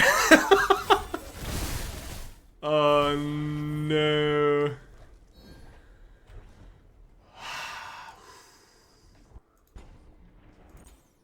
I want to cry a little bit after that. The only yeah, I know. I appreciate the follow. Welcome, welcome. I don't know, chat. I don't know. That's hurting me. That hurts me a little bit. A little. They pull Paul's beads again. He's fearless. You gotta kill it. I beg. I freaking beg. Oh yes. Push you.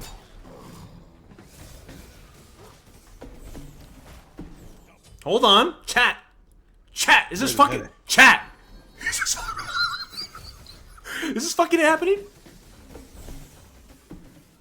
No way, right? There's no way. We're Bolden. Bolden, what's happening? Tell me this is not happening right now. That dude passed out. Dude, he's just... They're catching Paul. Mouth full, brother? What's going on over there? He's got a BBC in his mouth. Well, Cthulhu dash in. You gotta kill it. You gotta kill it. We stagger deaths. You stagger deaths. You stagger deaths. Well, unfortunately, not able to. What are you eating? Eating some Dominoes. Ooh. And you didn't order me. Sounds crazy. I'll order you some, John. Send me your address. Bro, you need to get a window first. Save up for that. Yeah, man. Who's paying who, bro? What? That's fucked up, Rodney. That is fucked up. Oh man, dude, I'm just, I don't know, I don't know. I don't know what's happening, but it's happening right now. I wouldn't have told you that they would have killed Paul like this. They're doing him like this. They're doing him like this, Chad. They're fucking doing him. What? Here's Jesse. Bro, what is that? No, no, no. They have Fire Wave. Boys. Boys. They're doing it. They're doing it right now. They're doing it. They're doing it. They don't have the damage without it, though. You can't get dashed done. He's backing. I don't know if it's GG. I don't. Cthulhu ult. Okay. Erlon can't. Okay.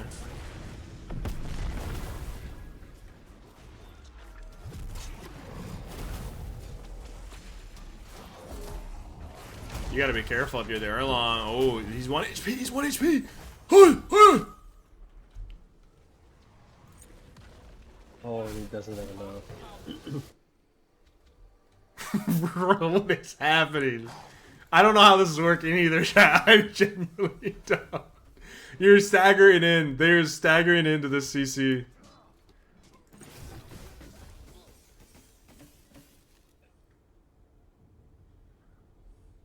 What is happening? He's down for 10. This is 15 minutes.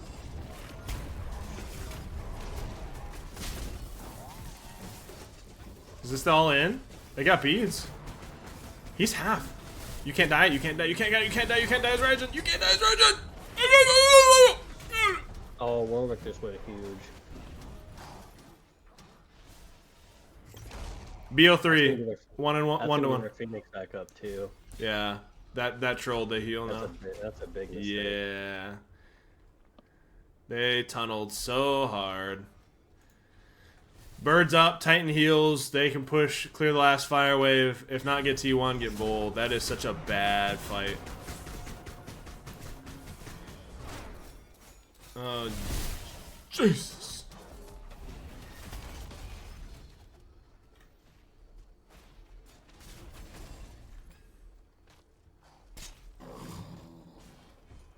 Oh, fearless miss. Throwback's target. Good tail whip. Bro, these guys are just walking around clearing the way. What is happening? What is happening, dude? These guys are cheesing so hard. Oh my god. Oh.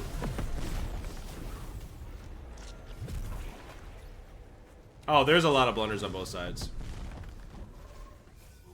This is what happens when you play Joust for 6 hours, guys. Yeah, you're gonna start memeing. It's mental fortitude at this point. I'm telling you, gotta have the mental fortitude if you want to. Oh.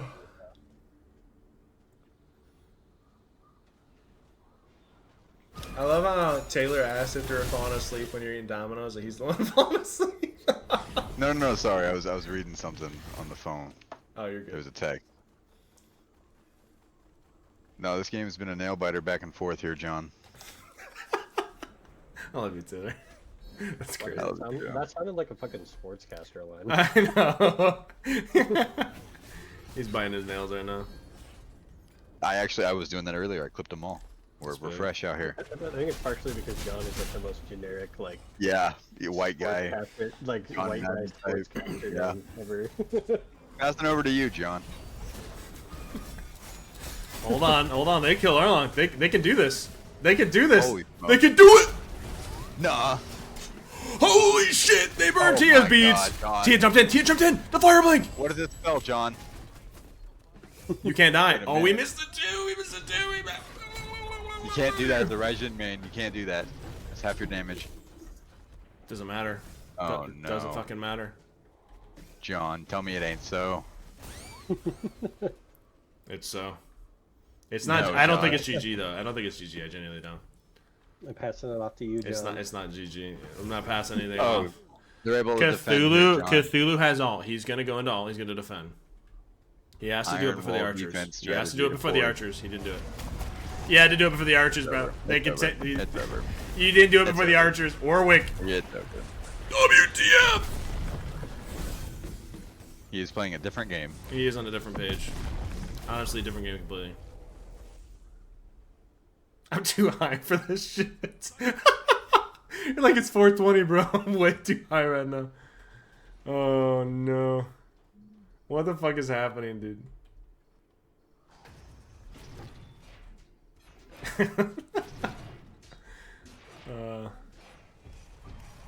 So what if we learned, chat? What have we learned?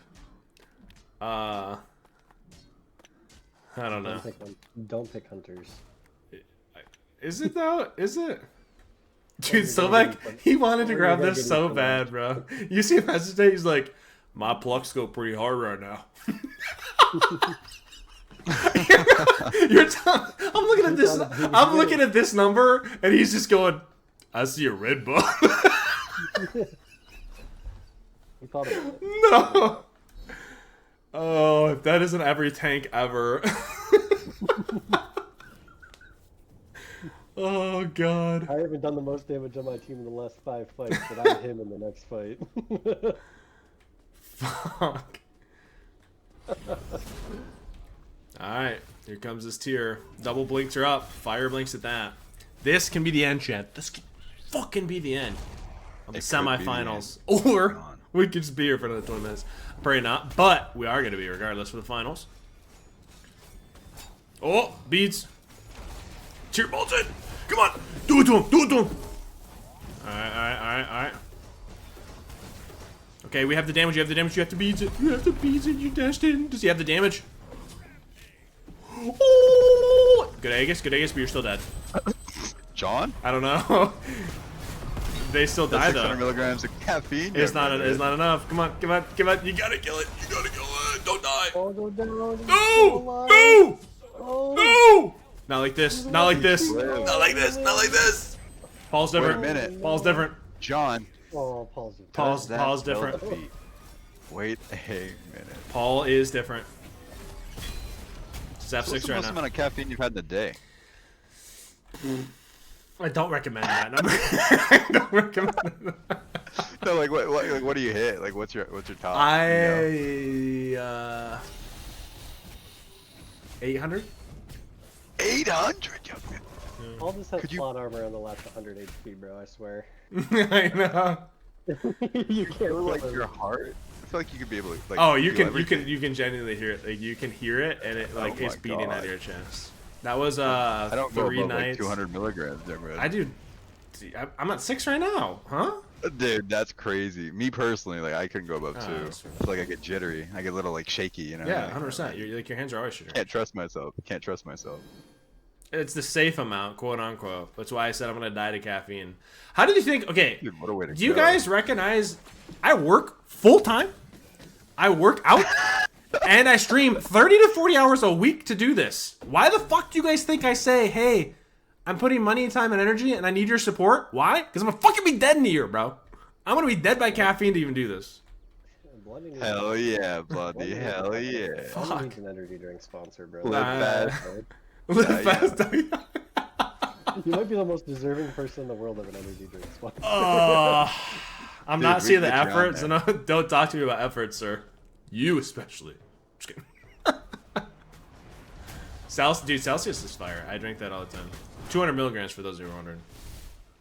Those are rookie numbers. That's about those are good. No. But they're good though. Cap. They're good. That's a good cap.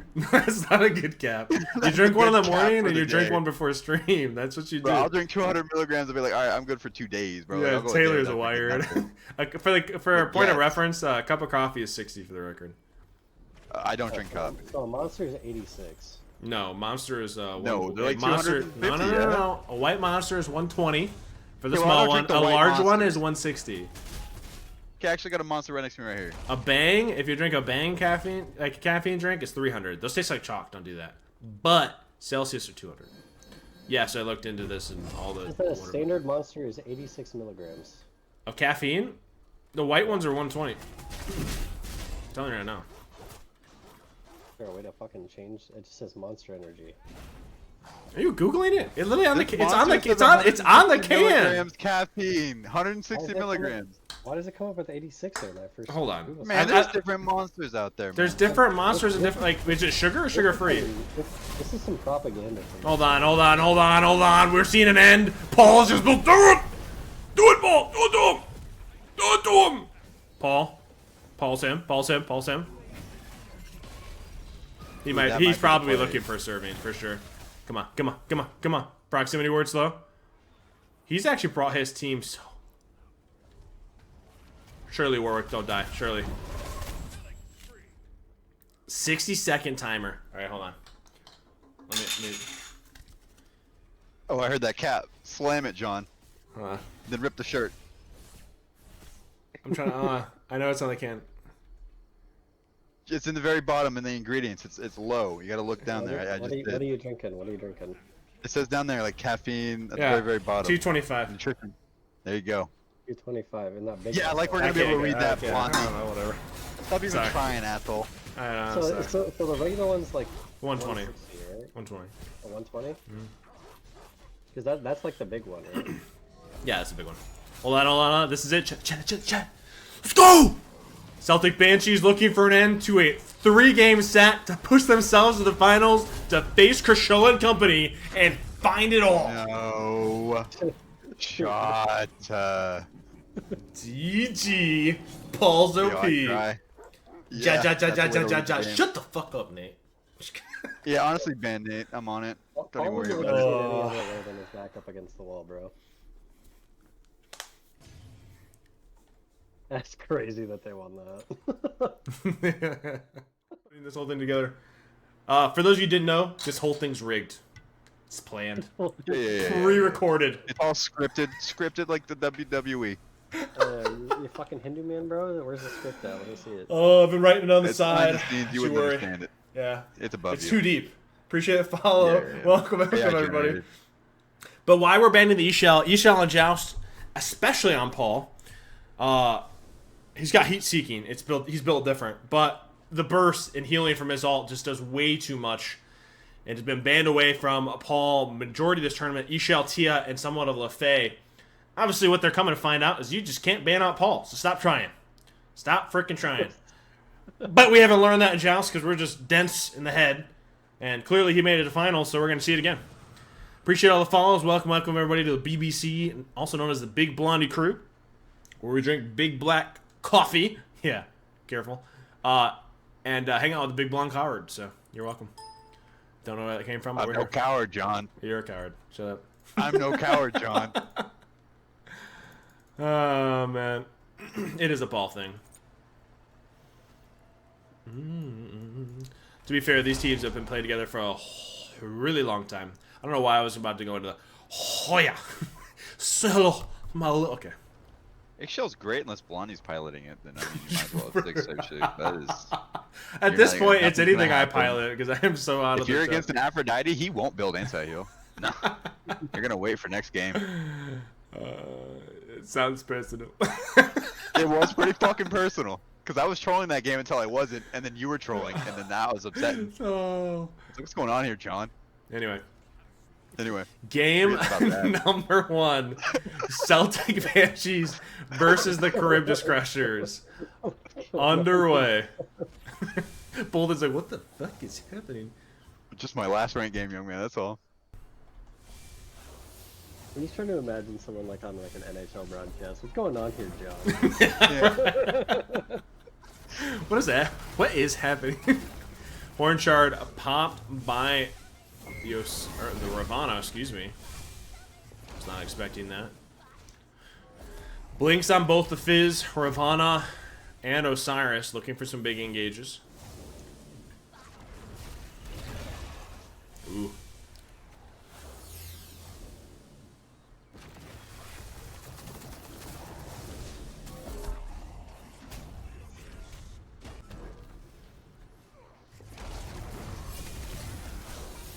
There's a whole lot of damage from Kershaw. Now he's the center of attention. A beautiful cleanse for the movement from this Atlas, and Cthulhu is in a world of hurt. First Blood easily secured by the Charybdis Crushers as Warwick goes down. Meanwhile, Purple also secured by the Osiris. What's your thought process on this build start for this Osiris? We talked about it a little bit earlier, this Death's Toll, and what we're going to assume is Equinox. Yeah. I'm not kidding that. Am I the only caster, by the way, that voted on the Charybdis Crushers? Am I the only one? I don't know. No. I told you. I voted on them so they lose. See? Oh, my vote's not showing up. Anyway. No, none for it. I did vote for him. And Bolden voted for Celtic Banshees. Okay. He's a mainstream follower. Yeah. It's not real at this point.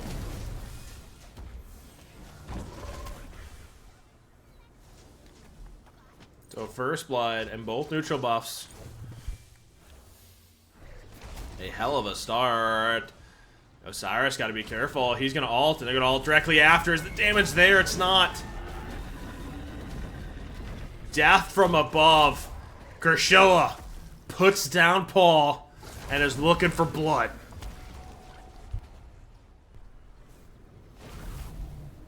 Chat. Is Kershaw built different? Taylor doesn't even want to answer. It's crazy. I don't know if we're cool or not, so I don't know how I'm like supposed to like biasly answer. You know what I mean? I gotta be biased. He's good at the ADC. Yeah, he's. Fair enough. Fair enough. And Uncrustables. I've never had one, but he makes them look really good. He does make it look really good. Uncrustables. I know. Yeah. 1,000 Joust games will make you different. Yeah. If you think it's only 1,000, you're tripping. Yeah. That's a whole lot more. That's per split, sir. That was a rookie. That was a rookie. We're going like we must be at least going to the 10,000 here.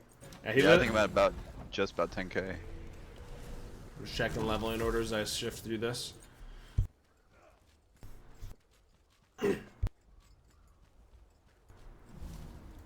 Into the night, it's going down. Meal of Champions? Bro, I refuse to believe Crustables are Meal of Champions. I think he wears a bandana to, like, work through eating those, so... Oh. It's actually to contain his brain from escaping his skull, Blondie. Cause Oh, it's it's so out there, big. bro. Yeah. It's my fault, dude. I've asked him. You at? Okay, that's big. Good to know. I'll make a mental note of that. His brain is just that big. My fault. You actually could try it too. My brain's not that big. It's escaping from the front right now, young man. I can see it. Nah, you're dumb. Yeah, my brain is not that big because I run the BBC and give money away. That's crazy. Nothing big brain about that.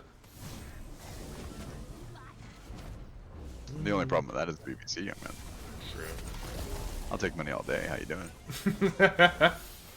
A red buff spawns in. Osiris full set and back gets Equinox. He isn't here, so I'm assuming Cryptus Crushers want to play this slow.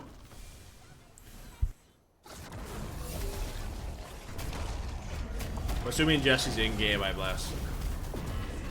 Atlas all dropped. Red buff is secured by Banshees, but how's this post fight looked? Is he forced to ult away? Cyrus not able to actually chase it further.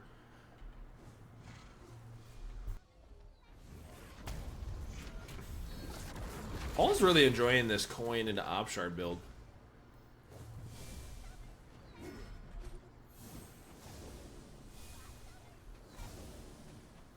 Potential blue buff invade here. Given up.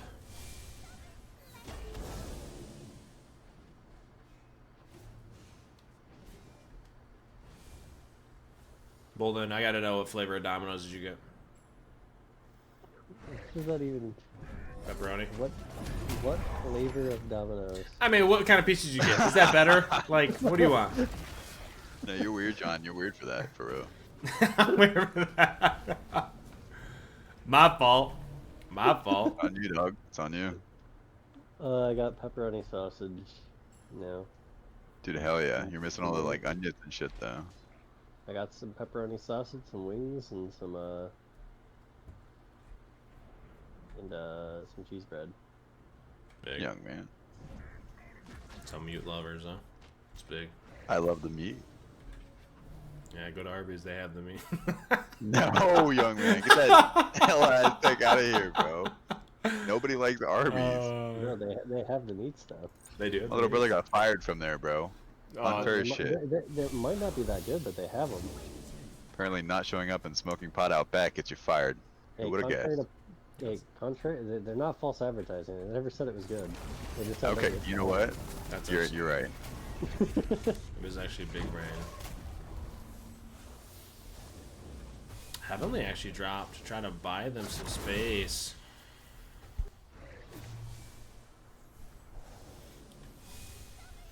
I'm actually surprised. We've seen the games for Celtic Banshees were on the upper hand or upper foot at the beginning. Now behind.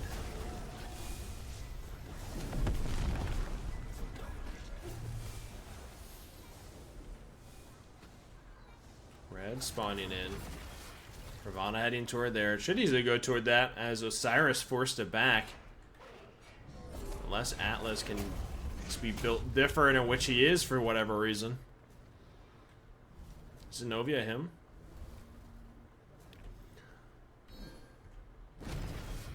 Ooh, the blink in. Hell's the target. Cleanse down the damage.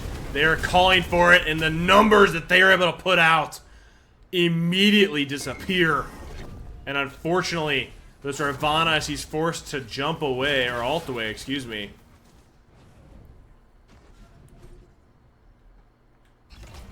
Away he returns for more. Marty going to be able to easily secure T1 with wave in hand.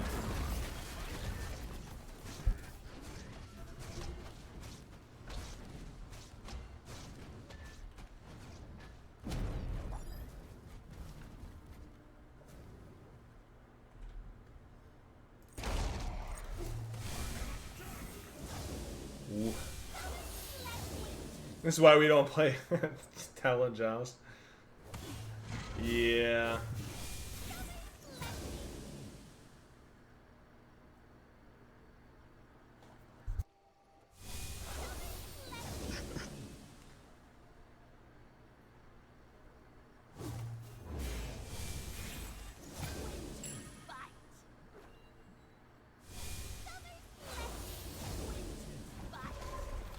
What do you think the win con for Celtic Banshees is to even get back into this game? I don't know if you can, right? It's gonna be tough. It is gonna be tough.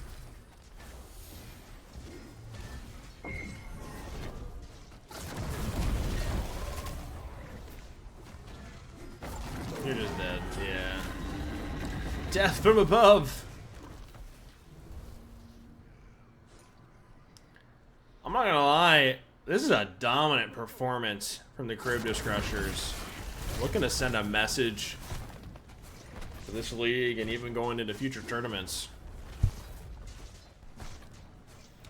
The real question I gotta know from my co-casters, do you think Crusoe is eating a Crustable right now? I absolutely do. You think you do? Eating it Grape one? flavored as well. He gave me a flavor? I didn't even ask him. That's crazy. It's been, you are clairvoyant. My fault. We'll have to ask him. Ask him. I promise, it's grape. Big. Aw, the 5 gifted. I appreciate you.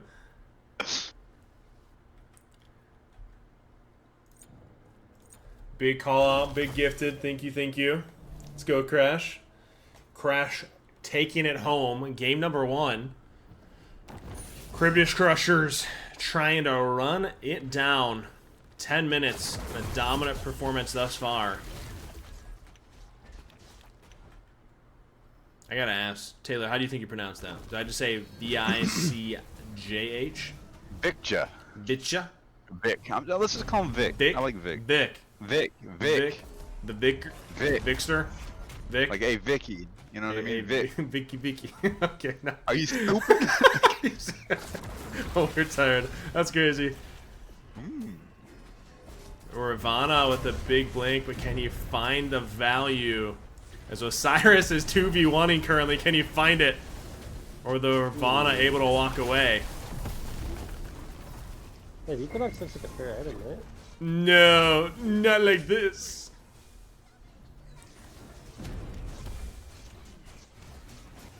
Yeah, I don't know, man. You might actually die here, real talk. Oh! How to check, how to check, how to check. Of course he's healing, bro.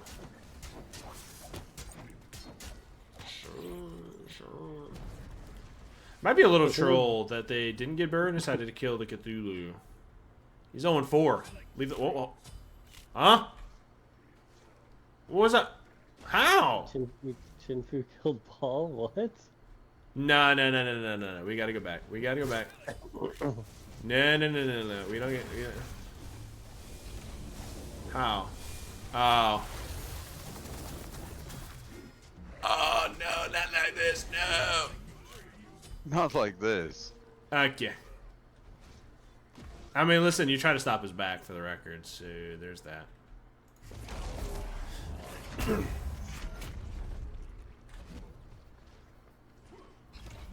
Yeah. I don't know, man. I think the Equinox abuse is proven to go hard here. You think? You think that item's good? I think it's pretty good. Might be built just a little different.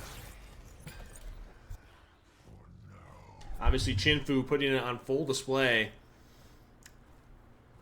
I'm still thinking back to that Bakasura 1v3, man. Like, I just... that should not be okay.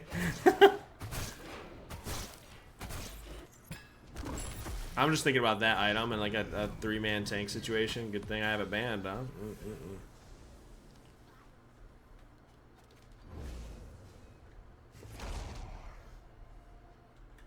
Watch out for your ranking so that you put that into the world. Yeah, yeah, yeah.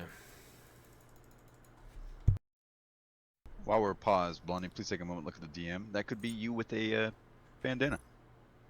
No. What'd you do? Hold on, hold on. Chat.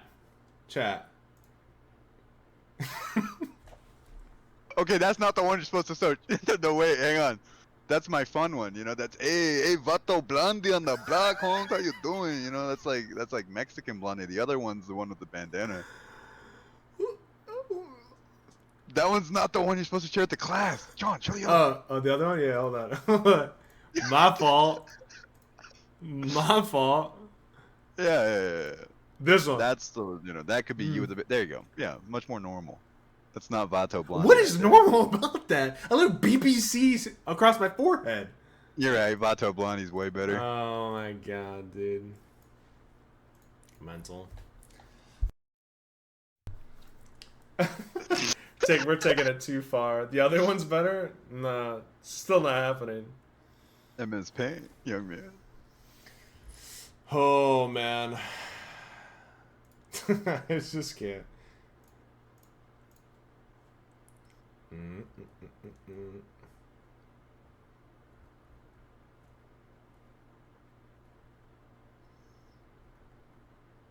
Hold on. Fabdul. Taylor, What's going on? Can you go find out why they're not in their VC, please? Assassinate Fab Duels, yes sir. I did not say assassinate them, I said get them to fucking Wait, VC. where's he? He's not even in there. That's what I'm saying. He's in a third place set and he's not actually in his VC. What? Go figure it out, please. Okay. Bye. WTF. Game's over? We got shit on? Oh, my fault. Was it just a BO1? My fault. Oops. I guess there makes a reason why. That's fucked up now. That is really wrong. I'm sorry. Mobby. Anyway, game number 1 of the finals. My fault. My fault. You think Taylor comes back? He's like, this is my opportunity to get away. Of course, dude. Thanks for playing. Bowl secure. I'm not in there because you lost. It's Osiris. No. Not like this. Oh, Paul is dead, and I don't know if you actually survived. Yeah, Fab Duels egoed me. They lost. That's why he's not in BC, Taylor. He's saying that in chat. This is a 14-minute rundown and a triple kill for this Osiris. Chat, I think this is Equinox differential. Huh? I think the Cribus Crushers are just playing a better meta. A better meta?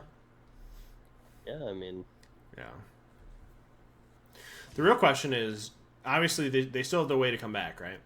It's still game 2. What adjustment?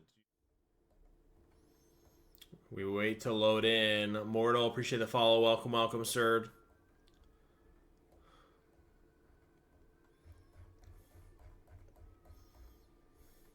This is the final set and potentially the final game. A best of 3 and everything on the line.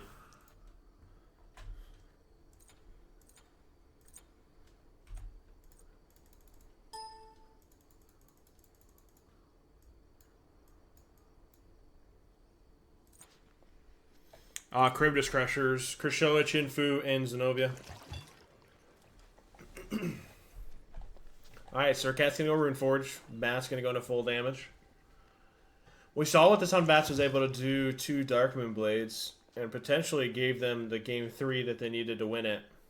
Can he have a repeat performance, as we saw now in the finals, or will Cribus Crushers take it home?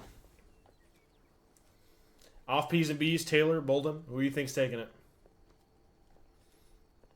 You don't have Equinox in the balance anymore.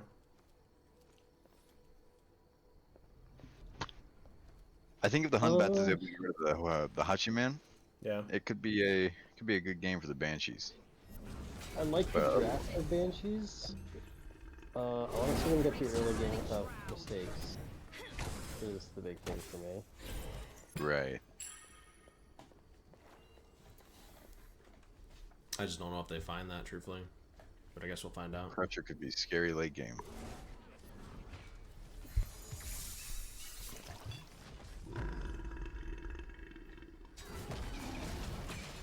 I think this Sobek's going to be scary to deal with. Like, the CC from Cribus Crushers with the Sobek displacement into a Surcat CC is going to be rough.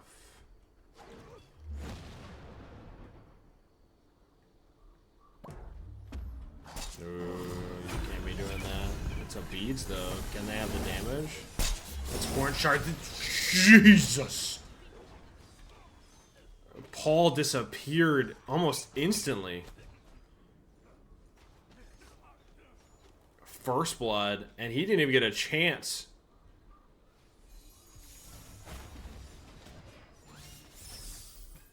Honestly, Warwick kind of baited his team in, beadsing that.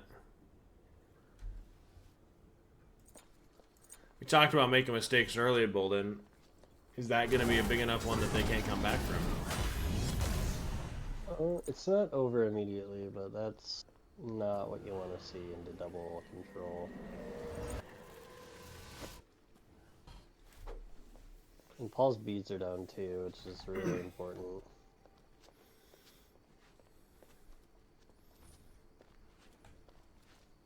Yeah. Hopefully Sobek got first blood, which is probably the least important person on the Crushers to get it. There, no, Circuit's lying wait. The LaFay can't step anywhere without ultimate for the CC immunity with beads down for 99 seconds. Red buff being hovered. Bats drop ult, and unfortunately, they're not even able to steal it. That's a big ult timer expended. Oh, she ults forward. LaFay goes in ult. She's got to be careful.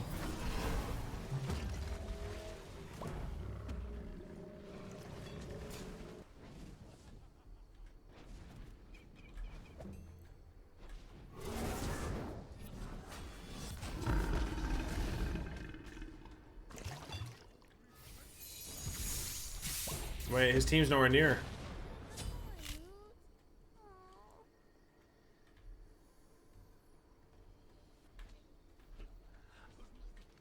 I'm not really sure what the thought process was on that one.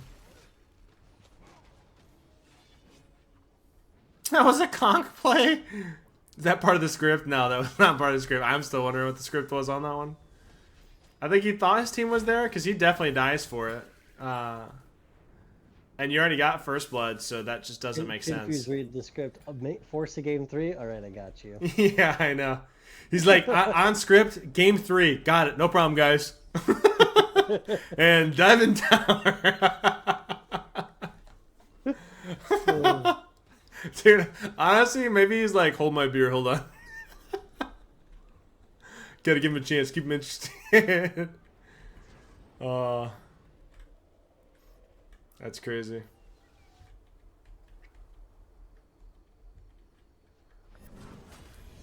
It's just unfortunate you put that on the Hunbats of all people to put it on.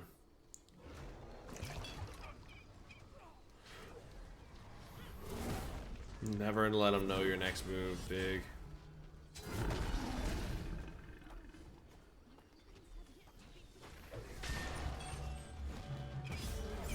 Cat. It's the target and just not enough damage. Do they have the ability to kill her though? Surely not, right? Oh my god, you could have... No, not like this. They actually might be able to get a second. Oh, he up-downed. Oh my god, what is this game? This is some interesting. It's my girl. That name, this is Zenobia. Edvarka. Definitely a little balls to the wall.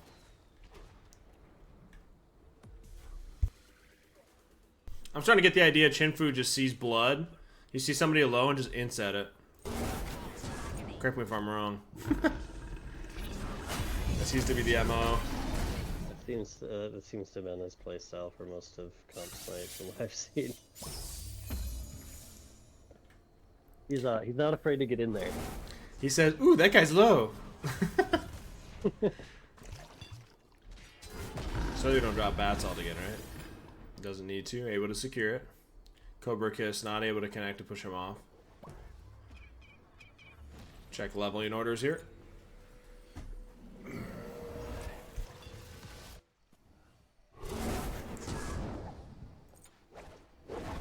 Oh, I'm trolling.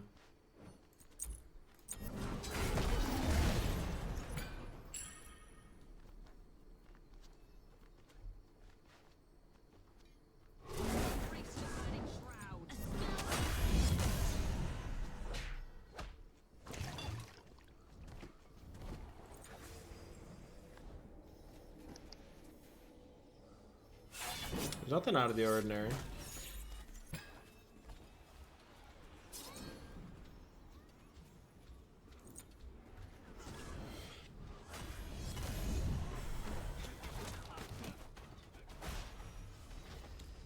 Pre-beads, appreciate the follow. Welcome, welcome.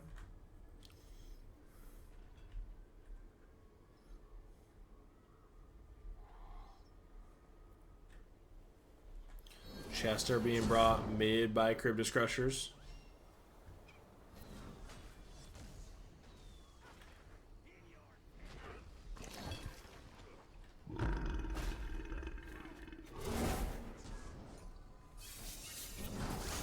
Oh, we're not able to connect the block, but the damage is more than there. Do they have it though? Bats forced to jump away. Just not enough damage. It's a little bit better by Celtic Banshees. Just don't know that you're gonna kill it.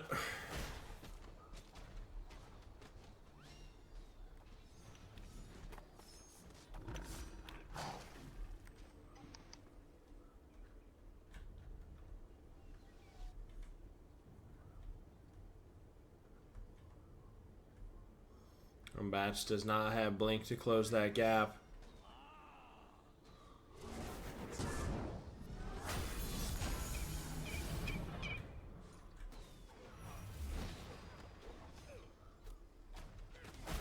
Red spawning in now.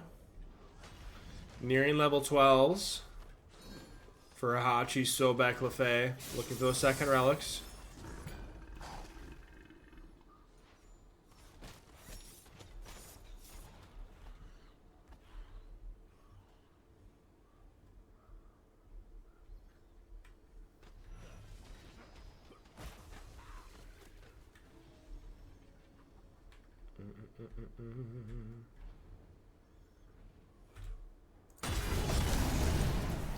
I just don't know.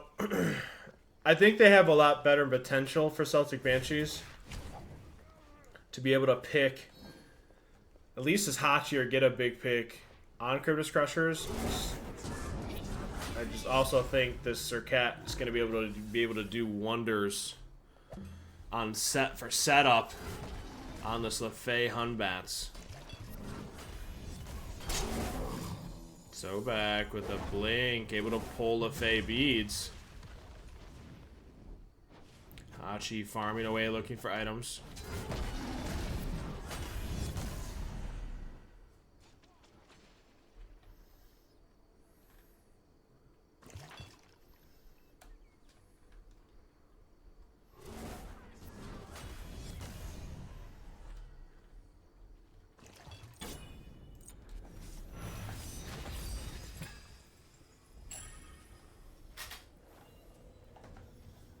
Both teams are playing very well so far. There's a lot less mistakes. I mean, in the beginning, they obviously got a little brawl heavy, but they've tamed it down. Both teams not wanting to give in to Snowball. I do appreciate Celtic Banshee slowing it down. Surcat's just waiting for them to step out.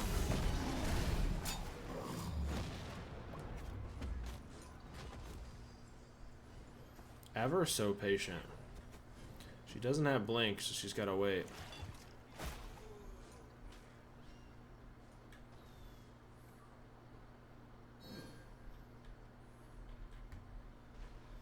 Talk about lying wait.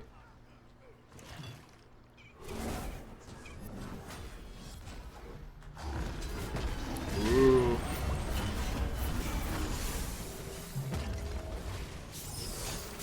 Lefay actually Aegis's, but is the damage there?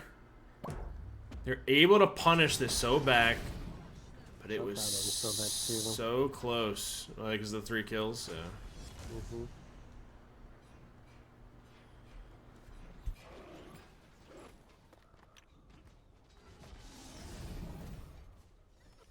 There was Aegis on the Lefay as well to try to buy herself. She thought potentially an all-in. It's a little bit of a recovery. It hasn't been a big lead regardless. Both these teams content with waiting it out, farming up as much as possible. I was a little surprised by the amount of time the Surcat was willing to sit there waiting for them to step out. And honestly, the only blunder was a missed pluck. Not able to find the connection.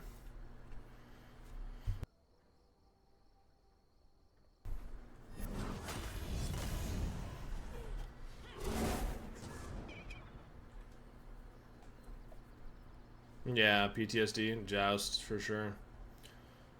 Purple spawning momentarily, Surcat. Easily called out.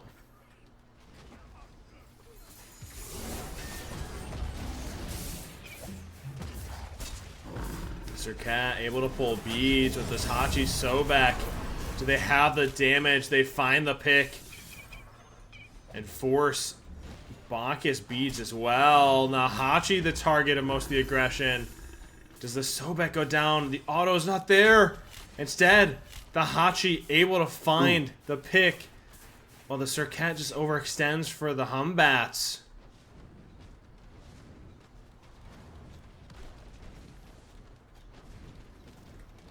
Kershowa with the Hachi, able to secure T1. Has ult as Humbats trying to close gap with Monkey Bounce. Has speed, finds it. Does he have the damage? Unfortunately not. Forces ult at the very least. He's looking for a lazy back, which they didn't give him. He's pinged out as they know he's hunting.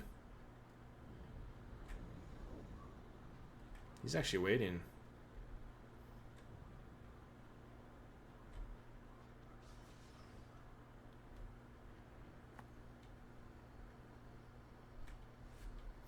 Hachi doesn't have beats or ult. He's going to be a prime target for Humbats, but can they find it? Unfortunately, Humbats actually drops the ultimate instead on the Surcat, who created a fair amount of space. Surcat trying to ult. Do they have the damage? Is it there? They find one. And LeFay doing her best to lifesteal through this. But Sobek able to find the pick. And now a 2-on-1. And a beautiful body block. He's going to be forced to tail whip the situation out. Now he's going to be able to blink away. Does the Monkey Bounce reach it? He does. He's going to go down and easily. Beautifully done. A full DSI, 15 seconds, and a big sign of life for the Celtic Banshees.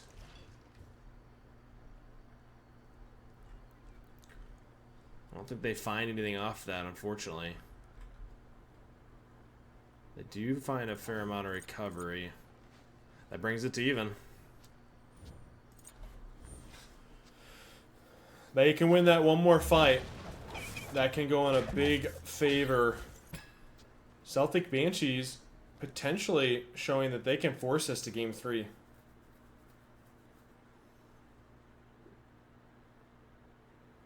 Pause? Every game's had one. Yeah.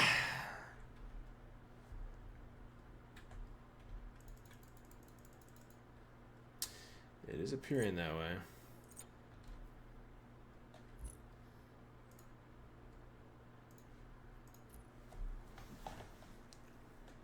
Someone need to reset?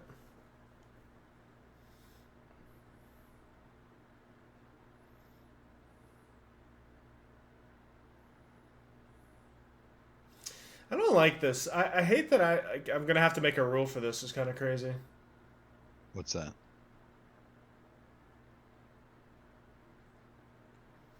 Nocturne, appreciate the follow. Welcome, welcome to the BBC. The pausing. Because they could pause like this and just look at that map, right? I'm on this is on a 2-minute delay to be fair, but still it's not great. Tomorrow. I always pay out following day, Habana. Via PayPal or Venmo. Mainly because for whatever reasons, people do not want to respond within 30 minutes, so it takes 2 to 4 hours to get payouts completed between all the players. And I do not want to stay up until 6 a.m. paying all of you out. So, after streaming a long tournament, I typically pay out the following day. So go to bed. Appreciate you asking, though. Bull being secured by the Banshees and a window of opportunity now open. Ooh, LeFay. No! Bats gets his blink caught. And alt premature, now forced in front of this Hachi. That's crazy. What was a favorable fight, blink gets caught. Afternoon Habana, typically like noon to 2 p.m. EST. When I wake up and get a few things done or eat, I will be reaching out.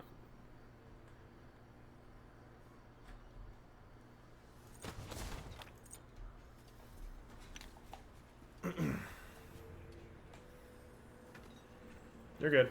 I'll DM you on Discord.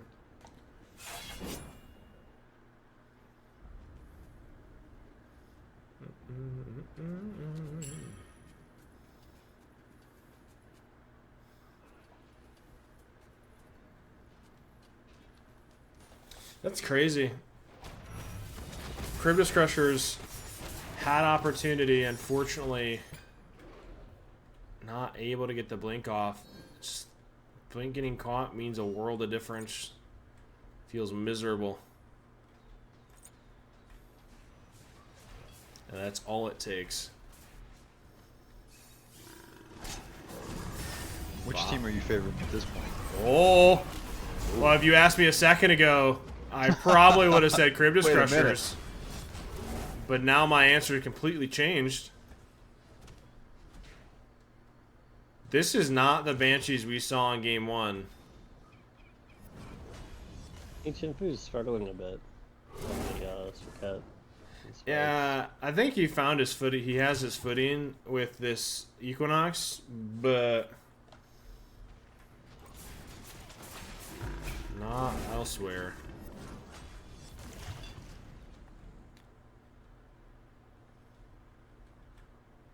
Big Brother got under in the pause.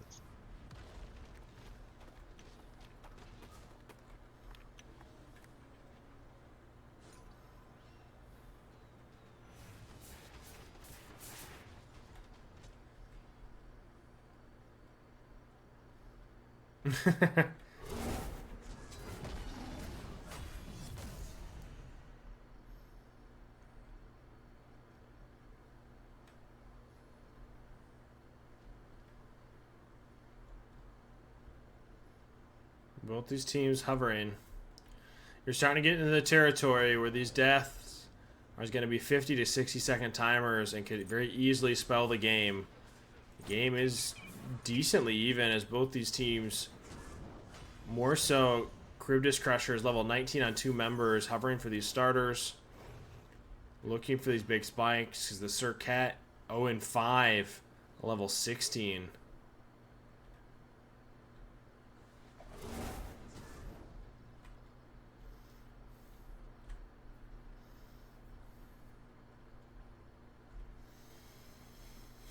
I think they have to focus the Humbats. If they can get their hands on the Humbats, 50 seconds on beads, Cryptus Crushers can potentially win a big fight.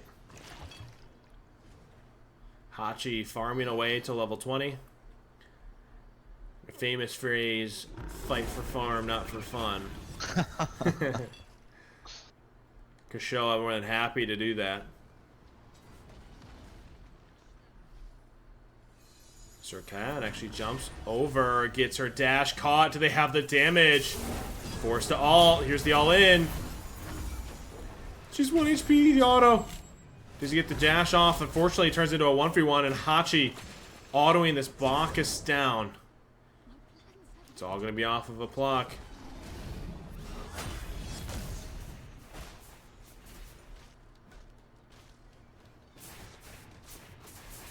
Turns into guard DPS.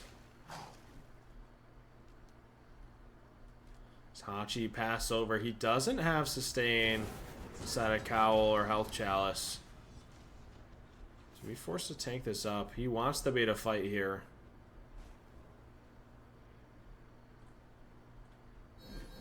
Decides to ping back. LeFay being pinged out. She based off her pathing and a beautiful call by Cryptus Crushers. She's backing on the side.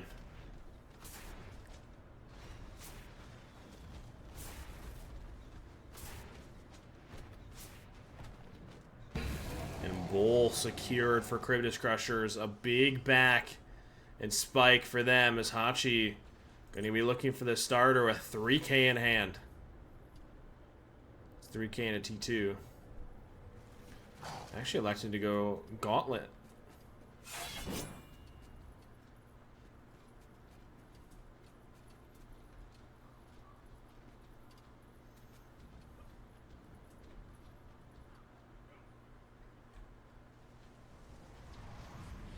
Here's that push.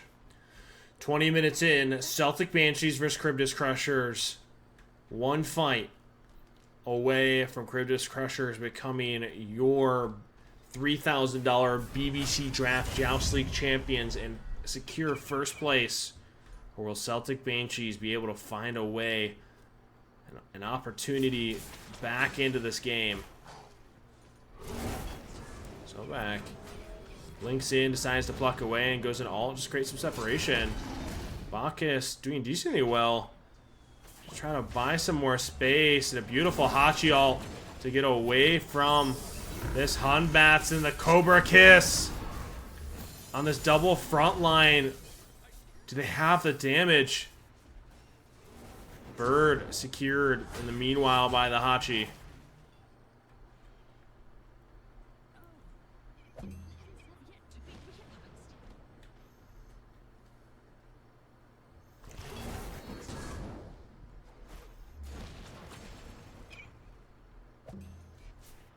Hachi securing red.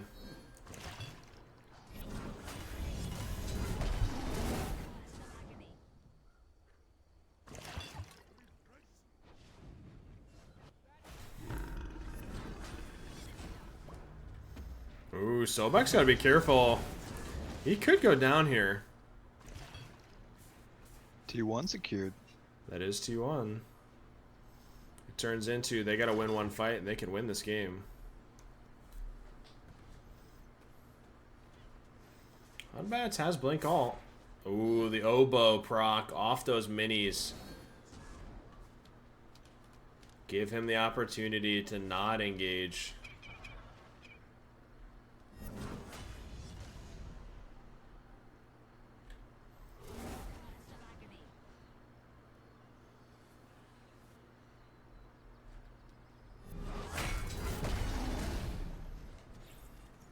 I don't know, Bolden. Let's vote for Paul. He ain't looking so good at the moment. It's actually decently close still. Like if you're looking at Golden XP, believe it or not. Considering game state, it's not terrible. Sentry wards at both sides to make sure Sobek and Sercat aren't able to sneak up on this LaFay, who has a bracer to hover around.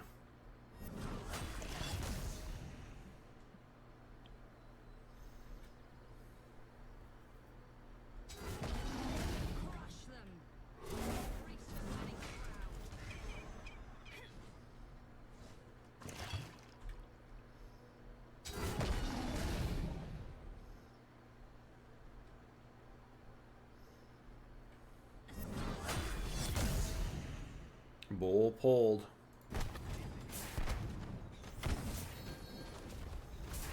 Should be uncontested. As the Celtic Banshees content with defending and holding at Titan.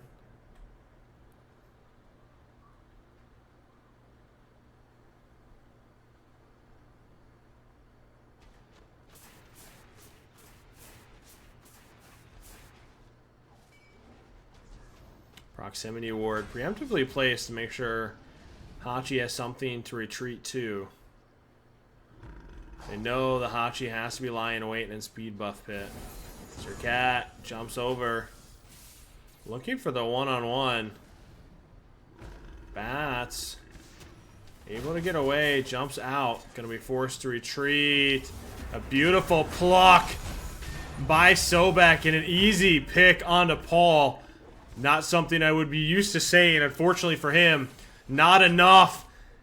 Cryptus Crusher is one pick away from securing it.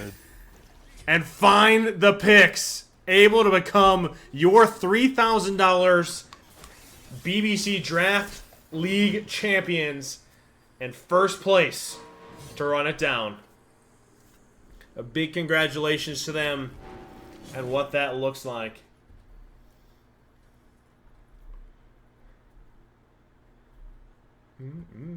Are you awake, Bolden? Mm-hmm. You won. I love how it's, are you awake? The Chinfu team. Yeah. Yeah. Yeah, I love Crush it. that one. The one with Crush. Yeah, that one. Yeah. Yeah. All right, you beautiful casters. I appreciate you guys. Have a great rest of your night. A big shout out to all of you that took place and participated in the Draft Joust League. I'll be reaching out to the 3 first place, obviously Cryptus Crushers, second place, Celtic Banshees, and third place to the Dark Moon Blades. Reaching out to each one of you guys for your PayPals or Venmos to pay that out tomorrow. For all of you that watched, I so greatly appreciate all the love and support over the 8 weeks and an insane amount of work that is put into this. All of the love and support from all of the community and all the behind the scenes. Big shout out to all of my admins, Taylor 1 and Michelle.